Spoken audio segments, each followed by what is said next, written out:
Já, velkomin að Rauðaborðinu á miðvikudegi, snemmsumars, já, ágætis veður á landinu, held ég, komið sumar. Við erum hérna ég og Oddný Eir Ævarsdóttir og ætlum aðeins að fara yfir það sem að verður í þættinum í kvöld. Hérna aftast í þættinum að þá tala ég við hann Jón Torfa Jónasson sem er eins og sumir kalla sig prófessor emeritus. Já. Ég held að hann segja alltaf bara prófessor á eftirlaunum eða eitthvað slíkt. En hann er mikill skólamála frömmuður og mér finnst ævintýralega gaman að tala við hann um skólakerfið. Það er ævintýralega gaman líka að hlusta á hann og ykkur verið að segja. Já, hann er einn af þessu sem hann er náttúrulega emeritus, komin á eftirlaun. Hann hefur ótrúlega víða yfirsýn og tala líka skólakerfið af mikilli ástríðu. Ég ætla nú að gera eins og maður leikur sér stundum af, að reyna að rifja upp svona gagnrýni á skólakerfið og þá sem eru að knýja á að verði próf, fleiri próf og samræmd próf, vegna þess að ég veit að Jón hefur svolítið andmælt í, ekki sjálfur sér að sé vera að mæla, heldur að það sé hættulegt að við svona mótum skólakerfið að því sem er mælanlegt. Við gerum bara það sem við getum mælt og þá kannski missum við af öllum verðmætunum sem að þar geta orðið til. Herðu, ég fæ annan emeritus úr Villta vinstrinu, Pétur Tryggvinsson. Nú. Það er bara mjög góð mennt svona hérna, eins og alltaf góð mennt fyrir Rauðaborðið. Já, ég ætla að tala við hann, ég er svona að taka svona nokkur viðtöl við fólk úr vinstrinu og útgangspunkturinn gæti orðið svona að vinstrið hafi kannski á 8. áratugnum og 9. áratugnum tapað svolítið fyrir nýfrjálshyggjunni sem að má kalla sem gagnbyltingu hinna auðugu. En síðan hrynur nýbylgjan eiginlega sem hugmyndakerfi í rauninu. Af hverju reis þá vinstrið og sósíalismin ekki upp? Heldur eru frekar að við séum á leiðinni enn lengra eitthvað í áttina að einhverju svona ný fasisma, ný hægri. En svo náttúrulega ræðum við bara vinstrið almennt og reynum að skemmta fólki. Já, þetta er svona hressilegur bragur af því. Við erum svolítið að gæla við það að fara út í svona fjáröflunar þátt helgina. Já. Að safna áskrifendum og stuðningi með því að vera með marathon málþóf, að halda út í lengsta þjóðmálaþætti sögunar. Ég sá eftir að þegar ég bókaði Pétur að hann er alltaf kjörinn í svoleiðis. Ég var akkurat að hugsa það sama. Hann hefur bara svo mikið að segja og er með svo gaman að hlusta á hann tala. Ég fá hann bara aftur helgina. Já. Og Jón Torfa líka. Þetta er svona mælskir menn. Og konur. Herðu, en þú hefur ekkert verið í stúdíunum í dag, þú fórst eitthvað út í bæ? Já, við María-Lilja fórum og ræddum við fólk á förnum vegi, fórum líka inn á dekkjaverkstæði. Sko, það var dálítið mikið af ferðamönnum á götubúti. Nei, ekki á dekkjaverkstæðinu, en það var dálítið mikið af ferðamönnum bara niður í bæ, þannig að við eiginlega fundum fáa sem vildu tala við okkur og líka var það nú, sko, einhver spurði hvað viljið tala, þá sagði ég vil bara tala kannski með yfirvofandi kjarnorkuvá, það var einhvern veginn... Létt spjall heimsölda. Já, þannig að við vorum bara að ræða svona við fólk hvernig þetta kjarnorku, svona, við vorum að fara yfir það, meðan við gengum vorum að finna fólk, hvað er mikið af svona erfiðum fréttum sem að dynur á okkur, sko. Þannig að við verðum að byggja upp ótta og ugg og ekkert samhengi. Og við ræddum við mjög gott fólk þetta sko. Það formaður íbúasamtaka miðbæjarins sagði frá því hvernig maður getur fundið Íslending niður í bæ. Það er sá sem er með hundinn. Því útlendingar er ekki með hundinn. Sko. Já, auðvitað. Hún sagðist eiga hund og færi stundum út að labba og það er bara flyktu staðinni útlendingar sem vildu vita hvar bóklutur, stíkur er og allt þetta. Þannig að næstrið farið í bæina þá er það bara að tala um fólki sem er með hund. En við hittum líka efnahagsflóttakonur sem vildu ekki tala við okkur. Þannig að við töluðum við svona ýmsa sem vildu ekki fara á band, voru bara svona, fannst að vera afhjúpandi, en sögðu okkur svona, sögu sína að voru í bónus og voru að fussa yfir matvælaverðinu og bara ástandir á Íslandi, sko. Þannig að þess að það væri því líkt mikið betra að búa í Noregi og... Þú mennar þetta Íslendingar sem hafa flúið Ísland og búa í Skandinavíu og koma heim? Já, koma heim í heimsókn. Til þess að endurnýja ákvörðun sínum að það hafi rétt ákvörðun að flýja? Já, og svo við ætlum aldrei að koma, eða búa aftur á Íslandi, já. Valla réðu við að koma hingað í frí. Já, fólk segir þetta nú stundum. Ofta verður fólk harðara til þess að einmitt festa ákvörðunni í sessi. Já. Nei, ég held að þetta var alveg, það voru ekki menni diss á Ísland, sko. Við stundum talað við Íslendingar sem að búa einmitt í Skandinavíu og þá kemur þetta einmitt fram. Við ætlum kannski að fara að endurtaka það. Heyrðu, ég ætla að slá á þráðinn til Akureyrar, það er hann Hilmar Þór Hilmarsson, þar sem að ég byrjaði að spjalla við einu sinni í viku og heimsmálin þau skaffa endalaust nýjar fréttir. Nú er svona vangaveltur það hvort að Bandaríkja her ætli að slást í för með Ísrael og fara að bombardera Íran, ég ætla að ræða það. Ég ætla líka að ræða aðeins Evrópusambandið og Ísland, af því að það var spjall við Kristjánu Frostadóttur í dagmálu Moggans á þjóðhátíðardaginn, þar sem þetta kom svona aðeins við sögu og þetta er svona mál svona sem að manni finnst að fljóta að fara að brjótast út í umræðina en er eiginlega það er svona frekar veik umræðin á Evrópumálin, en ég ætla aðeins að ræða við hann það líka. Áður en að því kemur að þá talar Björn Þorláks við Ólaf Þ. Harðar.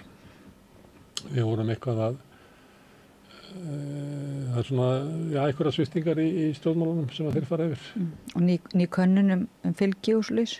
Það var eiginlega gömul könnun sem að tala með það sem Viðskiptablaðið birti. Það er könnun borgarmálin, en hún var tekin í maímánuði, yfir alla maímánuði, þannig að hún er hálfsárs gömul þar sem hún er yngst, en eins og hálfs mánuða gömul þar sem hún er elst. Þannig að það er alltaf vari við þessar gallupkannanir að fólk fari ekki að draga ályktanir að þetta var eitthvað sem er endilega að sjá fyrir sér sveifluna í dag.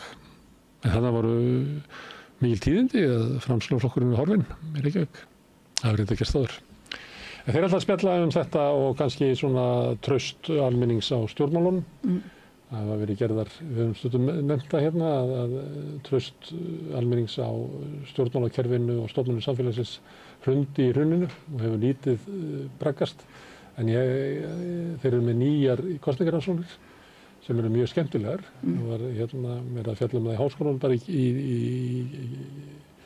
ekki í gær, kannski það morgun, þar sem að kemur fram að helmingur kjósenda skiptir flokk á milli kosninga.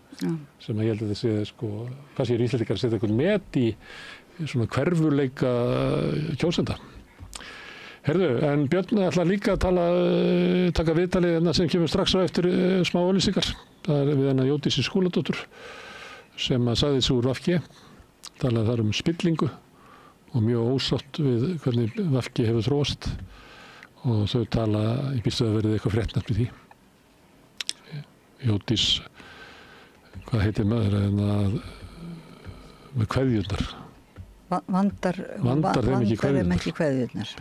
Herðu, en þetta verður sem sagt prógramið í kvöld. Jódís og Björn koma strax eftir auglýsingarnar, en ég bara minn ykkur á að samstöðin væri ekki til ef ekki væri fyrir þá hluta áhorfenda sem hafa lagt samstöðinni lið með því að gerast áskrifundur. Ég veit að það eru margir hann úti sem eru fyrir löngu búin að ákveða að samstöðin er mikilvæg í lýðræðislegu samfélagi og vita að hún lifir á því að fólk leggja eitthvað til og búið ákveða að slást í hópinn en ekki látið vera að því. Við erum oft þannig í mannskepnunar, við erum alltaf á leiðin í rektina og leiðin í megrun og leiðin í sund og leiðin að hringja í ömmu og allt saman. En stundum er bara að kýla á þetta og ég hvet ykkur til þess að kýla á það að gera áskrifundur með því að fara inn á samstöð.is, þar hnappstöður og áskrift. Það getur skráð fyrir 2.750 krónum. Þú mátt borga meira þú vilt og þeir sem kjósi getur látið áskriftina renna sem félagsgjöldin í Alþýðufélagið og það er Alþýðufélagið sem á og rekur samstöðuna. Hvet ykkur til að kýla á það, horfum á smá auglýsingar og svo kemur Björn Þorláks og talar við Jódísi Skúla. Hjálpið okkur að byggja upp dreifikerfi samstöðvarinnar með því að læka síður samstöðvarinnar á YouTube og Facebook. Bókvistun býður upp á alhliða bókhaldsþjónustu fyrir einstaklinga og fyrirtæki. Við byggjum á reynslu, faglegum og traustum vinnubrögðum. Bókvistun, alhliða bókhaldsþjónusta, Bæjarhrauni 2, Hafnarfirði. Samlokubrauð, maltbrauð, tékkneskt brauð, súrdeigsbrauð, brauð ársins. Bernhöfts bakari, íslenskt handverk síðan 1834. Þarftu að tala borgarfulltrúa. Borgarfulltrúar Sósíalistaflokksins eru með viðtalstíma alla mánudaga klukkan 13:30 til 14:30. Það þarf ekkert að bóka tíma, endilega kíkja við í Bólholt 6, 105 Reykjavík. Með því að ganga í leigjendasamtökin styður þú baráttu leigjenda. Leigjendasamtökin eru fyrir öll þau sem vilja vinna að réttlæti og öryggi á húsnæðismarkaði. Leigjendasamtökin.is. Allir þættir samstæðvarinnar eru fáanlegir á öllum helstu hlaðvarpsveitum.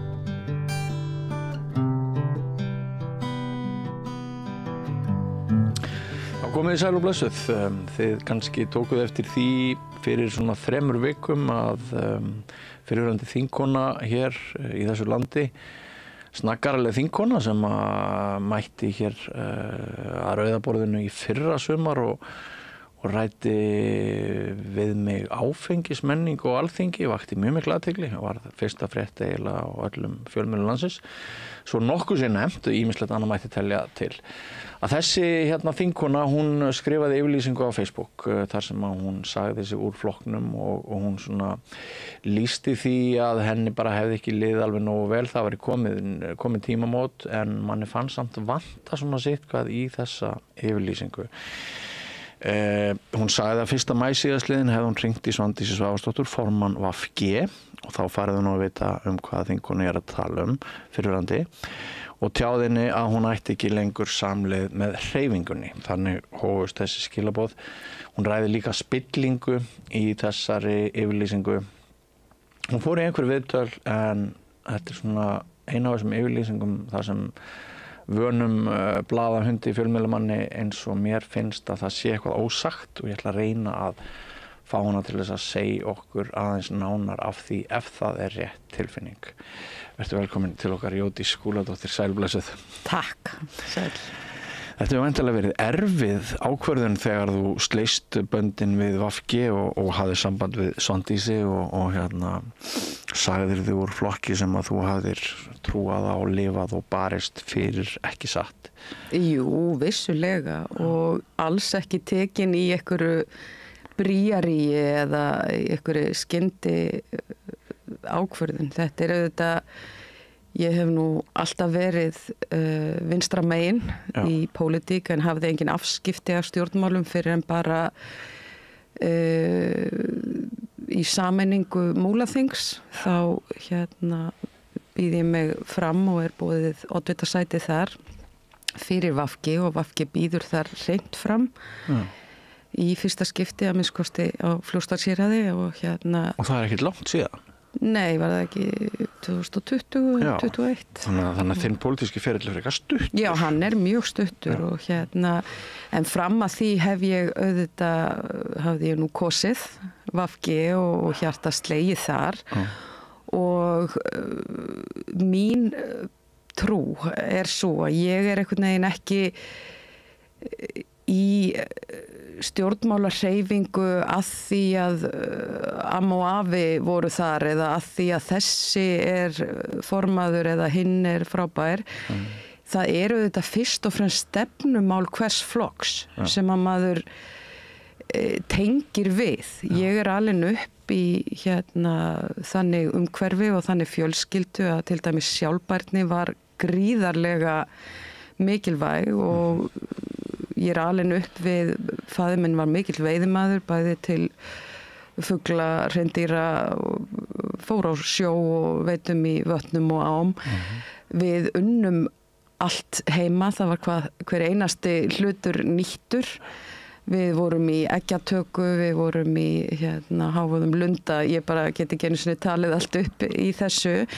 Við ræktuðum kartöflur, grænmeti, við gerðum sultur og saft og þetta er rosa mikið í mínu eðli að vera eitt með íslenskri náttúru sem er alveg ótrúlega gjöful og okkar besta asset okkar Íslendinga.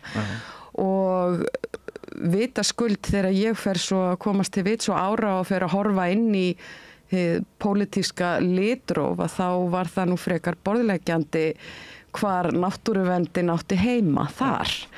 Sem alltaf svolítið á Alþingi í dag. Já, algjörlega og annað það að eins og hefur nú alveg komið fram í fjölmiðlum að þá ég þolandi ofbeldis og ég alin upp í svona kalla heimi þar sem að kynja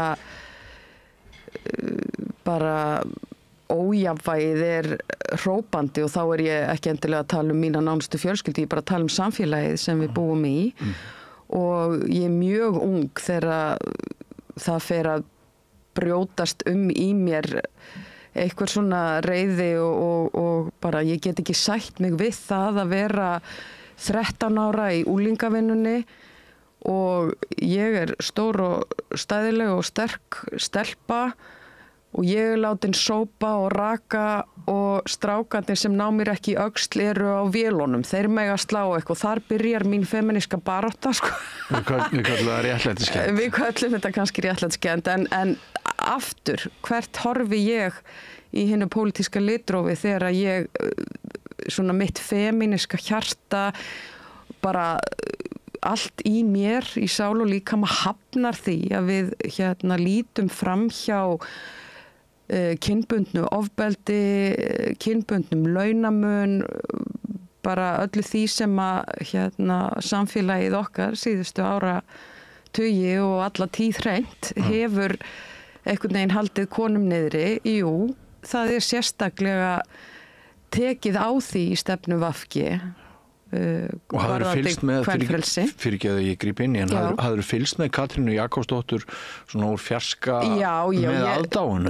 Já, ég gerði það. Ég er alltaf hennar tími var náttúrulega, hennar ljós skein mjög skært, hún var gríðarlega öflug fyrirmynd. Og ég hef þetta fylgst með stjórnmálum alveg frá því ég var bara krakki og það var mikil pólitík rædd á mínu heimili, amma og afi voru svona beggja vegna, það var framsóknarfólk og það var sjálfstæðisfólk og það var vinstrafólk og það var alls konar og þannig að maður fylgdist með og ég nú svona á 50-aldri og í minni æsku og úlingsárum þá erum við að horfa á Davíð Oddsson og Ólaf Ragnar og Jón Baldvin og þetta eru kapparnir og það var oft tekist á yfir britsinum á mínu heimili þegar ég var barn en síðan það annað sem að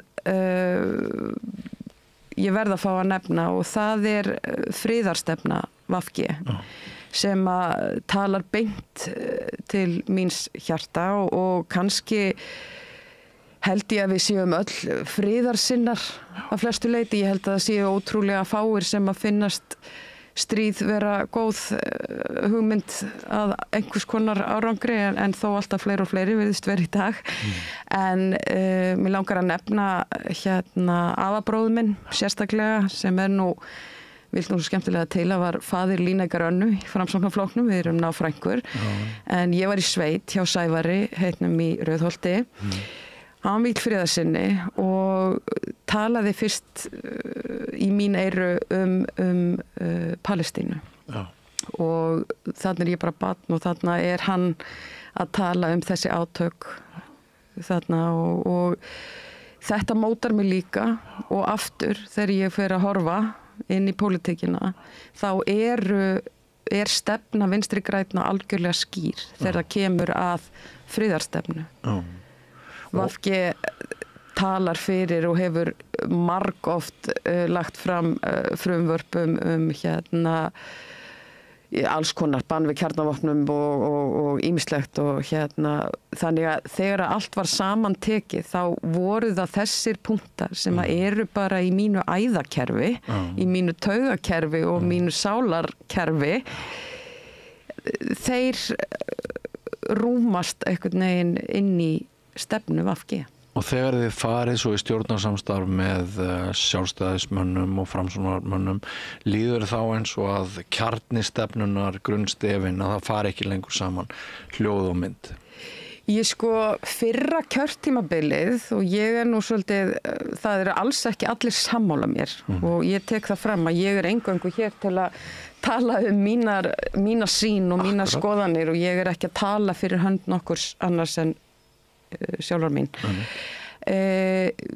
Ég var bjartsýn á fyrra kjörtímabili og það var ýmislegt sem að flaug eins og í kosningabaráttunni þá bara fólk hugsa, já, ekki bara flott að sjálfstæðisflokkurinn hann kann á peningana og hefur aðgengið og það og svo kemur VG hinum megin og passar upp á lítilmagnan og öll þau málefni. Já, andstæðan mætist. Já, andstæðan mætist og Framsókn svona eins og Framsókn bara svona duggar í þægilegt borgarlegt fólk. Já, í þægilegum líknum sjór svona fyrir miðju eitthvað en vissulega það skrítin tilfinning að fara í eina sæng með sérstaklega sjálfstæðisflokknum en ég hafði trú á því og þetta eru auðvitað mjög sérstakir tímar, það eru mikil eldsumbrot, það eru COVID, það svo margt í gangi og ég verð að fá að nefna það sérstaklega að mér fannst Svandís Svavarsdóttir alveg afburða góð í heilbrigðisráðuneytinu á þeim tíma og sama má segja Katrínu sem að leiddi auðvitað þetta samstarf og það held ég hafi verið það sem að það voru margir sem að sögðu sig úr hreyfingunni sem sögðu ok, hér var farið yfir línu það farið í eina sæng með íhaldinu takk fyrir mig og bless en svo voru það hinn sem hugsuð ok, við erum að vinna hérna með stærsta stjórnmálaflokki, við erum að komast til valda til að ryðja braut fyrir okkar stefnumál og við erum með einn öflugustu stjórnmálamannesku okkar tíma í öndvegi. Skörungs sem nýtur vinsælda langt umfram flokksfylgið. Gríðarlegt persónulegt fylgi og ríkisstjórnin hafði mjög mikinn stuðning undir hennar forystu framan af. Síðan koma kosningar og þá ég efins áframhaldandi samstarf.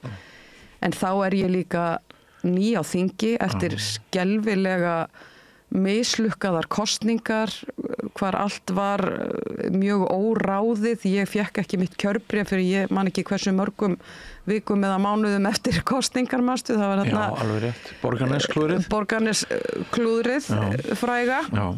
Þannig að þetta var allt einhvern veginn svo óljóst og það tók alveg gríðarlega langan tíma að gera stjórnarsáttmála og svona kosningastemningin löngu farin. Já, og bara einhvern veginn setið og allir einhvern veginn prúðbúnir að bíða, þú veist, hvað kemur út úr þessu, þetta var svolítið óþægilegt. Já, ég trúi. Og ég nú kannski ekki í dag en lengi vel með svona eitthvað imposter syndrom að þú veist, ég var svona á ég raunverulega rétt á þessu sæti ef þetta allt í einhverju rugli og talningin vitlaus og hvað gerist ef það kosið aftur, þannig að ég fann mig ekki einhvern veginn heila í þessu fyrir en bara þarna þegar þessu máli í rauninni lauk. Getur við orðað þannig að þú hafi verið meðvitið þann ágalla að alþingismenn væru sjálfur að hræra í eigin fullkomlega, algjörlega fullkomlega og það við höfum nú rætt það aðeins að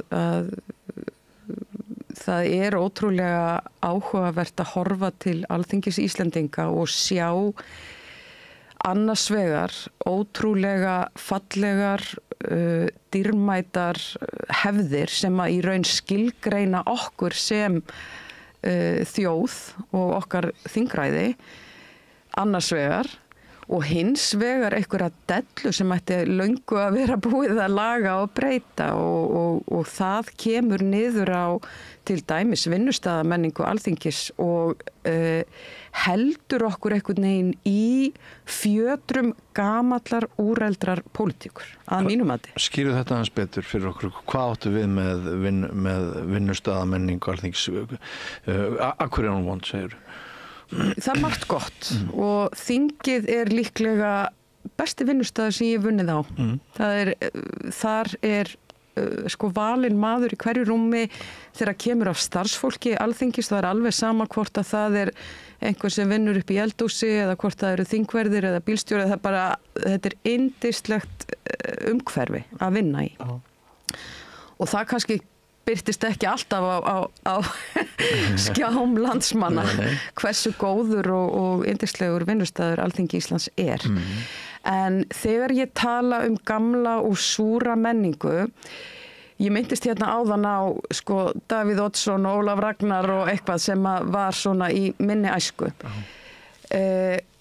Það eru liðin 40 ár, en að mínu mati svo margt sem hefur haldist svo lengi, sem þinginu til trafala, sem þinginu ekki til framdráttar, sem ekki lýðræðinu til framdráttar, og ég bara svo ég nefni eitt dæmi, þá þetta auðvitað pólitískt umhverfi og það fungerandi að allir að hlaupa á eftir bitlingum, flokkar að passa upp á sinn hatt og innan flokka svo barist hver í flokknum fær bestu sneiðina og eitthvað. Og í þessu umhverfi, hvar þá hugsunin heyrðu, hvernig lýðræðislega best að ákvarða einhverja hluti? Og mér langar að nefna sérstaklega eitt dæmi sem að ég gagnrýndi alla mína setu á þingi, og ég gerði það bæði í ræðustól Alþingis, ég gerði það sem varaforseti inn í forsætisnefnd og inn í mínum þingflokki, að það fullkomlega óeðlilegt þegar verið að raða í upphafi kjörtímabils á garðan og það verið að tilnefna formenn fastanefnda. Fastanefndir eru tannhjól þingsins.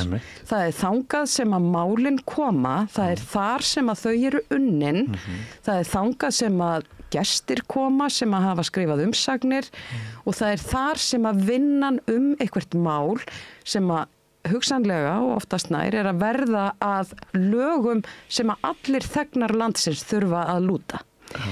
Og þá fáum við eitthvað formann sem úr einhverjum stjórnarflokki og það bara yfirleitt öndvegis fólk sem að sinnir sínum hlutverkum vel, en samhliða þessum sömu einstaklingum ítrekað og mjög oft úthlutað hlutverkum í utanríkis þætti Alþingis. Við með alþjóðanefndir og þessu alþjóðastarfi þar vissulega að sinna, en hversu galið það þegar þú til dæmis, segjum bara með allsherjar- og menntamálanefnd, þú með formann sem með stórt hlutverk í alþjóðastarfinu og kemst ekki hjá því að mæta á fundi erlendis, jafnvel að stýra þar einhverju starfi og á meðan viðkomandi fjarri, þá mallar nefndin, við að taka ákvörðun, við að afgreiða mál út úr nefndum, við að taka inn gríðarlega mikilvæga gesti og formaður nefndarinnar bara ekki á staðan. Þetta eitt af því sem að ég skil ekki og sem að kemur til af þessu hierarkíi, af þessu bitlinga, samninga, rugli sem ekki lýðræðinu eða málefnunum til nokkurs brautagengis. Getur nefnt einhver nöfn í þessu samhengi? Ég veit ekki hvort það skilar neina, því ég fyrst og fremst að gagnrýna kerfið, en ég get alveg nefnt mín góða vinkon og ég ekki að gagnrýna einstaklingana, af því að ég að gagnrýna kerfið, að þetta sló mig mjög illa þegar ég var í allsherjar- og menntamálanefnd. Bryndís Haraldsdóttir Sjálfstæðisflokki var formaður, en hún var að sama tíma að taka við einhverju stóru embætti í alþjóðastarfi sem ég man ekki akkurat núna hvað var, en það þýddi það að hún var fjarverandi. Við vorum með gríðal, við vorum með stór mál vörðuðu lögregluna, við vorum með útlendingamálin, mál sem að kljúfa þjóðina. Og mér finnst bara þetta finnst mér vanvirðing við okkar lýðræði í rauninni. Og þetta nú kannski bara svona eitt dæmi af mörgum, en þegar það kemur að þessu þá finnst mér líka mjög óeðlilegt innan flokka að þú ert með eitthvert óskrifað reglukerfi hvernig þetta gengur fyrir sig.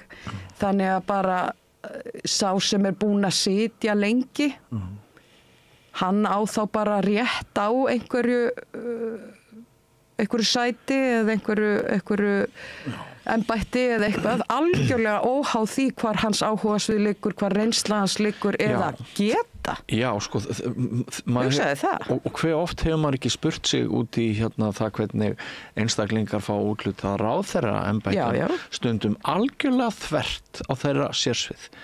Og maður veltir í fyrir sér, sko, þarf ekki sérhæfða þekkingu, eru bæði þingmenn í embættum og ráðherrar, þetta bara svona, getur hver sem verið í þessari stöðu þekkingarlaust, þetta bara spurningum? Það nefnilega, þá komum við inn á næsta stig þess sem að algjörlega gerði mig, sko, ég var bara hálf miður mín þegar ég fór að einhvern veginn að skilja þetta betur og ef svarið við spurningunni þinni virðist vera já, það getur hver sem verið ráðherra. Reynsla, þekking, menntun getur ekki skipt þar neinum máli. Þetta eitur í beinum almennings. Að sjálfsögðu, en þá komum við aftur að því, við höfum auðvitað ráðuneytin sem eru öflug, fjöldi manns, löglærðir, þar eru við með sérfræðingana, þar eru við með allt, en býtu nú við. Hverjir í ráðuneytunum? Hverjir hafa komist þar á garðan eftir áratuga setu valdaflokkana að þú tekur þá eitthvað náttúruverndar og setur hann í umhverfisráðuneyti, þú tekur eitthvað og setur hann í eitthvað ráðuneyti. Ég ætla að fá að hrósa Guðmundi Inga fyrir setu hans í umhverfisráðuneytinu því að þar lét hann svo sannarlega til sín taka og ég var mjög stolt af okkar ráðherrum á fyrra kjörtímabili. Að sko friðlýsingar og bara baráttan fyrir hálendisþjóðgarði sem að sko Framsóknarflokkur og Sjálfstæðisflokkur algjörlega stungu okkur í bakið og það var nóg til þess að það hefði aldrei átt að íhuga að fara í samstarf á seinna tímabili. En var hann í stjórnarsáttmála fyrir ríkisstjórn? Já. Það var bara þannig? Það var bara þannig. Algjör svik? Fullkomin svik og mér svolítið fyndið að því að nú svolítið auglýst af stórútgerðinni, nú náttúrulega mikið umtala nýtt frumvarp matvælaráðherra auðlindagjald og annað og nú stórútgerðin hætt að flytja inn fræga alheimsleikara og bara sjálffarin að gera þetta. Já, og Heiðrún bara með mjög einlæga tölu í auglýsingum og Grátkorinn hinn nýi. Heiðarlega sagt þá fellur mér þessi aðferðafræði, ég algjörlega ósammála henni og ég óska þess af öllu hjarta að þetta frumvarp ná fram að ganga. Ég þar, ég hefði stutt það ef ég sæti á þingi en ég kann að meta það að hún kemur þó bara til dyranna eins og hún klædd og segir bara heiðarlega og að berjast fyrir sínum hagsmunum og það auðvitað miklu heiðarlegra heldur en þetta fíblanlega útspil með þessa leikara, þetta var náttúrulega bara alveg galið. Þetta verður svona að sundraði með eitthvað inn á frá. Já, ég held að það hljóta að vera en ég misti aðeins stráðinn. Við vorum að tala um þetta frumvarp. Já, þú varst að tala um að það var eitthvað sem hefði leyst annað af. Já. En ég veit ekki hvað það ætlaði að segja. Nei, ég veit ekki heldur. En við vorum allavega að ræða um ráðuneytin og þessa fagmennsku og eitur í beinum almennings. Já, þegar það kemur fram á síðara kjörtímabil, þá eru fyrstu sem að fór mjög fyrir brjóstið á mjög mörgum í okkar hreyfingu var það og það var sagt að við gáfum eftir umhverfisráðuneytið sem auðvitað okkar hjarta og okkar kjarni. Og ekki bara það, sko, Gulli tekur við bæði sem umhverfis og orkumála. Já, ég meina þetta var... Ég ekki ennþá búin að koma því inn í... Heim og saman? Nei, heim og saman. Nei. Þetta einhver barbabrella að reyna að selja þjóðinu að þetta sé bara fínt. Já, og barbabrellan snýst auðvitað stöðuga umræðu orkuskort. Já. og að það þurfa að virkja sko. Og eftir spurn og annað en það var erfitt fyrir þig að vera að veita. Já, það var það en ég studdi Katrínu og ég treysti Katrínu. Í blindni? Kannski. Ég vil ekki segja blindni. Ég til dæmis keypti þau rök sem að voru borin fram fyrir félagana á fundi að við vorum auðvitað búin að gera mjög góða hluti í umhverfisráðuneytinu og tækifæri til náttúruverndar og umbyltingar í umhverfismálum fælust í öðrum ráðuneytum. Eins og til dæmis matvælaráðuneytinu að þar eru við að horfa á orkuskipti í það eru hafnirnar og skipin og þar fiskeldið og þú veist botn hvað sem þetta allt saman heitir, ég nú ekki sérfræðingur og alveg upp á einstöðum, aldrei mig í Saltansjó en þar væru mörg og mikilvæg tækifæri fyrir VG að hafa áhrif og vinna að umhverfis- og náttúruvernd. Verða svo algjör vatnaskil til hins verra daginn sem að Katrín segir bless og stimpla sig út og reynir að verða forseti? Ég á erfitt með að meta og ég hef ekkert allar upplýsingar. Ég veit ekki hvað fór í gegnum huga Katrínar, ég veit ekki hvað hafði gengið á í samstarfi hennar og Bjarna og Sigurðar Inga. Ég hef ekki forsendur til að dæma hana. Það sem ég veit það að hún tekur þessa ákvörðun og Katrín Jakobsdóttir ekki manneskja sem að tekur bara einhverja ákvörðun af því að hún sé einhvern veginn góð hugmynd í mómentinu. Katrín þannig kona, hún greindasta manneskja sem ég hef hitt. Ég ætla bara að segja það. Og hún alltaf 15 leiki fram í tímann sko. Og þess vegna held ég að hún hafi verið mjög farsæll leiðtogi ríkisstjórnar. En þetta niðurstaðan og hvort sem það af persónulegum ástæðum, hún var búin að vera gríðarlega lengi, hún var búin að vera frá því hún var unglingur að berjast í hreyfingunni, hún var búin að vera ráðherra frá því hún var kornung, hún var búin að fæða og ala sín börn inni bara í þessu ati.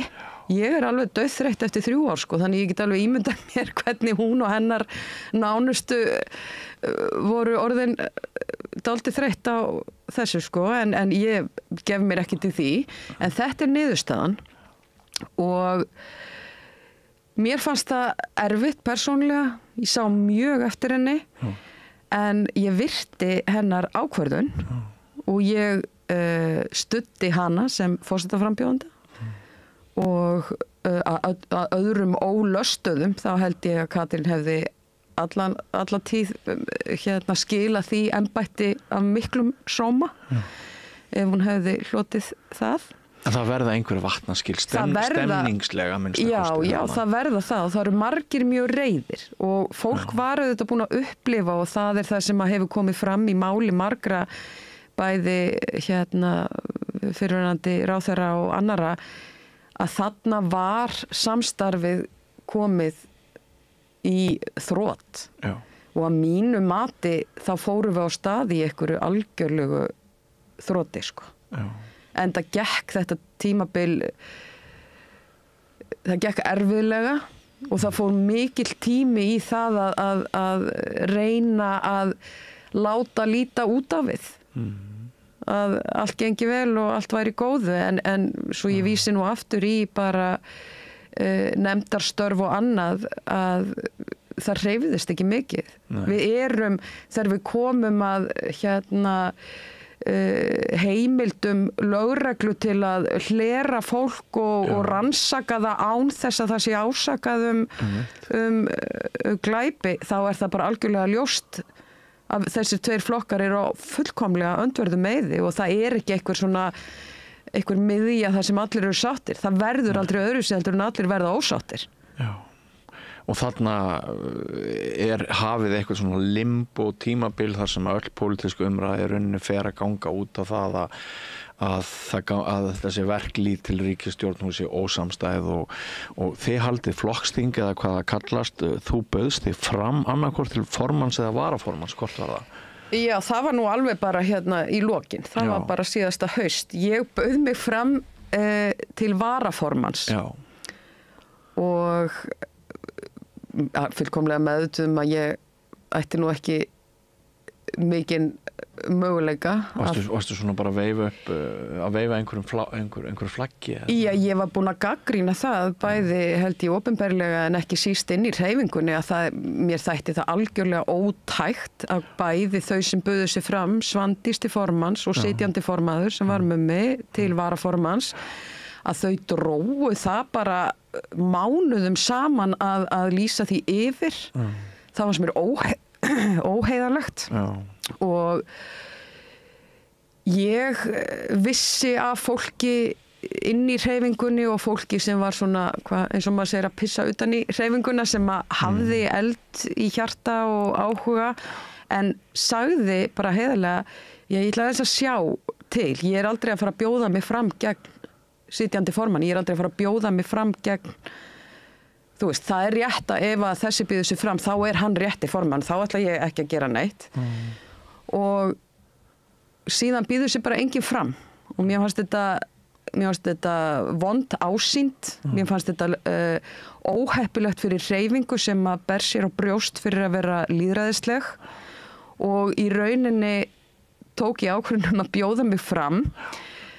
Bæði auðvitað hefði ég treyst mér í það hlutverk ef að svo hefði farið. Ég vissi nú auðvitað að þetta væri mikil brekka að fara gegn sitjandi formanni og ætti í rauninni engan séns. En mér fannst bara, við getum ekki sitið fund og klappað upp eitthvað fólk sem að bara á einhver sæti. Og þú sagði það beinlínis var ekki einhverju ræður? Jú, ég gerði það og ég opin og ég heiðarleg. Ég ekki alltaf vinsæl. Það ekki allir sammála mér, hvort sem þeir í VG eða einhvers staðar annar staðar, að þá fólki sem finnst ég vera óþægileg, finnst ég oft vera, ég veit ekki, dramatísk og kannski að búa til vesen þegar það þarf ekki að vera vesen. En ég segi hlutina og ég geri það upp átt. Og ég spyrja það gerir þetta kerfi nánast ráð fyrir því að þú sért í klappstýru hópnum, að þú sért aldrei að gagnrýna neitt hvorki inn á viðni út á við? Já, og ég held að það gangi ákaflega vel að langmestu leyti innan flestra ef ekki allra flokka. En svo sjáum við líka bæði á hægri og vinstri væng að þegar þú ert ekki besti vinur aðal við notum það ef að þú ert ekki í flokkseigenda línunni þá verður núningur og úr því verða klofningsframboð, það verða við sjáum það nú að fólk sem að situr nú í stólunum að þetta fólk hefur sumt hvert komið úr öðrum flokkum og það held ég. En því miður held ég að ég verð að segja að þetta miklu flóknara á vinstri vægnum. Og við horfum yfir sviði núna, við horfum á algjört hrunfylgis og við horfum á mjög mikið ósætti og núning. Ég held að sé engin núningur eða ósættin í VG núna, eða ég verð ekki vör við það, en þú veist hvað VG núna? Það ekki á þingi, það hækkar ekki í skoðanakönnunum, rokkar kannski 0,1%, ég reyndar ekki alveg sé nýjustu tölur en ég get ekki séð að það sé eitthvað comeback. Síðast þegar ég hafði sambandi Svandísi Svavarsdóttur og bað hann að koma í viðtal við mig þá hann sagði á því engu þannig að hún ekkert að berjast eins og ljóninni að fara á móti kvölds eða reiða sér braut í fjölmiðlum. Það annað hvað var það Svandísi sem ég langar að spyrja þig þegar VG ákveður taka ekki þátt í þessari starfsstjórn á lokametrunum áðurinni kosið þá einhvern veginn hvarf rödd VG bara alveg af sviðinu. Kannski var þetta í prinsipplegu tilliti rétt ákvörðun en ég held að VG hafi mín sýn svo að VG einhvern veginn bara með því skrefi jók VG ekki líkurnar á viðunandi útkomu í næstu kosningum. Voru þetta mistök?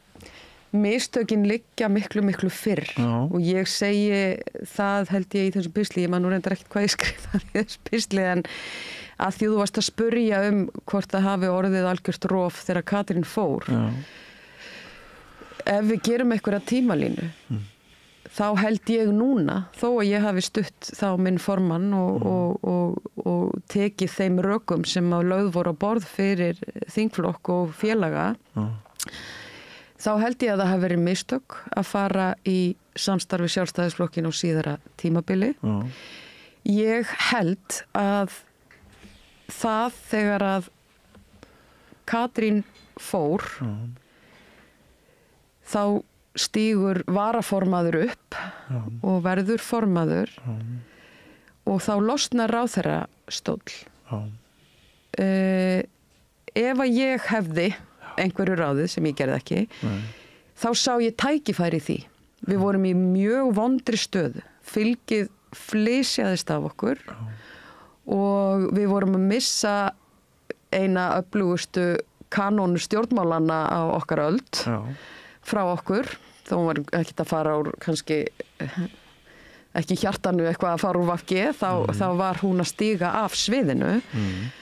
Og eftir situr þingflokkur sem að er ekki vinsæll, er ekki með traust náttúruverndarhreyfingarinnar, ekki með traust margra sem höfðu mjög mikið stólað á. Við fórum öll inn í þetta samstarf með opin augun og ég er engin undantekning. Ég er ekki hér til að fegra mig, ég er hluti af vandamálinu. Ég sat þarna. Þarna lagði ég mikla áherslu á það við mína félaga. Við höfðum flott fólk í þingflokknum. Orri Páll, óbóðslega flottur náungi með mikla reynslu, hefur unnið inn í stjórnsýslunni, verið aðstofamaður ráðherra, hann hefur reynslu, hann hefur þekkingu. Við höfum Bjarna Jónsson sem er sérfræðingur og hefur unnið alla tíð í sjávarútvegi og landbúnaði. Auðvitað er hann mjög valið einstaklingur inn í ráðuneyti matvæla. Við höfum Bjarkey Olsen sem hefur af okkur lengsta og besta reynslu af þinginu. Við hinn fyrir utan Steinunni og svo ráðherrana erum að setjast í fyrsta sinn. Þannig að vissulega áttu við svo sem innviði, en við vorum þarna komin í lífróðurinn. Hvað varðaði ásýnd, hvað varðaði fylgi, hvað varðaði málefni. Og ég ráðlagði af heilum hug að við myndum taka utanþings ráðherra, eitthvað sem væri mjög öflugur, jafnvel að reyna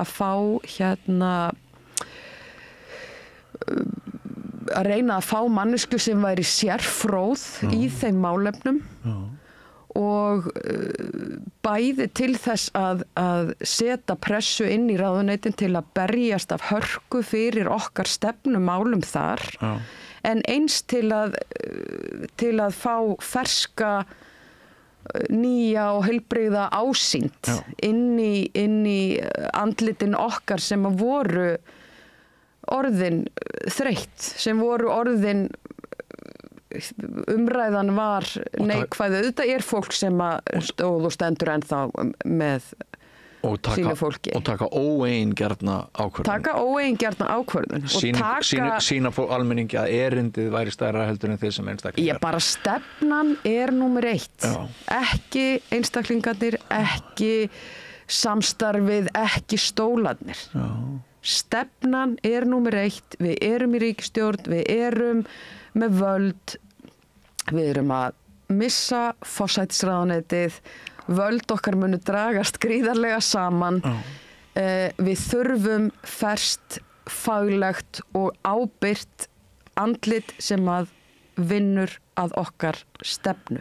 Og ég veit að ég verð sjálfsagt gagnrýndur, hver átti það að vera? hver vildi koma inn í lok kjörtímabils fyrir... Varstu ekki með ákveðna kandidata í huga? Ég hafði ákveðna nöfn í huga en ég vil ekki nefna þau hér af því að svo voru bara aðrir flokkar fljótari til og sumt af því fólki á þingi í dag en Var þetta cirka í júlí fyrra eftir forsetakosningarnar sem að þú kemur með þessa hugmynd, þessa tillögu? Ég man það nú ekki alveg. Ég fer að tala um það strax, og Katrín fer, við verðum að boða til við verðum að boða til auka landsfundar, við verðum að halda fund strax.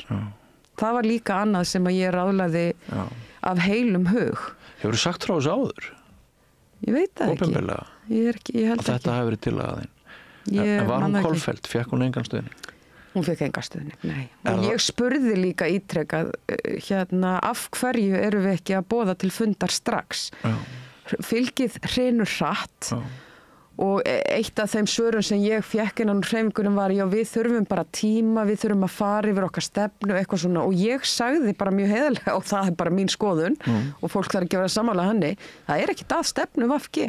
Það eitthvað að okkur sem eigum að framfylgja og fylgið mun ekki rísa, fylgið mun ekki hætta að hrynja meðan að fólk veit ekki hver ætlar að sitja í brúnni. Mummi núna formaður, ætlar hann að bjóða sig áfram til formans, fólk veit það ekki, fólk ekki tilbúið að segja, ég ætla að styðja VG, ég ætla að kjósa VG í næstu kosningum þegar það veit ekki. Hverjir verða þar áfram. Þess vegna lagði ég mikla áherslu á það að við myndum funda strax, en það var ekki gert. Það var beðið mjög lengi og enginn bauð sig fram í neina embætti fyrir en bara rétt fyrir þennan fund, sko.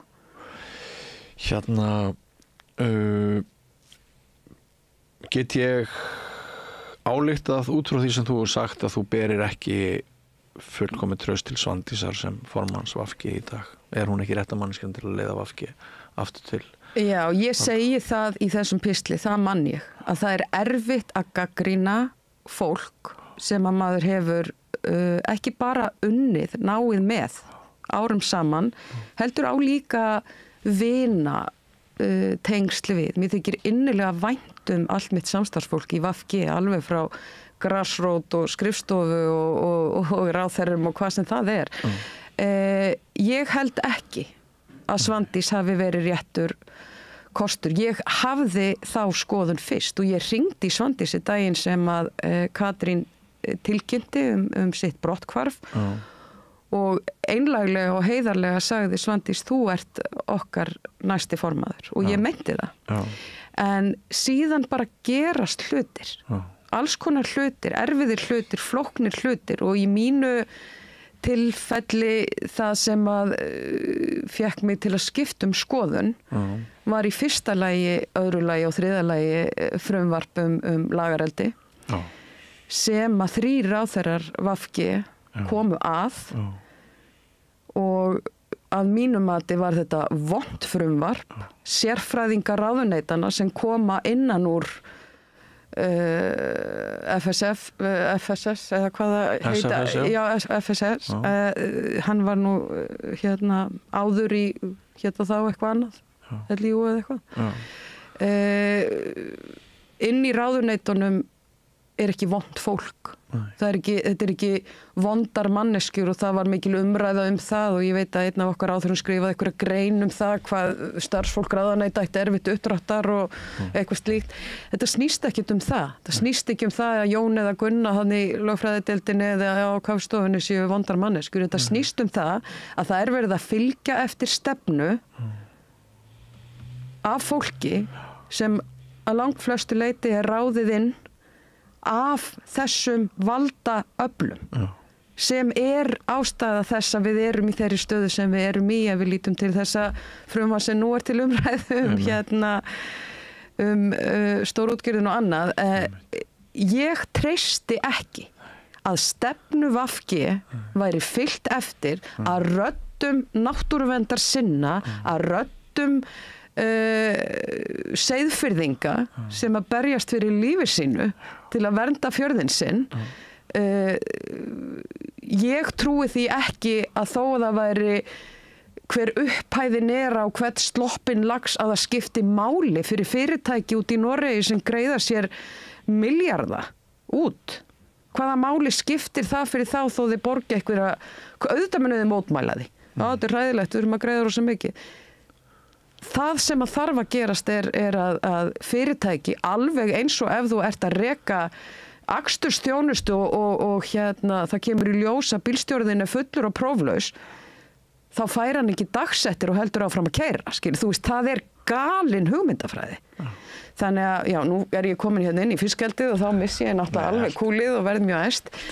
En það var ótrúlega sársauka-fullt ferli frá því þetta frumvarp var lagt fram og ég held það innst inni að þar misti ég minn trúverðuleika og ég misti traust minna félaga. Já, einmitt. Ég var alveg skýr frá degi 1, ég mun aldrei styðja þetta frumvarp óbreytt. Ég grátbað að þau myndu kalla það aftur inn í ráðuneytið og vinna það betur, vinna betur út frá okkar stefnu í samráði við náttúruverndarsinna, laxveiðimenn og þá sem að voru þarna að berjast hæl og hnakka. Og ég meiri sér að sagði það mun resta með því að vondi sjálfstæðisflokkurinn mun bjarga náttúruverndarhreyfingunni frá vonda frumvarpi Vinstri grænna og það var raunin. Einmitt. Öðru sem að náðu brá. En svo eru þetta aðrir sem að sjá þetta allt öðru. Þetta er bara mín En upplifur það hjá Svandísi þegar þú í rauninni gerðir hennan rebúl innan frá upplifur þá eftir það að þú væri komin út í kuldan? Já, ég gerði það og ekki bara frá Svandísi, heldur bara frá svona þessari, hvað ég var að kalla það, flokkseiganda elitunni, skilurðu? Er það sem þú átt við þá nefnir orðið spilling? Já, ég held það.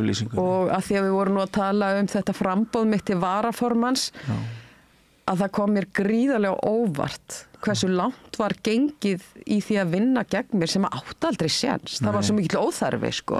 Þau áttu salin, þau eiga hreyfinguna, skilur. Var þetta eins og að fara með fallbyssu með svona víður hlaupi upp að höfðinu á kólibrífugli og kveikja í púðrinu? Sjálfsagt, ég veit það ekki. Ég veit að ég á hellingsstuðning. Ég á mikið bakland í hreyfingunni. Ég á mjög góða félaga sem eru í raun ástæða þess að ég fer í framboð upphaflega bara til sveitarstjórnar og það er sama fólk innan hreyfingarinnar sem að hvetur mig til að bjóða mig fram til þings og hefur alla tíð staðið mjög þétt að baki mér og fólk sem að deilir mínum skoðunum, fólk sem að er ekki til í að gefa afslátt af sínum grunngildum til þess að halda einhverju ríkisstjórn saman sem að allir og sérstaklega kjósendur til landsins eru búin að sjá að tíminn er liðinn, þú veist. Við erum ekki að berjast fyrir neinu, sko. Þannig að valdsækni þeirra sem voru þarna framalega á fæti að hún hafi í rauninni að einhverju leyti gert út af við Ég ætla að fá að segja það því þú spyrð Svandísi sérstaklega. Þá ætla ég að segja hér og nú að því ég hef nú mært Katrínu mikið í þessu viðtali og held mikið upp á hana. Við Katrín tókumst á. Við Katrín erum ekki mjög samtaka í pólitík. Að mínum að þetta er Katrín hægri sinnaðri en ég. Ég er lengra til vinstri og við höfum ólíkar skoðanir og ólíka sýn á ákveðnum hlutum og ákveðnum málum sem að voru til meðferðar og við tókumst á. Í miklu nær Svandísi Svavarsdóttur í pólitík og það er áhugavert. Og ég ætla að segja það að Svandís er ein af stóru númerunum í íslenskri pólitík núna áratuga skeið og hún auðvitað byrjar og er í borginni og hún er svona reffilegur stjórnmálamaður og ég hef oft setið það sem að Svandís fer með eldræður og ég tengi við hvert einasta orð og bara stjörnur í augunum. Með stjörnur í augunum af því að Svandís er auðvitað virkilega flott stjórnmálakona. En ég hef bara ekki sömu trú á Svandísi sem formanni og ég hafði á Katrínu. Og ég held að... Og hefur hún alltaf brugðist verfið þinn í gagnrýni heldur en Katrín? Nei, alls ekki. Katrín gat orðið alveg brjáluð, sko. Já, hún gæti komið það. Það var ekki það. En Katrín kannski bara klókari í samskiptum. Já. Katrín var í mjög góðum og öflugum samskiptum við nánast alla. Já. Hvort sem það voru hennar andstæðingar, hennar félagar. Katrín þekkir börn félaga einhvers staðar norður í landi með nafni. Já. Skilurðu, og Katrín tekur símtölun og hún mætir og svarar og það mikilvægt. Kannski var það samt enni að falli sko þegar hún sagði að hérna, það var í leitun að manni sem væri eins gott að vinna með eins og Bjarna Benediktsson. Já, en svo það nú líka eitt. Ég ekki í aðal hatursflokki Bjarna Ben. Nei, svo voru það líka bara sjálfstæðismenn sem báru uppi hennar á kosningabaráttu. Þegar ég fór norður til Akureyrar þá bara Kristján Þór Júlíusson. Að grilla pilsur og allt í standi. Já, hann tók á móti stuðningsfólki. Talandi óheppilegt. Já, það hefur margt verið óheppilegt. En svo ég ljúki þessu með Svandís. Ég held að Svandís hafi átt gríðarlegt erindi, hún hefur haft gríðarlega áhrif til hins betra, bæði innan hreyfingarinnar, VFG, hún var auðvitað og mjög náin eða vinkona Katrínar og ég veit að þær áttu mjög gott samstarf og allt þetta hluti af einhverri vegferð og heild þar sem að miklum árangri var náð, en ég held að þessi tími sé liðinn. Og ég vona að ég særi ekki Svandísi með því að segja það. Ég held bara að það sé ekki eftirspurn. Ég held að sé ekki eftirspurn eftir henni. Ég held að sé ekki eftirspurn eftir Mumma. Ég held að sé engin eftirspurn eftir Árna Þór, Steingrími þetta allt gott fólk. Steingrími Sigfússon ástæða þess að ég verð flokksbundin í VFG. Það í kringur hrunið sem hann heldur einhverja eldræðu suður-amerískan raunveruleika sem svo mikið rugl og eitthvað og ég bara, hann talaði svo gjörsamlega inn í mitt hjarta og Steingrímur J yndislegu maður. Það fátt skemmtilegra en að fara í kosninga ferðalög og stoppa á hverjum bæ þar sem að hann hefur farið á hrútasýningar með öllum bændum. Það ótrúlega skemmtilegt og ég betri manneskja eftir að hafa unnið með öllu þessu fólki.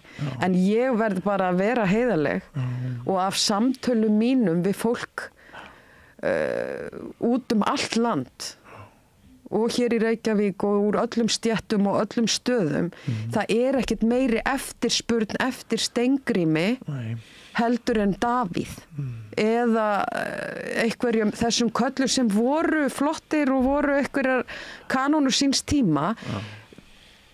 Horfið á unga fólkið, horfið á samskiptin, horfið á samfélagsmiðlana, horfið á kröfur unglinga fyrir hvað standa þau. Ég veit að allt þetta fólk á fullu að reyna að halda í við. Ég móðir 4 barna frá aldrinum rúmlega 30 niður í 8 ára. Ég skil ekki helmingin af samskiptunum sem þau eiga á þessum miðlum og ég nú ekkert á grafabakkanum. En ég held bara að við sem að erum búin að vera þarna og þar kemur nú kannski stærsta gagnrýni mín á forystu VFG undanfarna ára. Og það hef ég sagt opinskátt við þau að mér finnst í orðunum hver á að taka við, hver getur orðið formaður, hver á að fara í stjórn ef að þess og þess ekki sko. Þetta finnst mér lýsa yfirgengilegum hroka, alveg yfirgengilegum hroka að halda það að við einhverjir mannapar sem á einhverju tímabili situm í einhverju pínulitlu landi í einhverjum pínulitlum stólum og erum sandkorn í samhengi heimsins og aldana séum þess bær að gera eitthvað að gagni. Það finnst mér hrokafullt og ég tek ekki undir það sko. Þannig að ég hefði óskað eftir því að við hefðum haldið strax aukalandsfund. Fólk hefði haft tækifæri til að kynna sig og sín málefni. við myndum skipta fólk í brúnni, að því að ég veit það, og það hefur verið sagt um mig, þú getur ekki sagt að Svandís sé eitthvað alveg búin á því, hún er búin að vera í örfáa mánuði. Ég vissulega hún búin að vera formaður í örfáa mánuði, en hún er búin að vera gríðarlega lengi við völd og hún kemur af kynslóðum. Það er bara einhver Einar Olgeirsson og Svavar Gesson og Svandís Svavars og þú veist, og það er líka þetta. Við megum ekki verða innbrýt í okkar pólitík. Það hefur líka vond áhrif á framgang okkar stefnu. Við þurfum ferskt blóð, við þurfum ólíkt fólk. Við þurfum ekki gagnrýnislaust að einhver sé að segja okkur, jú, þú ert víst flott, þú ert víst að gera allt rétt og allir þarna sem að hafa farið úr fylgi sem var skyrocking niður í 3%, þau hafa öll rangt fyrir sér og allir sem eru búin að segja sig úr hreyfingunni eru bara ómögulegt fólk sem er bara gott að þau fóra, þau eru eitthvað sem er svo leiðileg. Þú veist, ég held að VG eigi ekki framtíð í því umhverfi. Nei. Þú hefur náða að samfara með það. En þakka þér kærlega, Hjördís, fyrir að koma og svona skýra aðeins betur hvað lá að baki þinnar hugsunar sem birtist í yfirlýsingunum daginn. Ég veit allavega að finnst mér miklu meira þinn hug og ég vona það sé eins með hlustendur og áhorfendur og kannski fæði hérna síðar að rauðaborðinu. Það er margar spurningar sem er gaman að geta borið upp við fyrrum alþingis fólk. Alltaf gaman að ræða pólitíkina. Já, ein til dæmis hvort sósíalistar og VG ættu að halla sér undir sömu reglíf. Já, ég hef verið mikið spurð að því að ég hafi hætt í VG að því ég ætlaði að ganga til liðs við sósíalista. Það er ekki svo. Nei. Og ég segi það mjög skýrt í minni þessu erindi að hugur minn slær með stefnu VG. Ég hef bara ekki trú á verkefninu eins og það lítur út í dag. Einmitt. Nú svo þegar þau hafa lokið þingstörfum þá kannski getum við aðeins tekið út vinnustöðamenningu núna síðustu viku í öðru spjalli. Þannig ég vona við hér á samstöðinu höldum áfram að geta gengið í þína reynslu og hugsjónir og hreinskilni og þakka þér fyrir að koma og takk fyrir hugrekki og takk fyrir að þora að segja það sem þér í brjósti býr. Já, takk fyrir að bjóða mér. Og ekki fara langt, kæru hlustendur og áhorfendur, við höldum áfram hér við rauðaborðið eftir andartak. Bókvistun býður upp á alhliða bókhaldsþjónustu fyrir einstaklinga og fyrirtæki. Við byggjum á reynslu, faglegum og traustum vinnubrögðum. Bókvistun, alhliða bókhaldsþjónusta, Bæjarhrauni 2, Hafnarfirði. Gerist áskrifendur á samstöðinni og taki þátt í að byggja upp öfluga og róttæka samfélagsumræðu.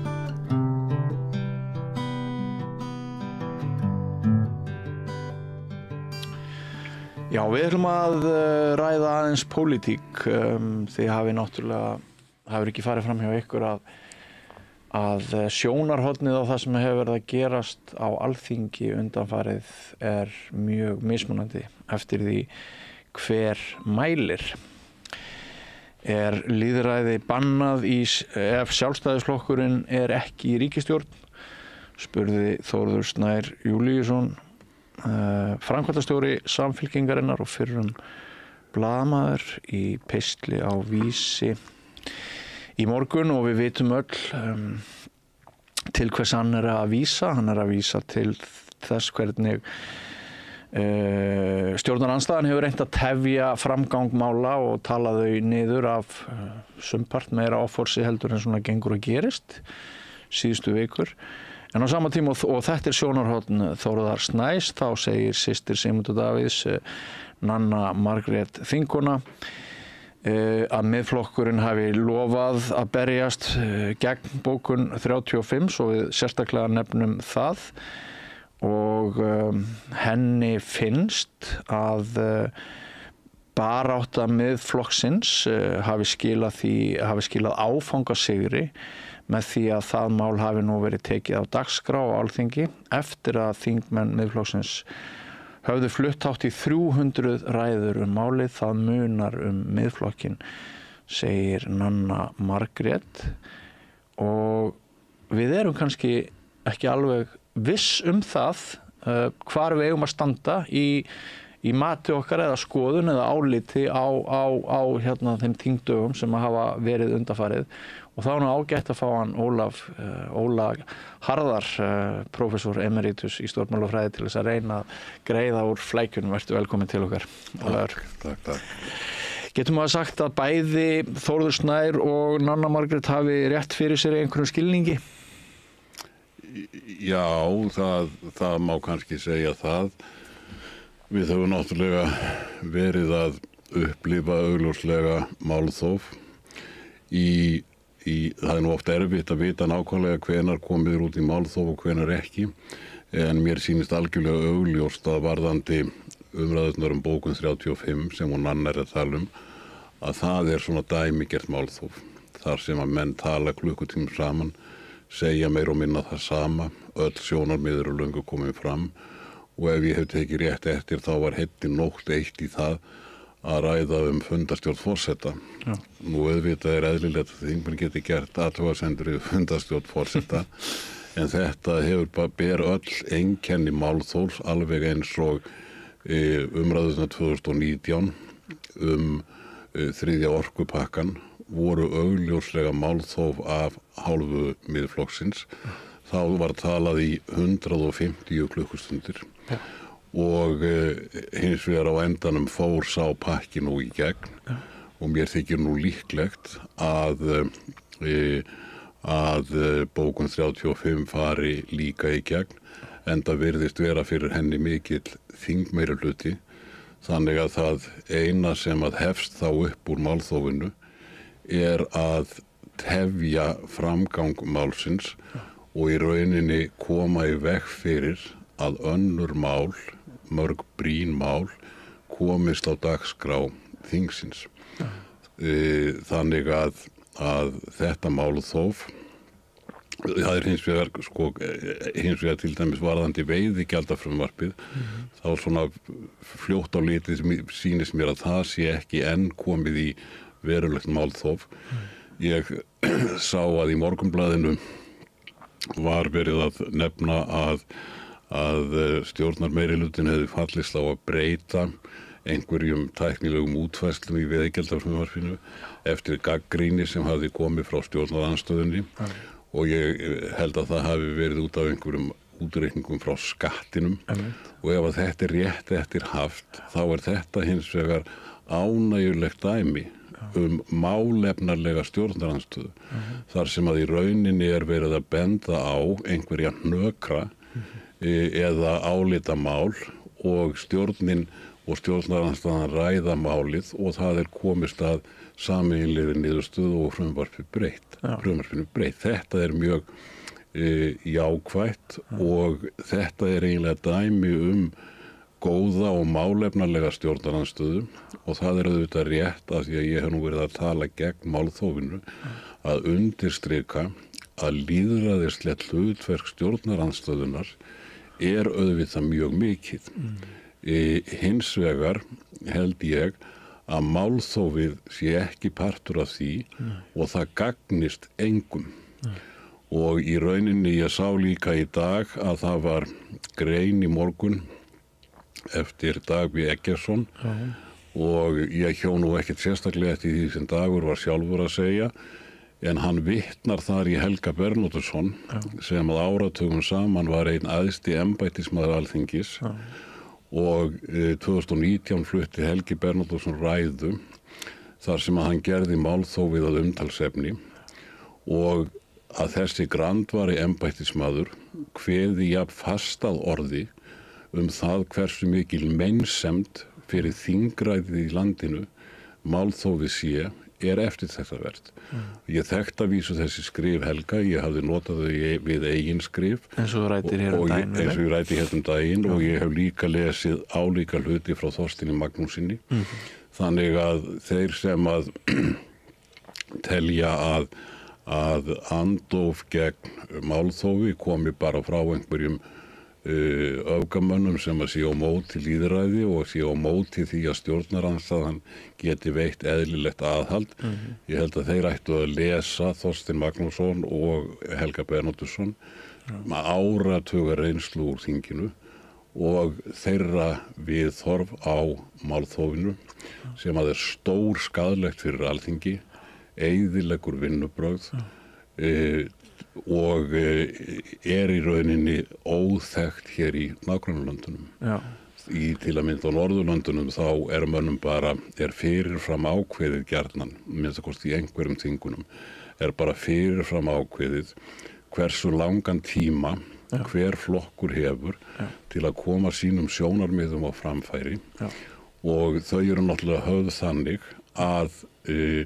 að tíminn sé nægur til þess að flokkurinn komi öllum sínum helstu sjónarmiðum á framfæri. Það auðvitað mjög mikilvægt en menn þurfa enga 150 klukkutíma til þess að gera grein fyrir sjónarmiðum sínum í tilteknu máli eins og reyndin varðum 3. orkupakkan. Og síðan má reyndar bæta því við að mikilvægasta starfið á Alþingi, sennilega mikilvægasta löggjafarstarfið, það fer ekki fram í þingsalnum. Það fer fram í nefndunum. Þar umræðan málefnalegri, þar eru gerðar breytingar á frumvörpum, þá það í rauninni gert í nefndunum, þannig að leikritið sem að sett upp í þingsalnum, það breytir í rauninni sára litlu eða engu þá niðurstöðu sem fæst á endanum þegar að þingið afgreiðir málin. Að vísu vil ég ekki gera lítið úr þingsalnum því það mjög mikilvægt að það sé opinber vettvangur þar sem flokkarnir geta svona gert grein fyrir sínum megin áherslum og geti komið á framfæri sínum sjónarmiðum. En það ekki þannig í þingsalnum að allar þessar umræður, þær sannfæri nokkurn mann. Það að segja, ef að stjórn felst á einhverjar tillögur stjórnarandstöðu, það ekki vegna þess að stjórnarandstöðingarnir hafi verið svona ofboðslega góðir og málefnulegir í einhverju umræði í þingsalnum. Það vegna þess þá að menn hafa rætt málin í rólegheitunum í þingnefnd og breytingar hafa verið gerðar þar. Það að góðri ástæðu sem að þau lýðræðisríki sem við horfum til hér í kringum okkur eru ekki með þetta sama kerfi að þínum mati. Þú sérð ekkert vit í þessu og þeir eru margir aðrir sem að í rauninni eru sömu skoðunar. Ég hef tekið eftir því að Þórunn Sveinbjarnardóttir þingforseti sjálf farin að í rauninni armæðulega farin að kvarta yfir þessu þegar verið að gera athugasemdir við fundarstjórn forseta að annar staðar liggi fyrir hve miklum tíma skuli varið í tiltekið mál.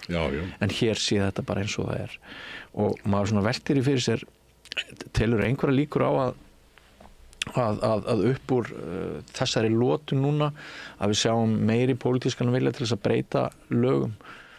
Ég held nú reyndar að það hljóti að vera sko. Við sjáum það sko að það náttúrulega eðlilegt að stjórnarandstaðan sko segja það sé við að takmarka hennar málfrelsi og þar fram eftir götum, það bara eins og menn tala. En ég geri mér að minnsta kosti vonir að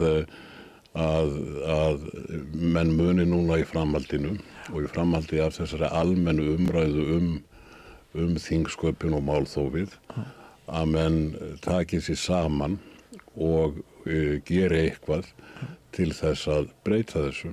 Ég nefndi hérna síðast að í rauninni eru ákvæði í þingsköpum þar sem að meirihlutinn getur stöðvað umræður mál ef að málþófið gengur úr hófi. Það hefur hins vegar það hefur ekki verið notað síðan 1959.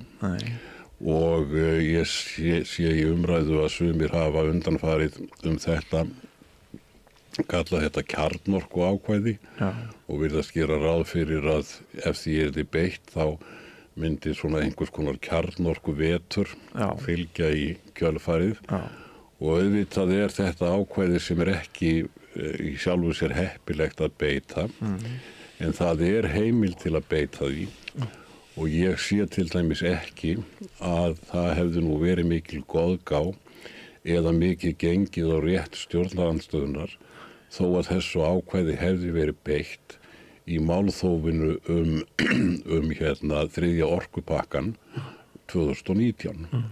En auðvitað miklu heppilegra að tala sér niður á samkomulag, breyta þingsköpunum eða ná samkomulagi milli þingflokkarna það að færa umræðuhefðina á Íslandi og í svipað horf og við höfum hér á hinum Norðurlöndunum. Það held ég að myndi bæta öll þingstörfin og vera Alþingi til meiri sóma heldur en það nú alla hægt að kalla þetta málþóf annað heldur en bara skrípaleik. Nei, þetta skrípaleikur. Þetta bara skrípaleikur og það sjá allir sem á annað borð nenna að horfa á Alþingisráðsins. Og þetta eitur í beinum duglegra Íslendinga. Við erum vön skilvirkni, vinnuframlagi, vinnusiðferði okkar einhvern veginn þannig að ef eitthvað þá finnst okkur eins og að starfstími Alþingis sé of stuttur og þegar hann fer svona mikið dag eftir dag í þessa vitleysu þá eiginlega það gatið á milli þings og þjóðar það kannski það ekkert að fyllast upp í það þessa daga. Þetta held ég að hjálpi ekki til þess að fylla upp í það og það nú reyndar þingi gæti auðvitað starfa lengur hins vegar þá ef að það næst ekkert samkomulag nú eru menn að svona í að því að kannski geti náðst eitthvað samkomulag þinglok en ef að það næst ekki þá það í rauninni bara þrennt sem ríkisstjórnin getur gert í fyrsta lagi gefist upp við það að koma sínum stóru frumvörpum í gegn og það augljóslega ekki góður kostur fyrir hana í öðru lagi getur hún bara haldið áfram að funda og leyft málþófin að ganga og verið þá fram í júní, ég veit ekki, og júlí, ég veit ekki hvort að það þarf að taka sumarfrí það eða hvernig það og síðan geta menn líka verið í ágúst. Það auðvitað ekki góður kostur en það skárri kostur heldur en að gera ekki neitt.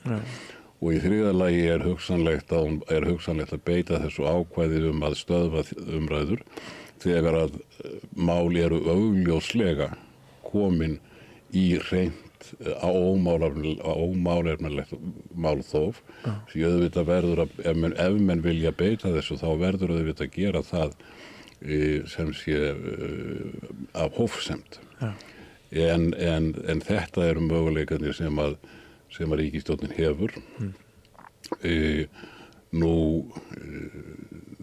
þannig að það verður mjög fróðlegt að sjá hvort að eitthvað einhver sátt næst eða hvort að menn ætla áfram bara að vera í svona hefðbundnum skotgröfum stjórnar og stjórnarandstöðu því að það rétt að undirstrika að þetta málþóf náttúrulega ekkert nýtt.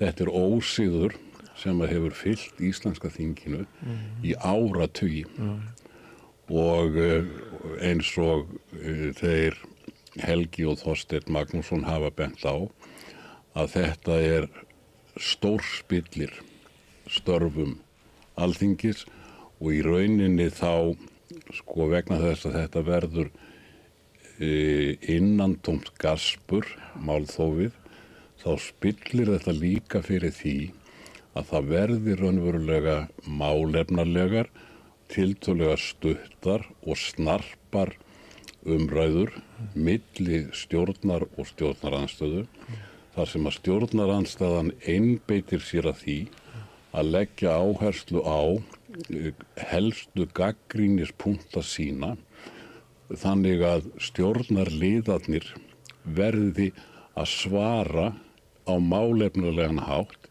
í einhverjum alvöru umræðum. Í málþófinu gerist það hins vegar að stjórnarandstaðan bara talar og það dettur engum í hug að ætlast til þess að ráðherrar eða stjórnin taki til máls í og lengi þar með málþófið. Og það kannski rétt, ég sá líka einhver staðar að menn voru með dálítinn hugtakarugling varðandi hugsanlega beitingu þessa ákvæði sem var stöðva umræður. Það var einhver sem orðaði það þannig að það væri gengi gegn eðlilegum vinnubrögðum að framkvæmdavaldið gæti stoppað umræður í þinginu. Og það auðvitað alveg rétt.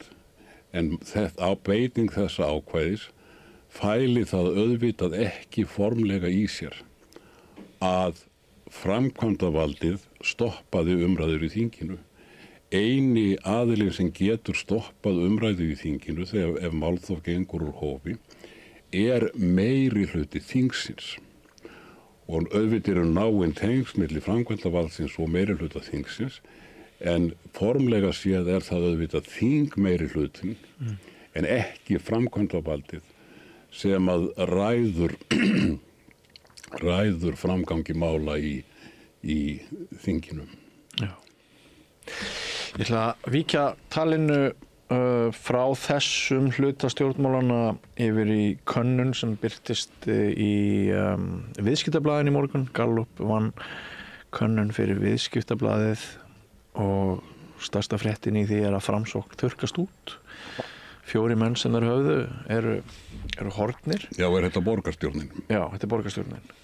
Og Samfylkingin bætir við sig 2 mönnum. Sanna og sósíalistar, þeir halda, maður var kannski aðeins spenntur eftir að hún sagði á sér í rauninni pólitísku trúnaðarembættum, pólitísku trúnaði fyrir sósíalistaflokkinni í kjölfar illindana fyrir nokkrum vikum.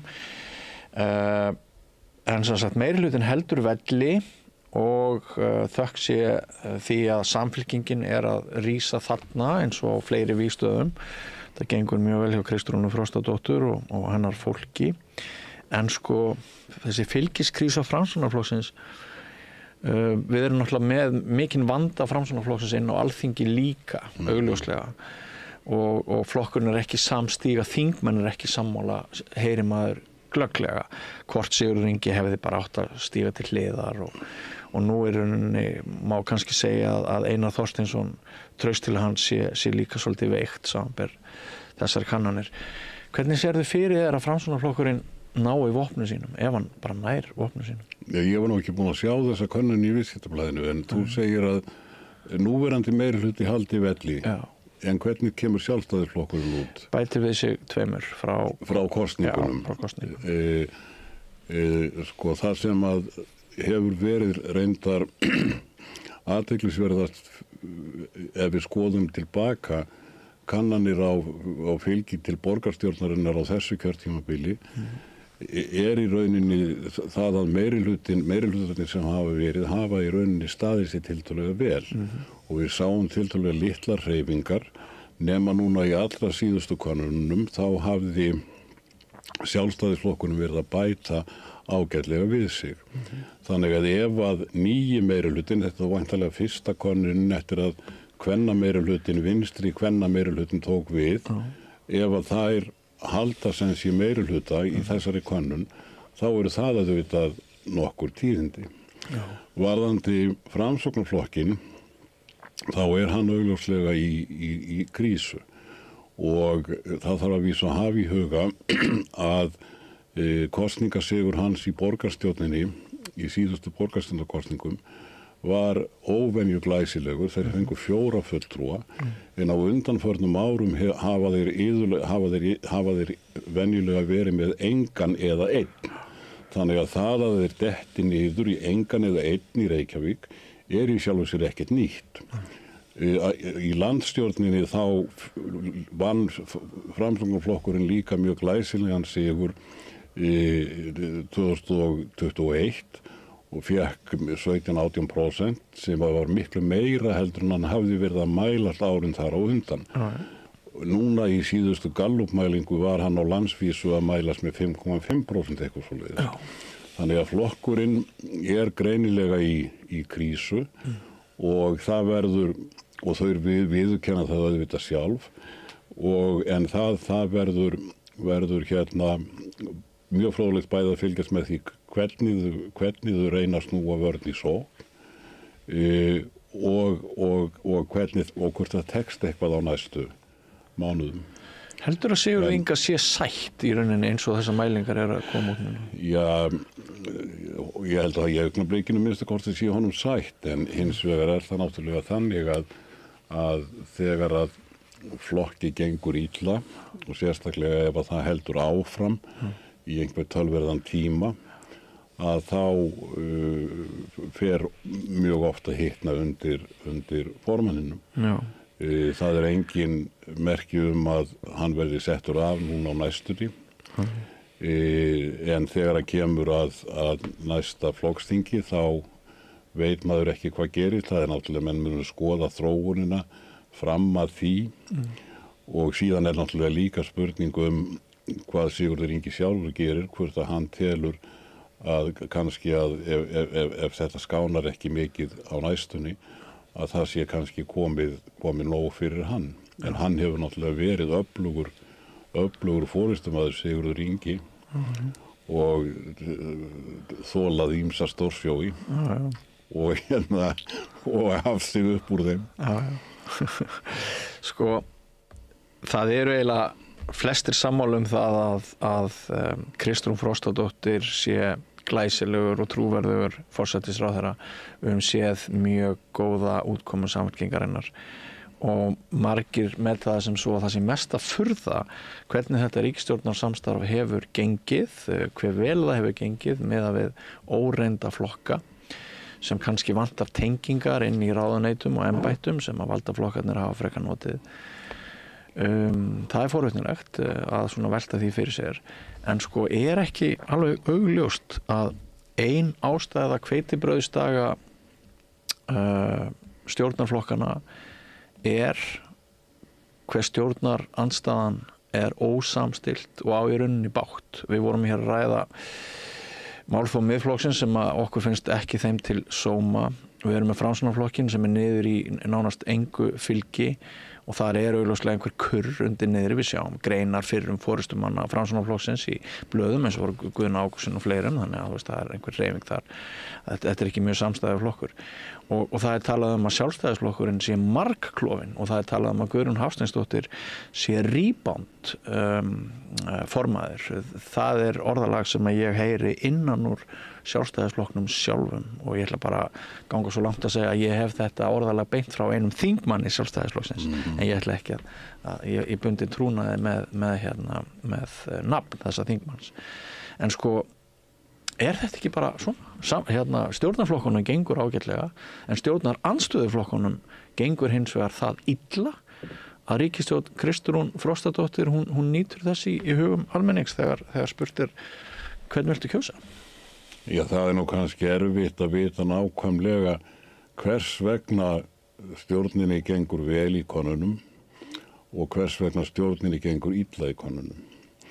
Þannig að það sem í rauninni höfum varðandi gengi stjórnarinnar og stjórnarandstöðunar þær mælingar sem við höfum í skoðanakönnunum.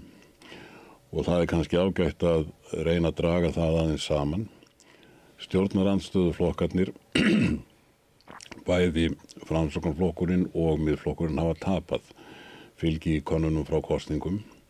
Sjálfstæðisflokkurinn hefur frá kosningum verið að bæta við sig svona 2% undir nýrri forystu Guðrúnar Hafsteinsdóttur.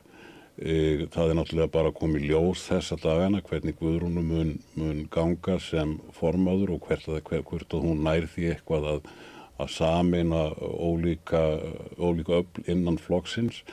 Menn spá mér sjaflega fyrir það en hún öflugur stjórnmálamaður og engin ástæða til að afskrifa hana á þessu punkti. En í rauninni hreyfingarnar sem við sjáum innan stjórnarandstöðunar þá bara það að það bil 2% kjósenda hafa fært sig frá Miðflokknum yfir á Sjálfstæðisflokkinn.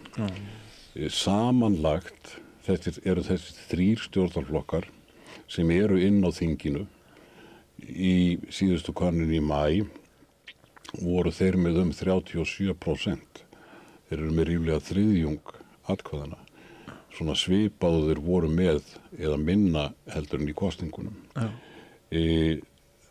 Stjórnarflokkarnir samanlagt eftir 5 eða 6 mánaða stjórn eru að mælast með 53% samanlagt fylgi flokkana. Þar hefur Samfylkingin bætt við sig, Viðreisn verið á svipuðum slóðum, en flokkur fólksins mist svona helmingina fylginu. Og það kann með flokk fólksins, það kann að stafa að því að þeir hafa lent í ýmsum svona vandræðamálum með Ásthildur Lóa þurfti að segja af sér og það eru fleiri mál sem að voru svona óþægileg fyrir flokk fólksins. Það hefur hins vegar ekki haft nein áhrif virðist vera á fylgi stjórnarflokkan í heild vegna þess að líklega hefur mestur parturinn af þeim kjósendum sem að hafa farið frá flokki fólksins að þeir hafa bara farið yfir á Samfylkinguna. Og það er líka rétt að hafa alltaf í huga með flokk fólksins að alveg frá því að fyrst var byrjað að mæla hann 2016-17 og þetta höfum við fjallað á fræðilegan hátt í bókinni Logmála í Ólgusjó sem kom núna út fyrir síðustu áramót þar sem við fjöllum skoðanakannanir að það hefur verið algjör regla síðasta áratuginn að flokkur fólksins hann hefur mælst mun lægri í skoðanakönnunum milli kosninga heldur en hann hefur síðan fengið upp úr kössunum í kosningum og við vitum ekki alveg af hverju þetta gerist en partur af því að fylgi flokks fólksins helmingast í könnunum er mjög líklega út af þessari kerfislægu skekkju. Við vitum ekki nákvæmlega hversu stór en í heildina náttúrulega er bara þetta auðvitað mjög góð niðurstaða fyrir stjórnina. Nú annar mælikvarði á gengistjórnar er spurningin sem Gallup er alltaf með mánaðarlega hvort að menn séu stuðningsmenn ríkisstjórnarinnar eða andstæðingar. Og ríkisstjórnin byrjaði í janúar með 69% stuðning. Það er auðvitað mjög hátt en flestar ríkisstjórnir eftir hrun hafa byrjað með svipaðar tölur. Núna í maí, 5. mánuðinum, þá er þessi tala komin úr 69% í 67%.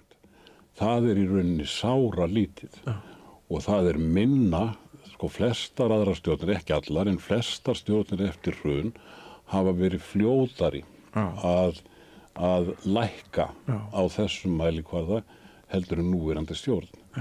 Þannig að þessar tölur, það er að segja bæði samanlagt fylgi ríkisstjórnarflokkana og stuðning landsmanna við ríkisstjórnina, þær eru hingað til mjög jákvæðar fyrir ríkisstjórnina og að sama skapi ekki góðar fyrir stjórnarandstöðuna.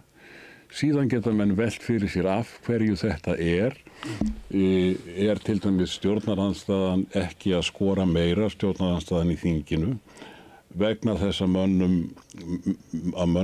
mörgum líkar ekki málflutningur hennar, kannski málflutningur hennar þannig að hann beinist fyrst og fremst í þann hóp sem að studdi flokkana fyrir en ekki þann hóp sem að Miðflokkur og Sjálfstæðisflokkur þurfa að bæta við sig ef þeir ætla að stækka.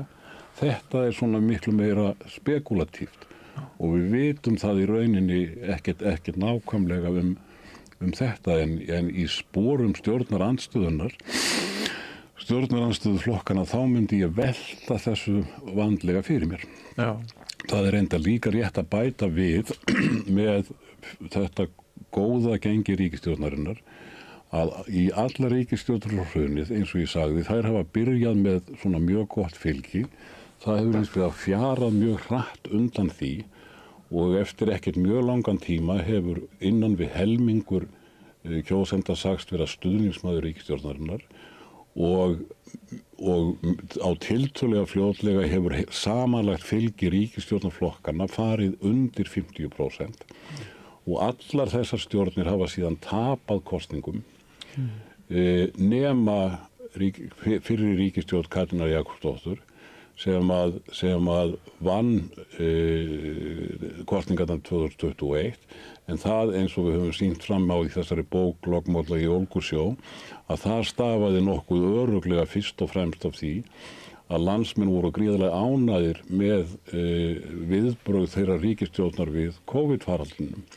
Þannig ef við miðum við reynsluna, þá ætti fylgi ríkisstjórnarinnar á næstu mánuðum að fara niður fyrir 50%. Samanlagt fylgi ríkisstjórnarflokkana ætti líka að falla og fara niður í kannski 45-40%. Þannig að ef það gerist ekki, þá væri það stórtíðindi því það væri annað mynstur heldur við höfum séð og það auðvitað ekkert útilokað að við fáum nýtt mynstur en reynslan sýnir okkur nú að það miklu algengara að gömlu mynstrin haldi sér frekar heldur en að nýtt mynstur myndist. En þá aldrei að segja aldrei, en þetta verður allavega mjög forvitnilegt að fylgjast með þessu á næstu mánuðum. Já, sumir segja að Kristrún Frostadóttir nálgist vald með meiri auðmýkt heldur en formenn valdaflokkana á umliðnum árum. Það var enda Guðni sem að stakka upp á því í fyrra á 17. júní að það geti kannski verið góð hugmynd að framvegis á þjóðhátíðardegi þá er það forseti sem flytti ræðuna á Austurvelli en ekki forsætisráðherra en hún færði mjög góð rök fyrir því hún Kristrún á hverju henni finnst þetta góð hugmynd og hún afsala sér þessu tækifæri að ræða við eigin þjóð og flytur það til Höllu. Maður heyriði það bara í gær að þetta var svona eitt af því sem að ég tók nú virkan þátt í þjóðhátíðargleðinni og þetta var eitt af því sem að fólk á götuhornum sem var hitti, bara vinur og kunningar og ræða, að fólki fannst þetta gott. Já, var það, já. Þannig að kannski er það einhverju svona, kannski er þetta spurning hvernig til dæmis forsætisráðherra kemur fram hvernig og auðmýkt gagnvart valdi, kannski snýr það þessu ferli sem þú ert að tala en nú er ég bara að tala spekulatíft frá eigin brjósti en ef við þetta er reyndar athyglisvert að hún skuli færa þetta yfir til forsetans. Já, mér finnst það eiginlega það sem að vekur mesta furðu gamalinn stjórnmálafræðings er að nokkur stjórnmálamaður skuli afsala sér tækifæri til að fá að ávarpa þjóð sína.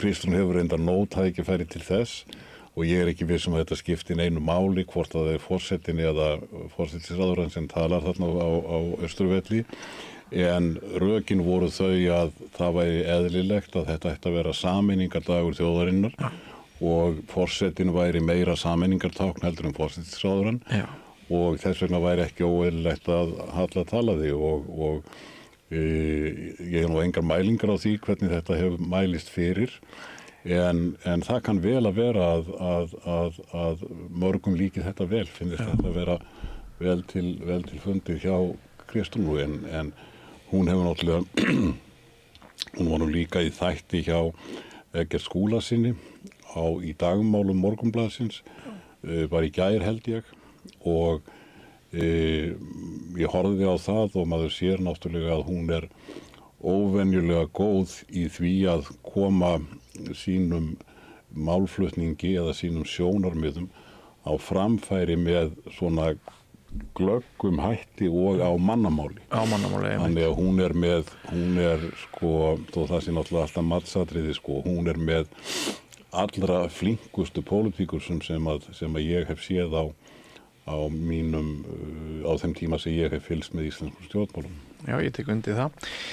Í því samhengi langar mig Ólafur aðeins að ræða við þig þá gagnrýni sem að kannski þú hefur mátt þola frá til dæmis Mogganum og Viðskiptablaðinu að maður spyr sig hvort það sé tilviljun að það eru fjölmiðlar og sumir blaðamenn, þeir eru svona svolítið að rakka þig niður og telja að þú sért bara einhver snati eða kolpur hjá Kristrúnu eða Samfylkingunni síðast í Viðskiptablaðinu í dag þá er einhver svona pilla þig, ég netti nú ekki að lesa hana, þetta er einhver þráhyggja finnst mér en sko skildi það vera tilviljun hve mikið er hamast í þér eða ætlaði að hangi saman við það hvaða flokkar stjórna núna landinu. Eins og við nefndum áðan þá eru það ekki þessir hefðbundu valdaflokkar, heldur þetta eru nýir flokkar. Hvað viltu sjálfur segja okkur þær pælingar? Já, sem minnst eiginlega, það er hérna, ég hef nú oft verið skammaður áður. Er það ekki óvinnu mikið skammaður? Og skammaður úr öllum áttum, þannig að það hérna kemur svo sem ekki óvart. Varðandi þessa síðustu gagnrýni þá hefur það sem ég hef séð af því hefur nú að menn hafa aðalega verið að skamma mig út af því að ég hafi tekið harkalega til máls málþófið og vakið athygli á því að það sé hægt að stöðva málþóf. Það hefur verið lagt þannig út að ég vilji bara banna stjórnar alla umræður ríkisstjórnarinnar á þinginu sem auðvitað fjarri sanni, auðvitað verður stjórnarandstaðan að hafa góð tækifæri og það verður reyndar hægt að gera ýmsa aðra hluti til að styrkja stöðu stjórnarandstöðunar. Því að ég held reyndar að staða stjórnarandstöðunar styrkist alls ekki með því að beita málþófinu. Það virkar held ég bara öfugt. En síðan hafa þessir moggamenn einhverjir og Viðskiptablaðið sagði nú á dögunum að ég væri í innsta hring Kristrúnar Þorvaldsdóttur með nafna mínum og fyrrum kennara og samkennara Ólafur Ragnari Grímssyni. Ég sá nú ástæðu til að leiðrétta það því að því fer fjarri lagi og ég að vísu rétt málkunnugur inn í Kristrúnu en ég nú ekki daglegur gestur og tala mjög sjaldan við hana og ég hef ekki veitt henni nein ráð og ég hef ekki veitt neinum flokki nein ráð frekar heldur en ég hef eins og að talað í gegnum tíðina á fundum allra eða flestra stjórnmálaflokkarna og stundum sagt þeim svo sem hvað ég teldi hyggilegast að þeir gerðu. Ég sjálfur óflokksbundinn, búinn að vera það í áratugi og kýstu mismunandi flokka? Já, ég hef kosið mismunandi flokka en það kemur í rauninni engum við og það skiptir engum máli en þetta svona plagsiður í íslenskri umræðu að fara í mannin en ekki boltan og það skilurðu ef að þú átt erfitt með að svara efnislegum rökum að þá fara menn bara í það að setja merki við það. Þessi íhaldsmaður, þessi kommunisti, þessi krati. Já, þeir eru náttúrulega að reyna að taka trúverðuleikaðinn niður. Að sjálfsögður eru að reyna það og við því ekkert að gera. Það ekkert að gera. Ég hef nú verið að sinna það sem ég kýs nú í ellinni að kalla alþýðufræðslu í nokkra áratugi. Með því að koma í viðtal eins og þetta? Með því að koma í viðtal eins og þetta og með því að vera í fjölmiðlum fyrir utan beinstörf á vísindum sem hefur náttúrulega verið mitt aðalstarf en ég hef verið frekar duglegur við að koma og að reyna að tala svona á mannamáli pólitíkina og ég hef reynt að vera óhlutdrægur og eins og ég hef nú oft sagt, það nú svo komið fyrir mér að ég held ekki með nokkrum stjórnmálaflokki þykir vænt þá alla. Það eina sem kemur mér úr jafnvægi eru töp og sigrar Fimleikafélags Hafnarfjarðar. Það það eina sem ég æsi mig yfir. En þegar menn voru til að mynda sá ég það að vegna ummæla minna málþófið og það að ríkisstjórninni hefði gengið vel að þá var ég ásakaður það að vera stuðningsmaður ríkisstjórnarinnar. Sú ályktun var væntanlega dregin af því að ég hafði sagt að stjórninni gengi vel. Ég var auðvitað bara að vísa í skoðanakannir og ég veit ekki hvað ég hefði átt að segja til þess að þeir yrðu ánægðir og teldu það óhlutdræga frásögn.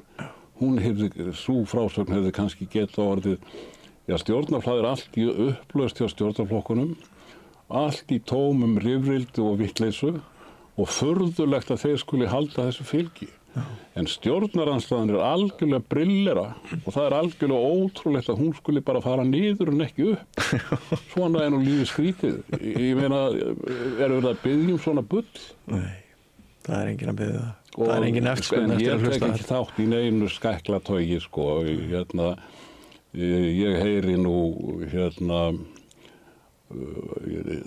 það mjög margir sem að hafa í gegnum árin þakkað mér fyrir mínar skýringar. Já. Og ég gerði þetta enga athugasemd við það þó menn séu ósammála skýringum mínum. Það bara fullkomlega eðlilegt. Já. En að væna mig óheilindi, það að segja Ólafur að segja þetta af því að hann heldur með einhverjum. Það veit ég að rangt, það veit ég að ósannindi og það bara, ég líti á það bara sem skítkast. Ég greini mál bara eins og mér finnst eðlilegast og heiðarlegast. Þær greiningar kunna auðvitað ofta vera rangar. Og við því ekkert að segja og ég fagna því bara ef menn gagnrýna það málefnulega. Þegar ég segi til dæmis að málþóf sé mikil meinsemd í íslenska þinginu og fyrir íslensk lýðræði, þá fagna ég því ef að menn koma með málefnaleg rök gegn því og útskýra af hverju málþófið eins og það núna sé mikil blessun fyrir íslensk lýðræði og af hverju það sé óhjákvæmilegt eina vopn stjórnarandstöðunnar. Þetta eru hlutir sem við getum rætt, en skítkast og merkimiðar sem eru reyndar mjög algengir í íslensku stjórnmála umræðu líka, að þeir skila á endanum ekki neinu. Og ég ekkert viðkvæmur fyrir því að það rökkvi á mig einhver skítur allra síst núna í ellinni. Ég sá að einn vinur minn á Viðskiptablaðinu sem að ég held nú reyndar að sé gamall nemandi minn var eitthvað að hnýta í mig. Hann orðaði það svo fallega að nú væri þessi aldni fræða þölur komin á þennan vondastað. Já. En það gott þú tekur þessu svona og ég get nú alveg tekið undir það, Óli minn, að þegar ég vann á Fréttablaðinu og vann í pólitískum fréttum, þá fannst mér bara alveg einstakt hvað þú tókst vel í erindi okkar blaðamanna á ritstjórn Fréttablaðsins. Og ég held að ég var aldrei lent í því að það var messufall. Alltaf þegar við náðum í þig, þá varstu til í að segja eitthvað. Og það náttúrulega draumur gangverks, lýðræðis og fjölmiðla að álitsgjafar og sérfræðingar séu til í að gefa fórna klukkutíma eða lengri tíma til þess að ræða við almenningi gegnum fjölmiðla. Og ég hef nú ekki fundið í neinum ákveðnum flokki, svo það sé sagt líka. En það ég hef nú betri tíma núna seinni árin, sérstaklega eftir að ég komur í pensjón. Já.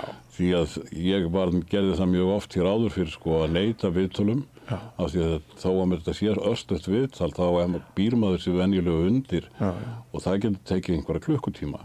Og áður var ég í mjög tímafrekum störfum, sérstaklega þessi ár sem ég var í 12 ár sem ég var forseti félagsvísindadeildar og forseti félagsvísindasviðs og þá hafði maður bara ekki tíma til þess að sinna þessu öllu. En þegar maður komið í pensjón og bara að hugsa og skrifa og í bílskúrnum með pípuna að njóta lífsins, að þá náttúrulega bara gaman að skjótast í viðtali eða svara blaðamönnum og taka sér svolítinn tíma í það. Já. Eins og ég segi, ég kalla það alþýðufræðslu. Alþýðufræðsla, mér finnst það bara mjög gott. En Ólafur, ég held við komumst ekki yfir lengra, ég ætlaði nú aðeins að ræða við í fleiri máli en við skulum bara segja að við höfum þá frekar rætt betur þau mál sem að þurfti að ræða og ítarlegar. En það örugglega ekkert langt þangað til ég mun. Já, ég vildi kannski bæta það við klárum aðeins. Ég var búinn að skoða aðeins trausti til Alþingis. Já, einmitt. Og svona stutt þá þá var traustið til Alþingis hér á árunum 95 til fram að hruni að það var að mælast yfirleitt milli 30 og 45%. Síðan gerist það eftir hrunið að það hrynur. Það fer úr 42% 2008 í 13% 2009 og niður í 10% 2012. Síðan hefur það verið að rokka hægt upp. Það er erfitt að byggja upp traust. En núna, síðasta mælingin í maí, var með traust, þá var traustið komið upp í 34%. Það er nefnilega. Og hækkaði verulega, það hafði farið upp í 38% í COVID-22, dotti síðan niður í rúm 30%, það var nú út af Íslandsbankamálinu eða óvinsældur ríkisstjórnarinnar. En núna eftir áramótin þá var það komið aftur í 34%. Og það er í rauninni mjög ánægjuleg þróun. Og af því að þar erum við svona nálgast að vera á þeim stað sem að ég held að við viljum vera á varðandi traust til þjóðþingsins, að vera á svona svipuðum nótum og hinn Norðurlöndin, ekki á svipuðum nótum og til dæmis Miðjarðarhafslöndin. Þannig að það er svona ljós í myrkrinu. Það er ljós í myrkrinu. Þetta eru góða fréttir fyrir þá sem er að fara í sumarfrí. Og reyndar enn og ég á ekki verið að tala um myrkur vegna þess að í rauninni þrátt fyrir að við séum að gagnrýna ýmsa hluti og það sé bara heilbrigt, að þá lifum við náttúrulega í einhverju besta samfélagi veraldarinnar. Og það er engin, mér hafa nú verið að rifja það upp núna 17. júní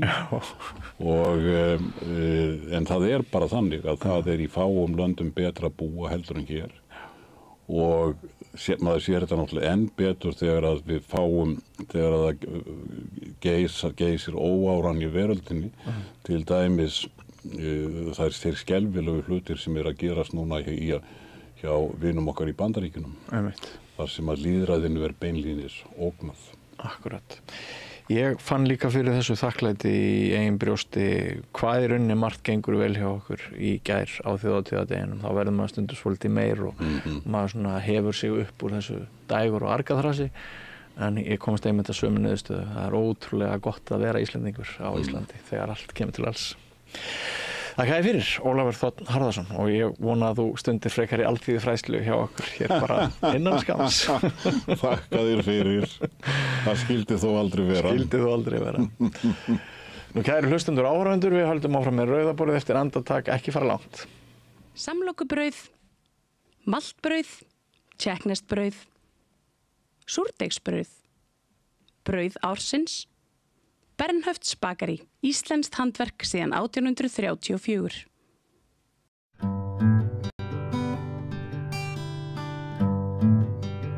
Já, þá er komið að heimsmálunum. Ég slæði á þráðinn norður á Akureyri, þar sem Hilmar Þór Hilmarsson, prófessor vertu velkominn. Og fyrir. Það sem að öll spenna er núna er það hvort að Bandaríkin taki þátt í árásum á Íran. Það má skilja það á Trump en það má svo sem margt skilja á honum. Hann var í kosningabaráttunni lagðan höfuð áherslu og hann var ekki svona stríðsforseti, að aðrir forsetar hefðu byrjað stríð hér og þar sem eru frekar óvinsæl í Bandaríkjunum. Hvað er þitt mat, Hilmar? Eru Bandaríkin að sogast inn í átökin á milli Ísrael og Íran? Já, þegar við töluðum saman síðast þá vorum við að tala um það sko að Donald Trump virtist vera allavega til að byrja með, hann vildi semja og var að koma á samningaviðræðum og hann átti fljótlega áður en Ísrael riðist á Íran að vera samningafundur í Óman og það stóð til að hafa samningafund og það virtist vera þannig eins og Donald Trump vildi fara samningaleið. Eins og við tölum þá líka þá vilja Ísraelar lengi dreymt það, eða allavega Netanyahu dreymt það að fara í stríð við Íran og væntanlega koma þá yfirleitt markmið er að eyða þeirra möguleikum að koma sér upp kjarnorkuvopnum en svo náttúrulega líka koma Kleppjárnsstjórninni frá. En ég var að horfa á CNN bara rétt áðan og það var verið að segja frá þessu með Netanyahu. Hann er búinn að vera með þetta á heilanum í 30 ár. Það var sýnt bara sem að var að fjalla sem vettvangi frá alveg frá 1996. Það var 1996, 2002, 2012, 2015 og svo núna 2015 alltaf spila sama spólan að Íran sé bara nokkrum vikum frá því að koma sér kjarnorkuvopn og þannig að hann gerir þessa innrás, ákveður að gera þessa innrás, ekki alveg vita hvað Donald Trump vissi mikið það eða fekk miklu það að ráða og menn hljóta velta svolítið fyrir sig hverju hann ræður í Bandaríkjunum vegna þess að sama var upp á teiningum þegar Úkraínumenn gera árás í Rússlandi að þá eins og hann sagðist ekki vita það. En svo kemur í fram líka bara nýlega að Director of National Intelligence í yfirmaður hefur leyniþjónustu, National Intelligence Bandaríkjanna, að sá aðili eða hún segir að Íran hafi ekkert verið nálægt í að koma upp með kjarnorkuvopnum. Þeir hafi verið að auðga úraníum, en það ekkert það sama, þeir voru ekki nálægt í að vera komin með sprengju. Þannig að þetta sem búið að vera áhugamál hjá Netanyahu í 30 ár, á minnstakosti, að gera innrás í Íran, hann loksins að láta verða af því og svo held ég að segja eins og þú sagðir, að innrásin hafin og Íranir hafa verið að skjóta eldflaugum inn í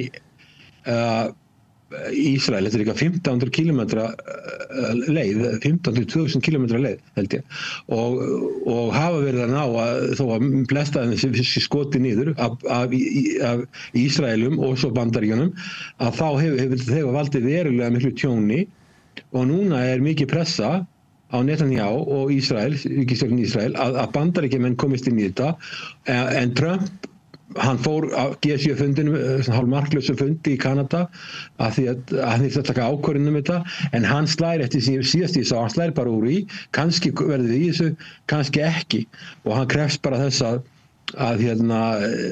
Supreme leiðtogi Katamei, leiðtogi Írana gefist bara upp en hann ekkert á þeim buxunum við erum aðtöða það að Íran er land með 90 milljónir manna og 1,6 milljónir ferkilometra.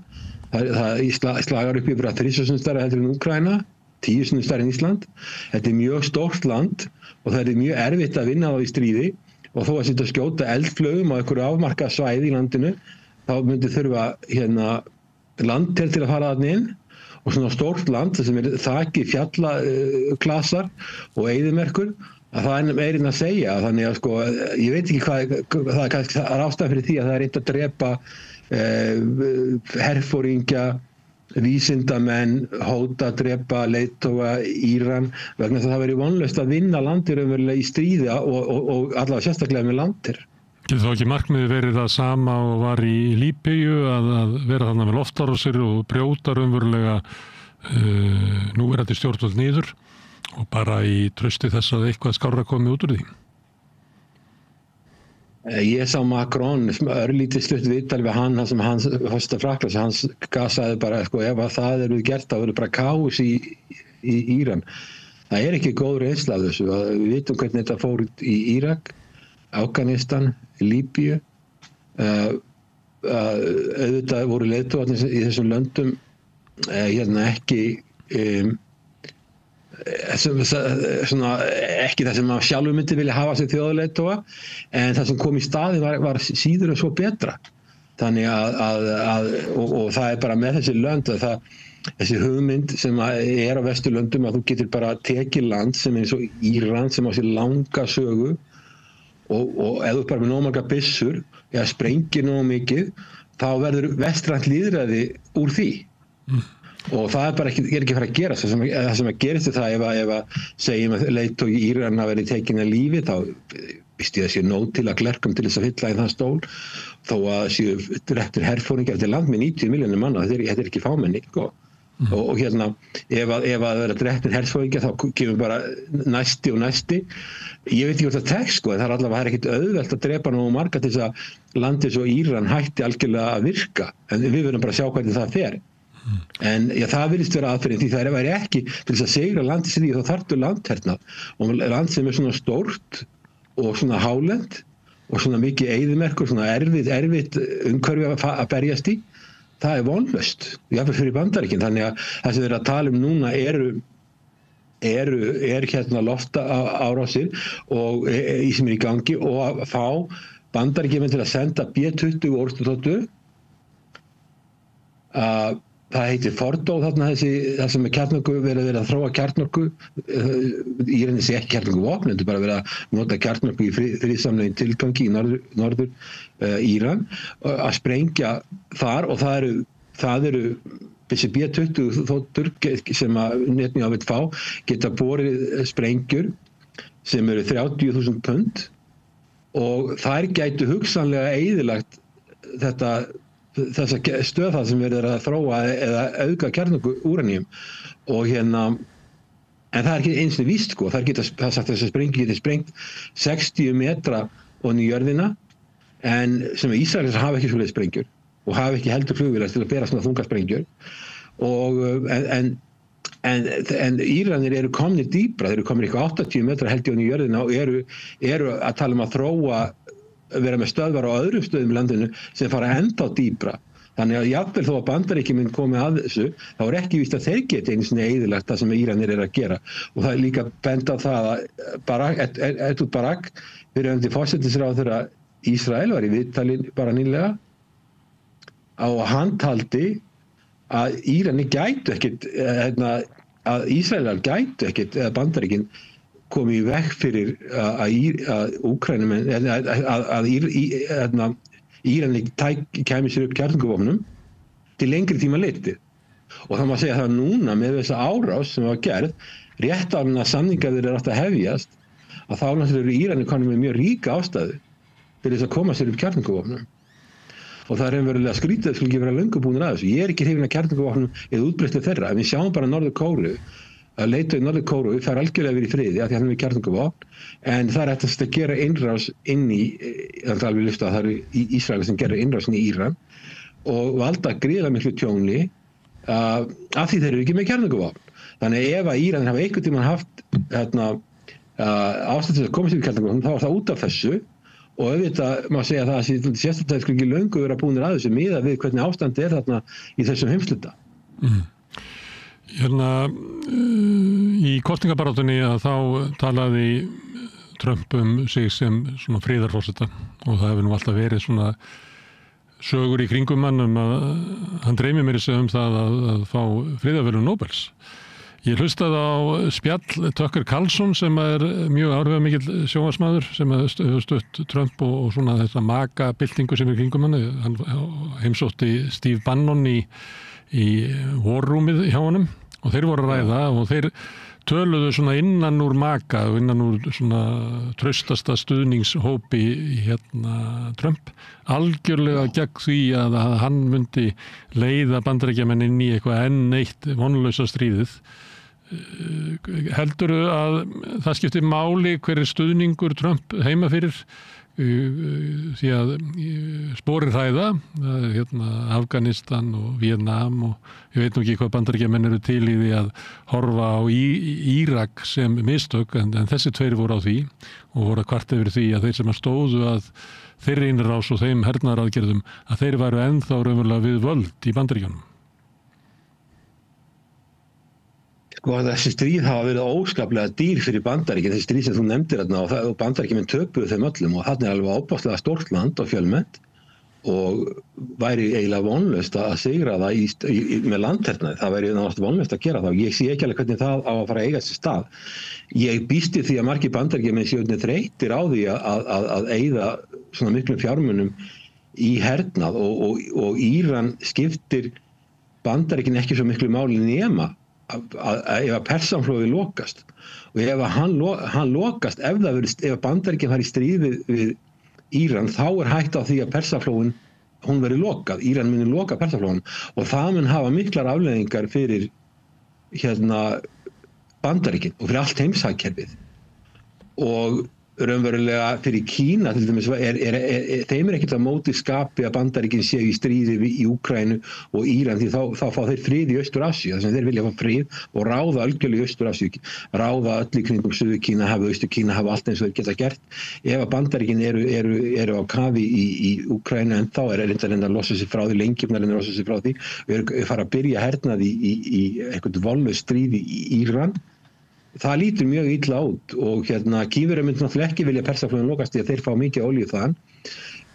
Rússar eru, svo líka annað með þessi Bandaríkjamenn þurfa að hugsa að Rússar eru í nánu sambandi við Íranir hafa verið að skaffa mikið af drónum til að sem að Rússar hafa notað í Úkraínu, þannig að Íranir eru ekkert einir. Það er spurningi hvað gera og Kínverjar hafa fjárfest mikið í Íran í kemur belt og braut og Rússar hafa mikla hagsmuni þetta hvað gera þessi lönd, þannig að Trump er að taka inn í dæmi líka hvað til lengri tíma muni þessi lönd gera ef að Bandaríkjamenn ráðast á Íran, hvernig muni þau bregðast við. Þannig að töluvert áhætta.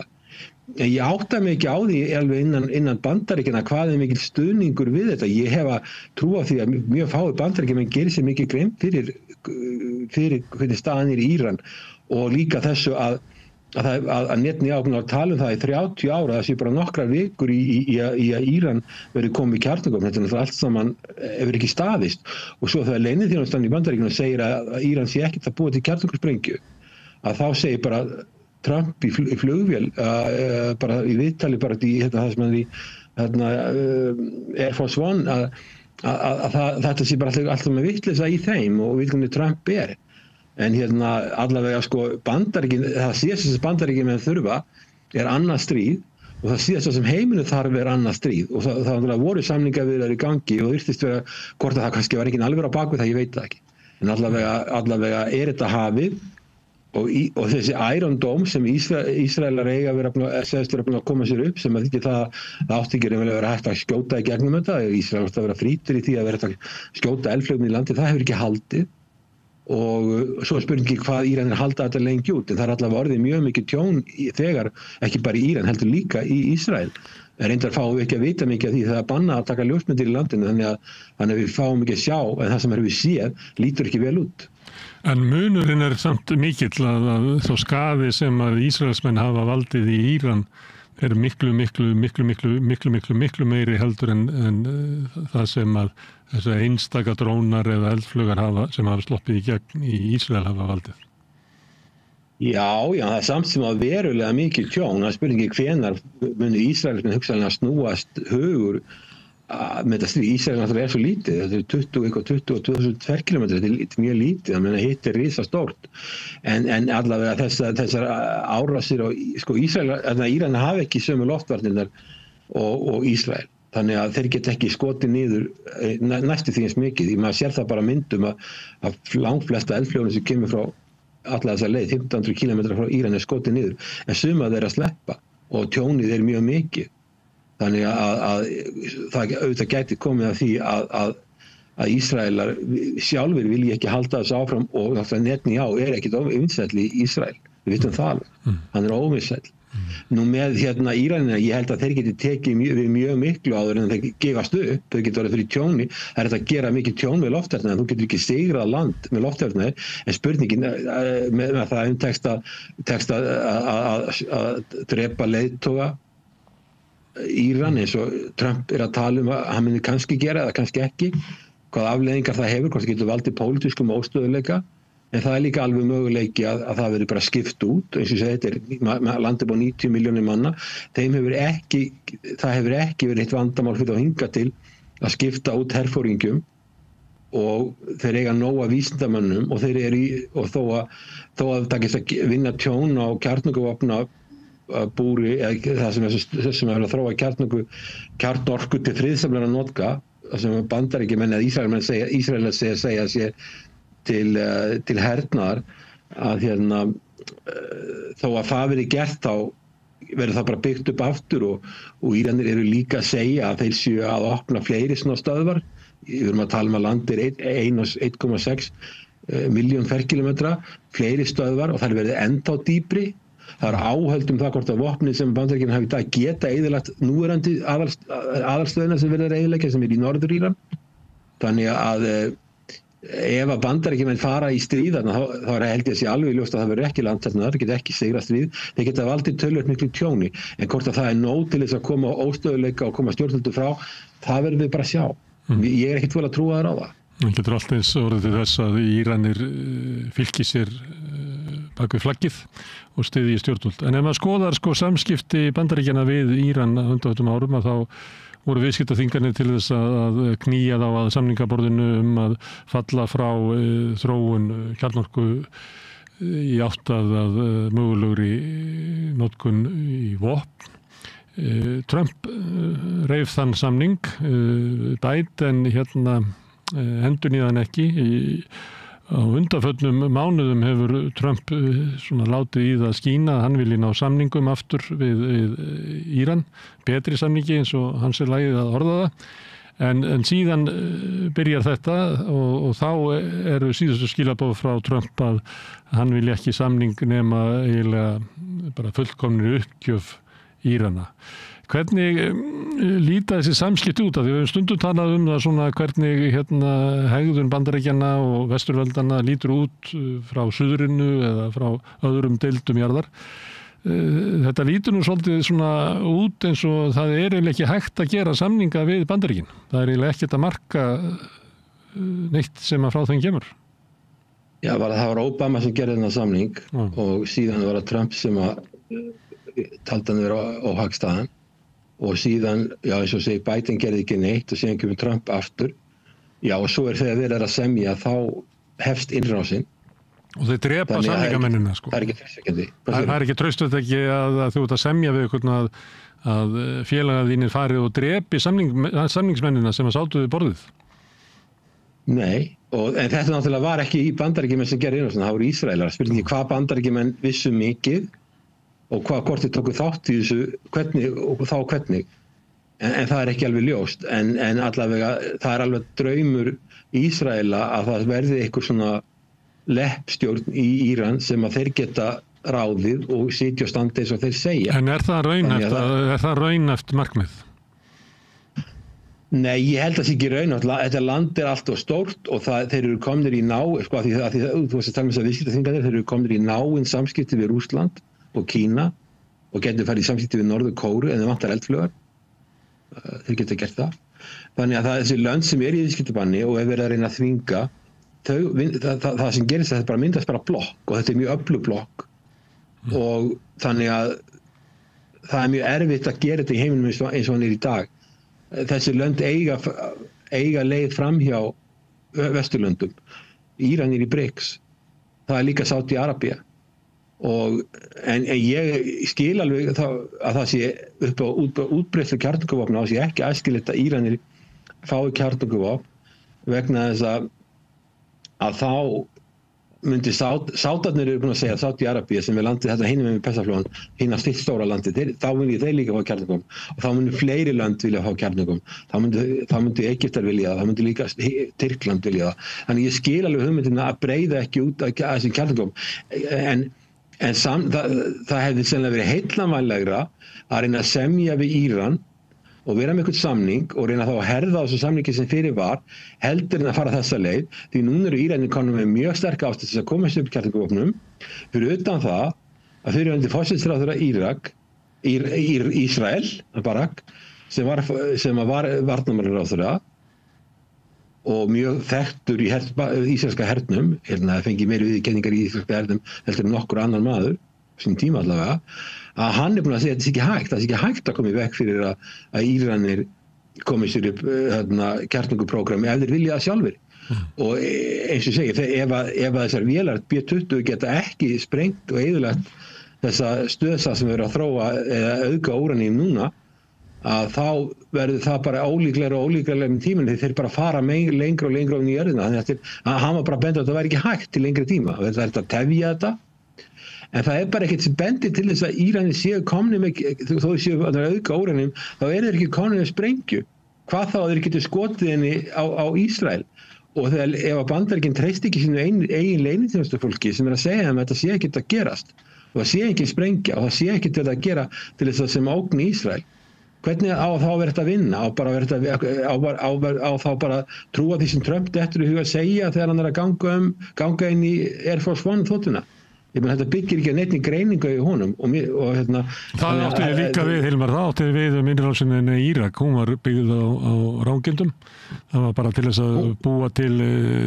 svona almenningsálit og auka fylgi hjá Sameinuðu þjóðunum að það voru dikterar upp sögur að Saddam var að koma sér upp gerðingavopnum. Þetta var að nota í svona pólitísku tilgangi, þetta þarf ekki að vera satt. Já, það er eins og einhver ásettur ágjafi sagði við George W. Bush sagði við fréttamann, we make the reality and you report it. Og við búum bara til heiminn, við búum til okkar eigin staðreyndir, þó að sé ekki staðreyndir. And you report it, og mainstream fjölmiðlar, stóri fjölmiðlar enduróma það sem þessi aðilar að segja. En það er rétt að náttúrulega innrásin í Írak 2003 var ólögleg og það var alveg ljóst að Írakar höfðu engin vopn sem höfðu engin efnavopn en einn gerðingavopn, höfðu ekki neitt slíkt, það fannst ekki neitt slíkt.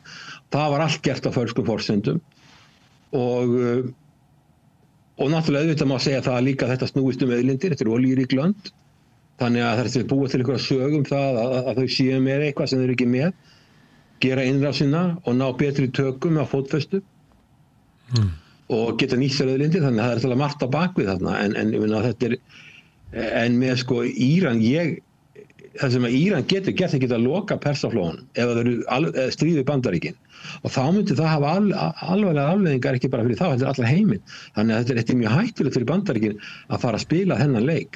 Fyrir utan það að þeir eru bundnir út af stríðinu við Jemen, sem Hútís eru, út af það sem er gerast á Gazasvæðinu, þá geta þeir loka Rauðahafinu eða hafa verið að trufla siglingaleiðir.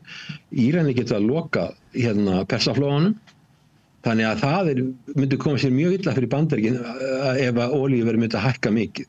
Þannig að ég veit ekki, allavega síðast ég heyrði Trump sagði hann bara hvort hann ætlaði að fara í stríði með Ísrael, þá sagði hann maybe not. Þannig að hann gerir sér grein fyrir því hvað þetta er hættulegt og örugglega margir Bandaríkjamenn eru þreyttir á þessu svokölluðu no forever wars sem að skila engu síðasta stríðið við Afganistan stóð yfir í 20 ár, dýrasta stríð sem Bandaríkin hafa farið í, miklu dýrara heldur en Úkraínustríðið. Þannig og svo er það líka að ég held að Trump skilji líka að það er alveg orðið nauðsynlegt fyrir Bandaríkin að fara að einbeita sér á Austur-Asíu, ekki vegna Kína, ekki að því þeir vilja fara í stríð við Kína, heldur að því þeir vilja bara vera svona með fælingamátt á því svæði og þeir gera það ekki með því að fara í stríð við Íran og fara í annað stríð bæta því við Úkraínustríði og svo er líka annað sem er að gerast nú er Úkraína komið úrlega mikið úr fréttum en maður er að heyra að mjög slæmum árásum og sprengjuárásum á Kíef núna með miklu mannfalli og það sem maður líka veit er það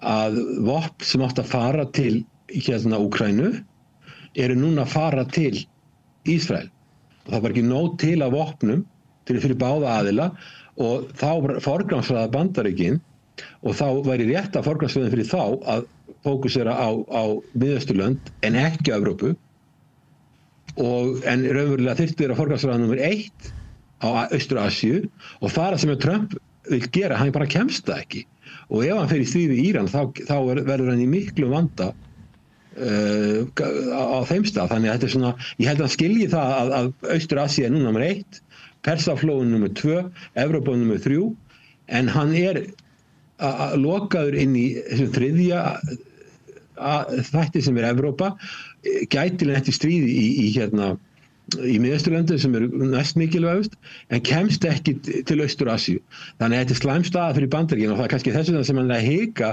þó að Ísrael sé að biðja hann þetta en allavega það sem þeir eru að biðja núna eru þess að B-20 orðsóttur til að reyna að eyðileggja þessa stöð þarna Svartól, það sem er verið að þróa, verið að auðga úraníum, þó að það sé, þó leyniþjónustumenn í Bandaríkjunum segja, fólk sem er leyniþjónustan þar, segja að það sé ekki verið að búa til sprengjuðar og hvað þá að sýta skjótinni til 2000 kilometra til, eða 1500-2000 kilometra til Ísrael.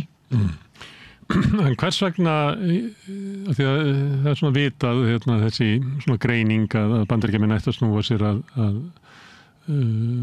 Suðaustur-Asíu. Það væri það ríki sem að eiginlega eina ríkið á jörðinni sem að getur orðið samkynnisaðili í Bandaríkjanna. Þau búið sundur átök við það, en þau komast ekki þangað. Ástæðan sú að það eru öfl innan Bandaríkjanna sem að vilja viðhalda Úkraínustríðinu og vilja viðhalda stríðinu í Miðausturlöndum, við getum kallað það, bara verið stríð með nokkrum hléum.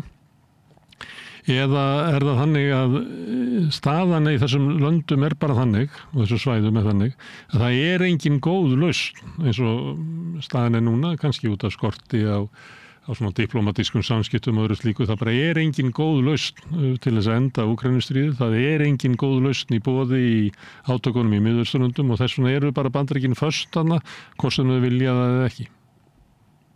Og ég held að sé töluverður munur á því hvað stjórnvöld í Bandaríkjunum segja Úkraínustríðið og Evrópa. Það aðalega Evrópa sem vill ekki semja. Bandaríkjamenn hafa viðrað alls konar hugmyndir málamiðlanir. Og alltaf þegar hafa komið með það hefur verið slegið á puttanum, meðan þeir hafa verið skammaði fyrir að vera pútinistar eða vera tengdir Rússlandi. Og þeir hafa komið, en það Evrópa sem hefur ekki viljað gefa neitt eftir og Evrópa þar á meðal okkar forystumenn herlausu þjóðarinnar Íslands hafa talað að sigra á vígvellinum í Úkraínu og það ennþá svo hugmynd í gangi að það sé hægt að sigra á vígvellinum í Úkraínu. Úkraína myndi ekki tapa neinu landi, hún fái stríðskapabætur á Rússlandi, það sé að taka gjaldeyrisvara frá Rússlands og nota hann til að byggja upp Úkraínu og svo framvegis. Þetta allt saman hugmyndir sem eru raunverulega algjörlega óraunhæfar, en Evrópa heldur sig fast við þetta. Þess vegna við Trump tala hóta ganga frá þessu. En varnarmálaráðherra og utanríkisráðherra Bandaríkjanna og Trump eru raunsæir að mörg leyti með Úkraínu að það verði að semja einhverja málamiðlun. En þeir hafa ekki fengið að gera það. Þess vegna sagði Trump á tímabili að þetta eru svo krakkar sem þurfa að fá að slást einhver tíma og svo kannski farið að átta sig á því að það þarf að ljúka þeim slag. En það ekki og það líka vekur athygli að í stórveldasamkeppninni þá út frá hagsmunum Bandaríkjanna, þá ég ekki hagsmunum Úkraínu eða Evrópu endilega út frá hagsmunum Bandaríkjanna, þá þurfa Bandaríkjamenn að ná sáttum við Rússa til lengri tíma litið og þeir geta kannski ekki komið í veg fyrir það að það veri náið samband milli Kína og Rússlands og þau myndu gjarnan vilja það, en allavega að bæta samskiptin og það vakti athygli á G7-fundinum í Kanada sem var núna þessi Trump fór snemma og hitti ekki forsætisráðherra Ástralíu, að hann skammaðist út í það af hverju Pútín væri ekki á þessu fundi. Af hverju Rússar væri ekki við borðið, því að það þurfti að tala við Rússa og hann sagði við erum alltaf að tala Rússa og við erum alltaf að tala Úkraínustríð, en Rússland ekki við borðið. Og þannig að hann segir alls konar hluti sem að hristir upp í þessum leiðtogum og svo bara ákvaðan að hann ekki að vera á þessum fundi lengur og fór bara og hafði það sem yfirvarpa, hann þyrfti að semja þetta aðtóða þetta með Miðausturlönd kannski, en samt sagði hann að það dróð hann úr því seinna því að Macron var að segja það að hann hefði farið að því að hann vildi semja vopnahlé en þá sagði Trump nei, ég vil það ekki, því ég vil bara miklu meira en það og þá var hann að heimta skilyrðislausa uppgjöf. En ég meina, það ekki góð lausn, það engin góð lausn í Úkraínu, þess vegna heldur stríðið áfram. Eina góða lausnin í Miðausturlöndum að láta þessi lönd í friði. Lönd eins og Sádi-Arabía, lönd eins og Íran og Írak og Afganistan, þetta eru lönd sem eru á allt öðru þróunarstigi heldur en við og þau þurfa tíma á frið, en það þessi hugmynd hefur lengi verið og þegar Trump fór til Sádi-Arabíu þá var hann einmitt að gagnrýna mjög harkalega þessa hugmynd, þessa nation building hugmynd að það væri hægt að fara til svona landa og breyta þeim þannig að þau tækju vestrænt lýðræði og yrðu eins og vesturlönd og tækju vestrænt gildi bara það væri sprengt nógu mikið og nógu mikið af byssuskotum og nógu margir drepnir. Það væri nóg og þá myndi bara koma vestrænt lýðræði í kjölfarið. En ekki fullt seint til maður að segja að láta þessi lönd vera því að Bandaríkin eru með herstöðar í mörgu þeirra og tilvist þeirra að mörguleiti byggir á vend Bandaríkjana? Bandaríkin eru með eitthvað 750 herstöðar í heiminum í 80 löndum. Þeir eru út allt og þeir eru allt í kringu Persaflóan. Í Katar, ég var þar fyrir 2 árum eitthvað, það er lítið land sem að liggur að Sádi-Arabíu og beint á móti Íran, þar var meira þess að herstöð líka og það er herstöðar út allt. En ég meina, ég held í fram að þessi lönd, þau eiga erfitt með nútímavæðingu í þeim skilningi sem eins og við skiljum nútímavæðingu. Þau eiga erfitt með að taka upp vestræna siði og vestrænt lýðræði og vestrænt jafnrétti. Vilja það kannski ekki, það er ekki allir gefið, allir vilja verða eins og við. Það eru þekkti í þessum heimshluta, það er líka þekkti í Afríku, að fólk er mikil vilji til þess að þróa einhverja uppbyggingu samfélags sem stendur nær þeirra menningu og þeirra viðhorfum. Menn horfa til vesturveldana og menn horfa ekki alltaf með öfundu á Vesturlönd. Finnst það að vera köld samfélög og menningarsnauð og það er viðhorf suðursins til Evrópu er ekki eins og hugmyndir okkar Evrópu, sko. Nei, mér finnst það hroki að ætla þess að við þurfum að segja þessum löndum hvernig þau eiga að vera, eins og við séum sama bara eins og það við erum að Bandaríki sem eru 250 ára land á sér 250 ára sögu, alltaf að fara að segja Kína sem á sér 5.000 ára sögu, menningarsögu, hvernig þeir eiga að vera. Breyta landi sem er 4 sinni fjölmennara í bandarískt lýðræði eða amerískt lýðræði. Mér finnst þetta fáránleg hugmynd og með miðausturlönd þá verða þau að fara sínar eigin leiðir en náttúrulega ástæðan fyrir þessari gríðarlega miklu viðveru Bandaríkjanna í þessum heimshluta eru auðlindir. Það eru olía og gas sem það verið að reyna að tryggja það sem þeir telja sig verið að gera er að tryggja það að Persaflóin sé þannig að það sé hægt að fara hann og sækja auðlindir og Rauðahafið sé opið, að siglingaleiðir þaðan til Evrópu sé opnar, halda siglingaleiðum opnum, tryggja aðganga auðlindum, það er það sem þeir eru að gera, af því eru þessar herstuðar þarna. Og svo líka þetta, kannski að Ísrael vill vera ráðandi í þessum heimshluta og vill að þessi lönd sitja og standi eins og Bandaríkin og Ísrael segi og Ísrael er eina landið þarna sem hefur kjarnorkuvopn. Þetta er eina landið í þessum heimshluta sem hefur kjarnorkuvopn og hefur sérstaklega stöðu út af því. Þannig að, en ég meina, ég er að segja, hvað er besta lausnin? Besta lausnin væri þessi lönd fengi að vera í friði, þannig að það fá ekki að vera í friði vegna þess að það eru þessar auðlindir og þess vegna eru stöðu átök þarna. En Trump bara tala um það að þessi hugmyndum að þessi nation building, að þetta byggja upp vestrænt lýðræði og taka upp vestrænt gildi í þessu löndum, það verið hægt að gera það með hernaði. Hann gerði grín af þessi nýlegri heimsókn til Sádi-Arabíu. En svo núna, eitthvað mánuði seinna eitthvað sliðs, að þá er hann komið til Washington og er jáfnvel farin að tala um að verða við þeim kröfum að gera loftarás á Íran og til þess að reyna að eyðileggja þessa auðgun kjarnorku úraníum sem að myndi bara því að það eru einhverja tafir og mér finnst þess að stríð núna sem Íran segja það að þeir hefðu átt að vera búin að koma sér upp kjarnorku fyrir löngu síðan og það er sama með Norður-Kóreu. Ég meina þú nefndi Trump á Nóbelsverðlaunin, hann vildi fá Nóbelsverðlaunin á sínum tíma út af það að semja við Norður-Kóreu og það átti það að snúast það að Norður-Kórea léti af hendi sín kjarnorkuvopn sem að vera það síðasta öllu sem þeir ætti að gera miðað við það sem er að gerast í heiminum, núna miðað við Íran, en þeir voru í huga var Líbía. Ég meina, Gaddafi hafði ekki kjarnorkuvopn, hann hafði ekki efnavopn sem voru kalluð weapons of mass destruction, þetta voru geðringavopn, voru efnavopn, hann léti af hendi. Hann var drepinn fljótlega eftir það.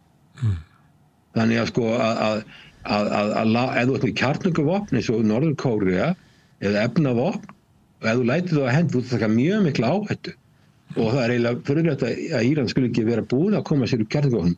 Ég teka fram að ég er algjörlega á móti kjarnorkuvopnum en ég er bara að hugsa það sko miðað þessa árás frá landi sko miklu minna. Ég meina Ísrael er tæplega 10 milljónir manna og Íran er 90 milljónir manna. Íran er landfræðilega 70 sinni stærri en Ísrael eitthvað ekki, miklu stærra að það sé hægt að gera þetta og að þeir sé ekki búnir að koma sér upp einhverjum vopnum sem að hafi fælingamátt þannig að það sé ekki verið að ráða svona á þá að þeir eru löngu síðan að það verður að koma sér þessum vopnum, einhvers konar vopnum upp til þess að reyna að tryggja einhvers stöðuleika og mér finnst að ef það er einhver lærdómur sem að þeir geta dregið af þessu stöðu er það að fara þessa leið ef maður er að hugsa út frá þeirra sjónarmiðum. Þeirra svona öryggishagsmunum landa sem að vilja kannski ekki vera bara leppríki undir stórveldunum, heldur fara sína svona eigin leiði að móta sitt samfélag, að þá er eiginlega besta öryggi sem að þau geta haft er að búa yfir kjarnorkuvopnum. Já, við sjáum bara hvað lönd hafa gert þetta. Við sjáum að Kínverjar eru með kjarnorkuvopn, Pakistan er með kjarnorkuvopn og Indland er með kjarnorkuvopn. Pakistan er muslimaríki eins og eins og Íran og þeir eru búin að láta það búið ganga, það kom eitthvað skilaboð frá þeim, ef að Ísraelar myndi beita kjarnorkuvopnum gegn Íran, þá myndi Pakistan sem þetta nálagt, með landamæri við Íran, beita kjarnorkuvopnum á Ísrael. Og þess að Pakistan með kjarnorkuvopn, það virðist ekki vera mjög miklu ágjörð því Pakistan frekar pólitískt óstöðugt land. Það voru góð samskipti við Bandaríkin áður fyrir, en núna eru Pakistanar meira tengdir Kínverjum og Kínverjar eru mjög tengdir Íran. Og þá kom þetta skilaboð, sko, ef að þið sprengið í Íran, þá sprengjum við í Ísrael. Þannig að maður heyrði, ég veit ekki hvort þetta var frá þeirra aðstæðlega en allavega þetta kom þetta skilaboð.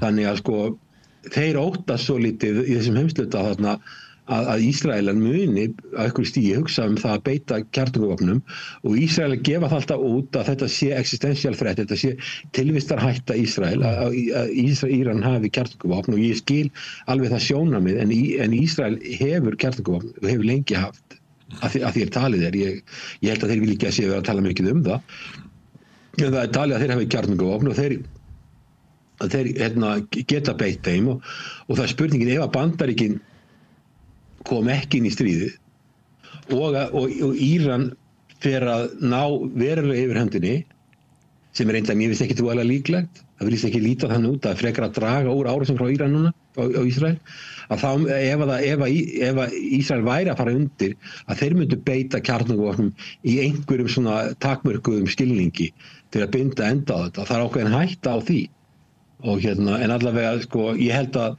ef að Ísrael hefur haldið það að þetta myndi vera til þess að Íran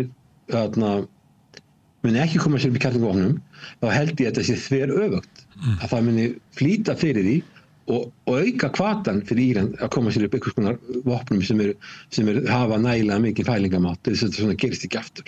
Hörðu, ég ætla að færa þig í annað stríð, það er eins og kunnum að þá er það í stjórnarsáttmála núverandi ríkisstjórnar að verði þjóðaratkvæðagreiðsla ekki seinna en 2027 hvort Ísland eigi að ganga í Evrópusambandið. Þetta er svona ýmismerki þess að umræðin sé svona aðeins að komast á skrið. Það var meðal annars heimsótt í forsætisráðherra, Kristrún Frostadóttir. Morgunblaðshöllina var þar í dagmálum á þjóðhátíðardaginn 17. júní. Það sem var spurt aðeins út í þetta. Hvernig metur þetta? Finnst þér að stjórnvöld séu að setja svona aukin þunga á það að fara að beina Íslandi inn í Evrópusambandið? Eða er þetta svona mál sem að valla er þroskað í umræðin í dag? Ég sá að forsætisráðherra sagði, ég held við eigum að fara inn í slíka viðræður þegar við erum stór, sterk og getum staðið á okkar og erum ekki á hnjánum. Ég veit ekki hvernig hann að vísa til þess að því hrunið 2008-2009 þá náttúrulega sóttu við þetta var ekki 2009 sem þetta var í kjölfarhrunsins þá má kannski segja Ísland hafi verið á hnjánum og hún segir og getum selt okkur dýrt ég veit ekki alveg hvað hann á við að selja okkur dýrt það minnir á atómstöðina selja landið Já, ég myndi allt bara því að getum selt okkur dýrt það er fórsettur að tala það ég vil selja mitt land en ég býst það sem hún að tala það er samningsstaða, hún að tala sterkar samningsstöðu og það náttúrulega ef að við förum í aðildarviðræður þá náttúrulega eru tvö mál sem eru erfiðust það er erfiðast væri sjávarútvegsmálin og svo landbúnaðarmál, en það verið fleiri mál sem getur komið upp sem eru erfið. En að því hún orðar þetta svona að selja sér dýrt, að þá er það eins og að hún metið að gæti verið að við verðum með eitthvað svona tromp upp í hendinni sem að miðað við svona umræðina sem hefur sérstaklega gagnrýnendum Evrópusambandsins og aðildar Íslands að sambandinu hefur verið það að það er ekkert að semja þetta er ekki þannig að Evrópusamband er ekki að ganga inn í Ísland, það er Ísland sem er að ganga inn í Evrópusamband og það er meira minna búið að ákveða hvernig línur liggja þannig að þetta eru bara aðlögunarviðræður hversu lengi þetta er að vera en þá er mjög að tala um Trump fyrir ekki Trump, þetta er Trump Getur verið að hún meti það eða einhverju kringum hana svona í þessum að stjórnvöld er að meta stöðuna og telja að við getum komin sterk að samningaborðinu og þá dettum við eiginlega bara í hug því að það er ekki þannig að við stöndum eitthvað efnaðslega sterkt þannig að það skipta einhverju máli í Evrópusambandinu pínulítið samfélag langt út í hafi en það er helst þá öryggis sjónarmiðin að Evrópusambandinu gæti fundist einhver ávinningur í því að fá klettinn í Norður-Atlantshafinu ósökkvandi flugmóðurskipið og allt það að það gæti skipt máli í samningaviðræðum þannig að við gætum fengið Evrópusambandið til þess að fallast á okkar sjónarmiðum meðal annars í sjávarútvegsmálum eða eitthvað slíkt. Heldur að sé eitthvað slíkt í stöðunni? Ég sé ekki alveg sko hvaða land myndi taka að sér eða bolmagn eða vilja eða getur til að taka að sér varnir Íslands. Sko, þú veist að Evrópusambandið hefur enga sameiginlegan her. Og það engin samstaða að vera með sameiginlegan her innan Evrópusambandsins. Það eru til lönd sem vilja sameiginlegan her. En það engin samstaða og það hafa mörg lönd sett sig á móti vegna þess að þau segja þá sé verið að veikja NATO. Reyndar er NATO miklu veikara núna heldur en það hefur verið áður. Alltaf, ég held að Úkraína hefði veikt NATO. NATO lítur ekki eins vel út eins og það gerði. En það þessi hugmyndum að vera hluta af ykkur stærri heild og ef það sé ráðist á okkur þá sé við öruggari og svo náttúrulega annað í þessu að við þyrftum svona þá miðað við að ef við færum að verðum að vera í 2 ára inni, þá myndum við taka upp sameiginlegan gjaldmiðil sem umdeilt mál hérna líka, reyndar hafa ekki öll lönd gert það, svo Svíþjóð hefur ekki tekið upp sameiginlegan gjaldmiðil. En jú, það getur vel verið að sko núna þeir eru lönd að keppa áhrif á norðurslóðum. En það væri þá, ef við erum að horfa í kringum okkur, þá norski herinn, þeir eru ekki í Evrópusambandinu, það breski herinn fyrir sunnan okkur. Svo erum við náttúrulega með sérstakar stöðu vestamegin okkur, þar sem Grænland og Macron var þar í opinberri heimsókn sem eru tíðindi, að hann að koma þangað fyrst og fremst út á öryggishagsmunum. Kannski horfa menn á það að Evrópusambandið þurfi að hafa styrk til þess að geta verið einhvers konar ógn eða mótvægi við Bandaríkin í Grænlandi eða Íslandi, ég veit það ekki. Já, það líka það sko að Bandaríkjamenn hafa sendað skilaboð til Evrópu og hún þurfi að taka sínar varnir meira í sínar hendur. Og það líka út að þeim vilja þeirra að færa sig meira til Austur-Asíu og vera minna í Evrópu. En það ekkert að fara að gerast til skamstíma litið. Það tekur ár að gera það, mörg ár. Og hvaða land fara að seilast til áhrif á Íslandi við að tala okkar öryggi að Rússar kæmi eða Kínverjar og þá hafi Evrópa áhyggjur af því að hafi sé komin kínversk eða rússnesk flotastöð á Íslandi og það ógni Evrópu, meginlandi Evrópu sem það myndi gera. En ég bara sé ekki fyrir mér að Bandaríkin sé að láta það fara að gerast. Þeir náttúrulega verið með tvíhliða varnarsamning og þú sér það sko að bæði Finnland og Svíþjóð töldu ekki nóg að vera í Evrópusambandinu og Finnlandi líka á Evrusvæðinu töldu ekki nóg, þau vildu fara líka í NATO og svo eru löndin sem Danmörk líka með tvíhliða varnarsamningu í Bandaríkin eins og við. Og ég sé ekki fyrir mig hvað, sko Norðurlöndin og Íslandsstríkin myndi ekki verið okkur í stríði og hvaða önnur lönd myndu gera þetta og það engin samstæðan það sem sameiginlegan í Evrópusambandinu og ef það verið gert, það ekki það langan tíma. Þannig að allavega ég sé ekki, það getur vel verið að einhverju Evrópusambandsaðilar hugsa svo að við styrkjum okkar stöðu á norðurslóðum með því að Ísland sé í Evrópusambandinu. Það einhverju auðlindir og eitthvað slík áhrif. En varðandi öryggi Íslands þá erum við ennþá á svæði Bandaríkjanna og ég sé ekki fyrir mér hvernig að það mun breytast til skamms tíma. Mér finnst alltaf að hafa lýðræðislega kosningu eða þjóðaratkvæðagreiðslu hvort að þjóðin vill fara í áframhaldandi aðildarviðræður og ef það næst samningur þá ekkert óeðlilegt við það að það sé kosið hana á einhverjum tímapunkti. En ég hef ekki séð neina tímatöflu hjá ríkisstjórninni og ég hef heldur ekki séð neitt frá það hvernig á að standa þess að það líka að breyta stjórnarskránni sem flókið mál á Íslandi. Það þarf að vera það þarf að leggja hann til á Alþingi, það þarf að samþykkja hana með meirihluta, það þarf að halda kosningar og samþykkja óbreytta tillögu aftur og fyrir utan þess að 2 þjóðaratkvæðagreiðslur sem þarf til þess að annars vera hvort að ég halda viðræðunum áfram og ef það verður ákveðið þjóðin ákveður að vilja það, þá þarf að hafa samning.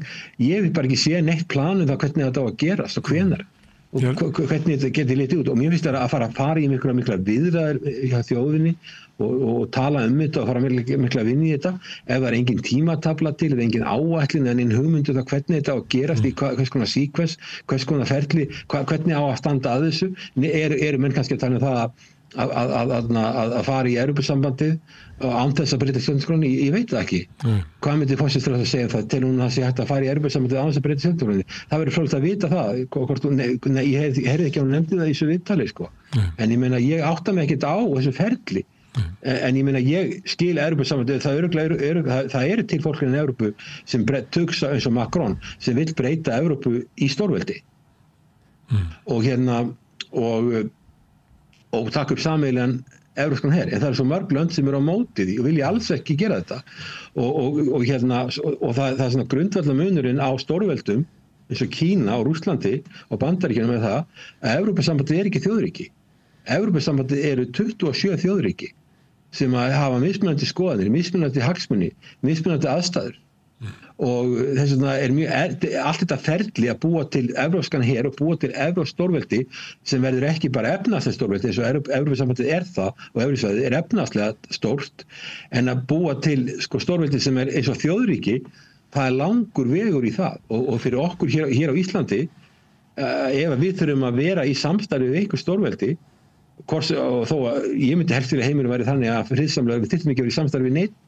En vegna staðinir í heiminum þá hefur það reynst okkur sæmilega vel að hingað til að vera í samstarfi við Bandaríkin. Ég sé ekki að neitt Evrópuríki muni taka sig varnir Íslands og ég sé ekki fyrir mér að Evrópusambandið muni breytast í eitthvað sem líkist þjóðríki á næstunni eða þeir taki upp sameiginlegan her. Ég get ekki sé, og ef þeir taki upp sameiginlegan her þá myndi vantilega vera krafist þess að við myndum stofna her. Við þyrftum að leggja jafn mikið til eins og aðra þjóðir, býst ég við. Varðandi NATO í 1999, þá gekk Ísland inn í NATO og þá var þetta utanríkisráðherra Bjarni Benediktsson gekk alveg frá því að við værum að ganga í NATO sem herlaus þjóð og það veri engar fyrirætlanir það við ætlum að stofna her á Íslandi og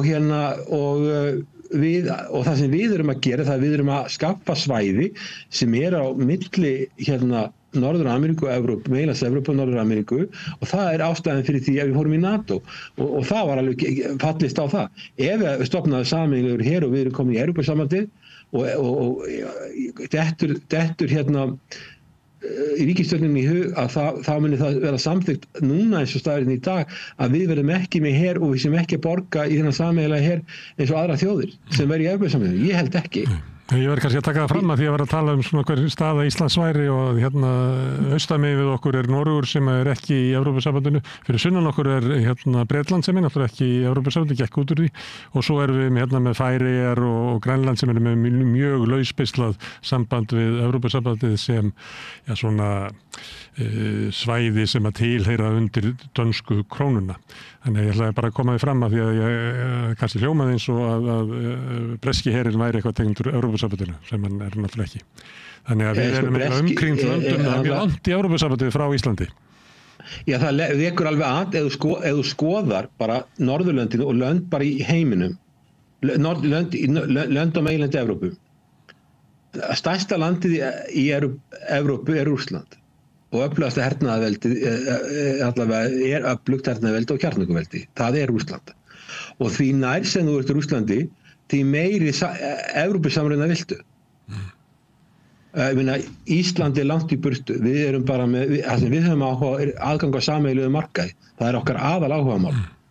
Og við fórum í Schengen sem náttúrulega umdeilt. Við erum líka, en að því að við erum með sameiginlegu markaði, þá erum við sameiginlegu vinnumarkaði og við erum með fjárnámsflæði, frjálst, þjónustu og vörur.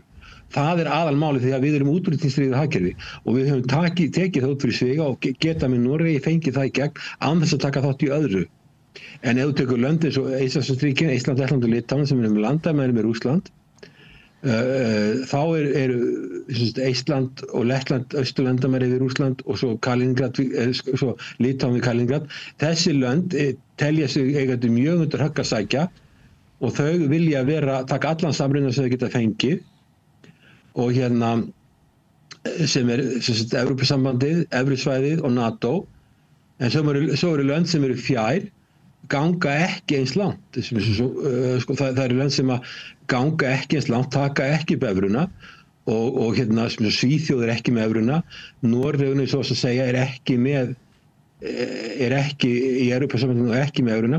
Hins vegar staðan Noregs, hún frekar viðkvæm vegna Svalbarða. Þar eru Rússar með aðstöðu vegna gamalla kolanámu, þeir eru með fólk þarna þó að þetta sé sjálfstjórn Noregs og svo það náttúrulega eiga efnahagslögsögu á Rússlandi og svo þeir með norðarlandamæri við Rússland sem reyndar eru mjög fjarri öllum stórum borgum í Noregi þannig að þessi landamæri hafa aldrei verið talin neitt líkingu hættulega eins og landamæri Finnlands en það bara reglan svo að lönd sem eru á meginlandinu því nær sem þau eru sterkasta ríkinu sem að ekki hefur tekist á semja öryggismál að þá eru þau hræddari og þá vilja þau meiri samruna og líka ef þau eru mjög lítil. Við náttúrulega erum ekki í þeirri stöðu og Noregur hefur lengst af ekki verið í þeirri stöðu en staðan Noregs að breytast og svo náttúrulega hafa Finnland og Svíþjóð farið í NATO vegna þess að vegna þess að út af þessari stöðu og það náttúrulega komin upp spenna á Eystrasaltinu sem ekki hefur verið áður. En ég meina ég fyrir Ísland þá það augljósast fyrir okkur að við þurfum aðganga sameiginlegum markaði. Það okkar aðalhagsmunamál. Önnur mál ekki næstu því eins augljós og sjávarútvegsstefna Evrópusambandsins mjög umdeild á því spurning það verið vafa á því hvort við myndum græða mikið á því. En mér finnst ekki slæmt að þessi ríkisstjórnin setja á borðið einhverjar að því það eru tveir flokkar þarna, það eru Viðreisn og Samfylkingin sem hafa talað það vilja fara inn í Evrópusambandið. Það ekkert að því að þau beiti lýðræðislegum vinnubröðum og láti kjósa þetta. Og bara mjög gaman og gott fyrir okkur að ræða þessi mál því að Evrópusambandið náttúrulega skiptir okkur miklu máli og eðlilegt að sé Evrópuumræðu hérna á Íslandi, London og við byrjum aðeins á henni í þessu spjalli okkar og svo reynum við að halda því áfram hérna við rauðaborðið. En ég ætla að setja kommu núna, Hilmar Þór, ég fæ kannski að slá því bara í næstu viku því að nóg skaffar heimurinn okkur að umræðuefni. Já, takk fyrir. Takk hérlega. Þessa. En það heldur áfram hérna rauðaborðið. Við erum alltaf að reyna að skilja þennan heim og samfélagið okkur sjálf. Næsti kapli eftir augnablik. Bókvistun býður upp á alhliða bókhaldsþjónustu fyrir einstaklinga og fyrirtæki. Við byggjum á reynslu, faglegum og traustum vinnubrögðum. Bókvistun, alhliða bókhaldsþjónusta, Bæjarhrauni 2, Hafnarfirði. Allir þættir samstæðuverinnar eru á YouTube.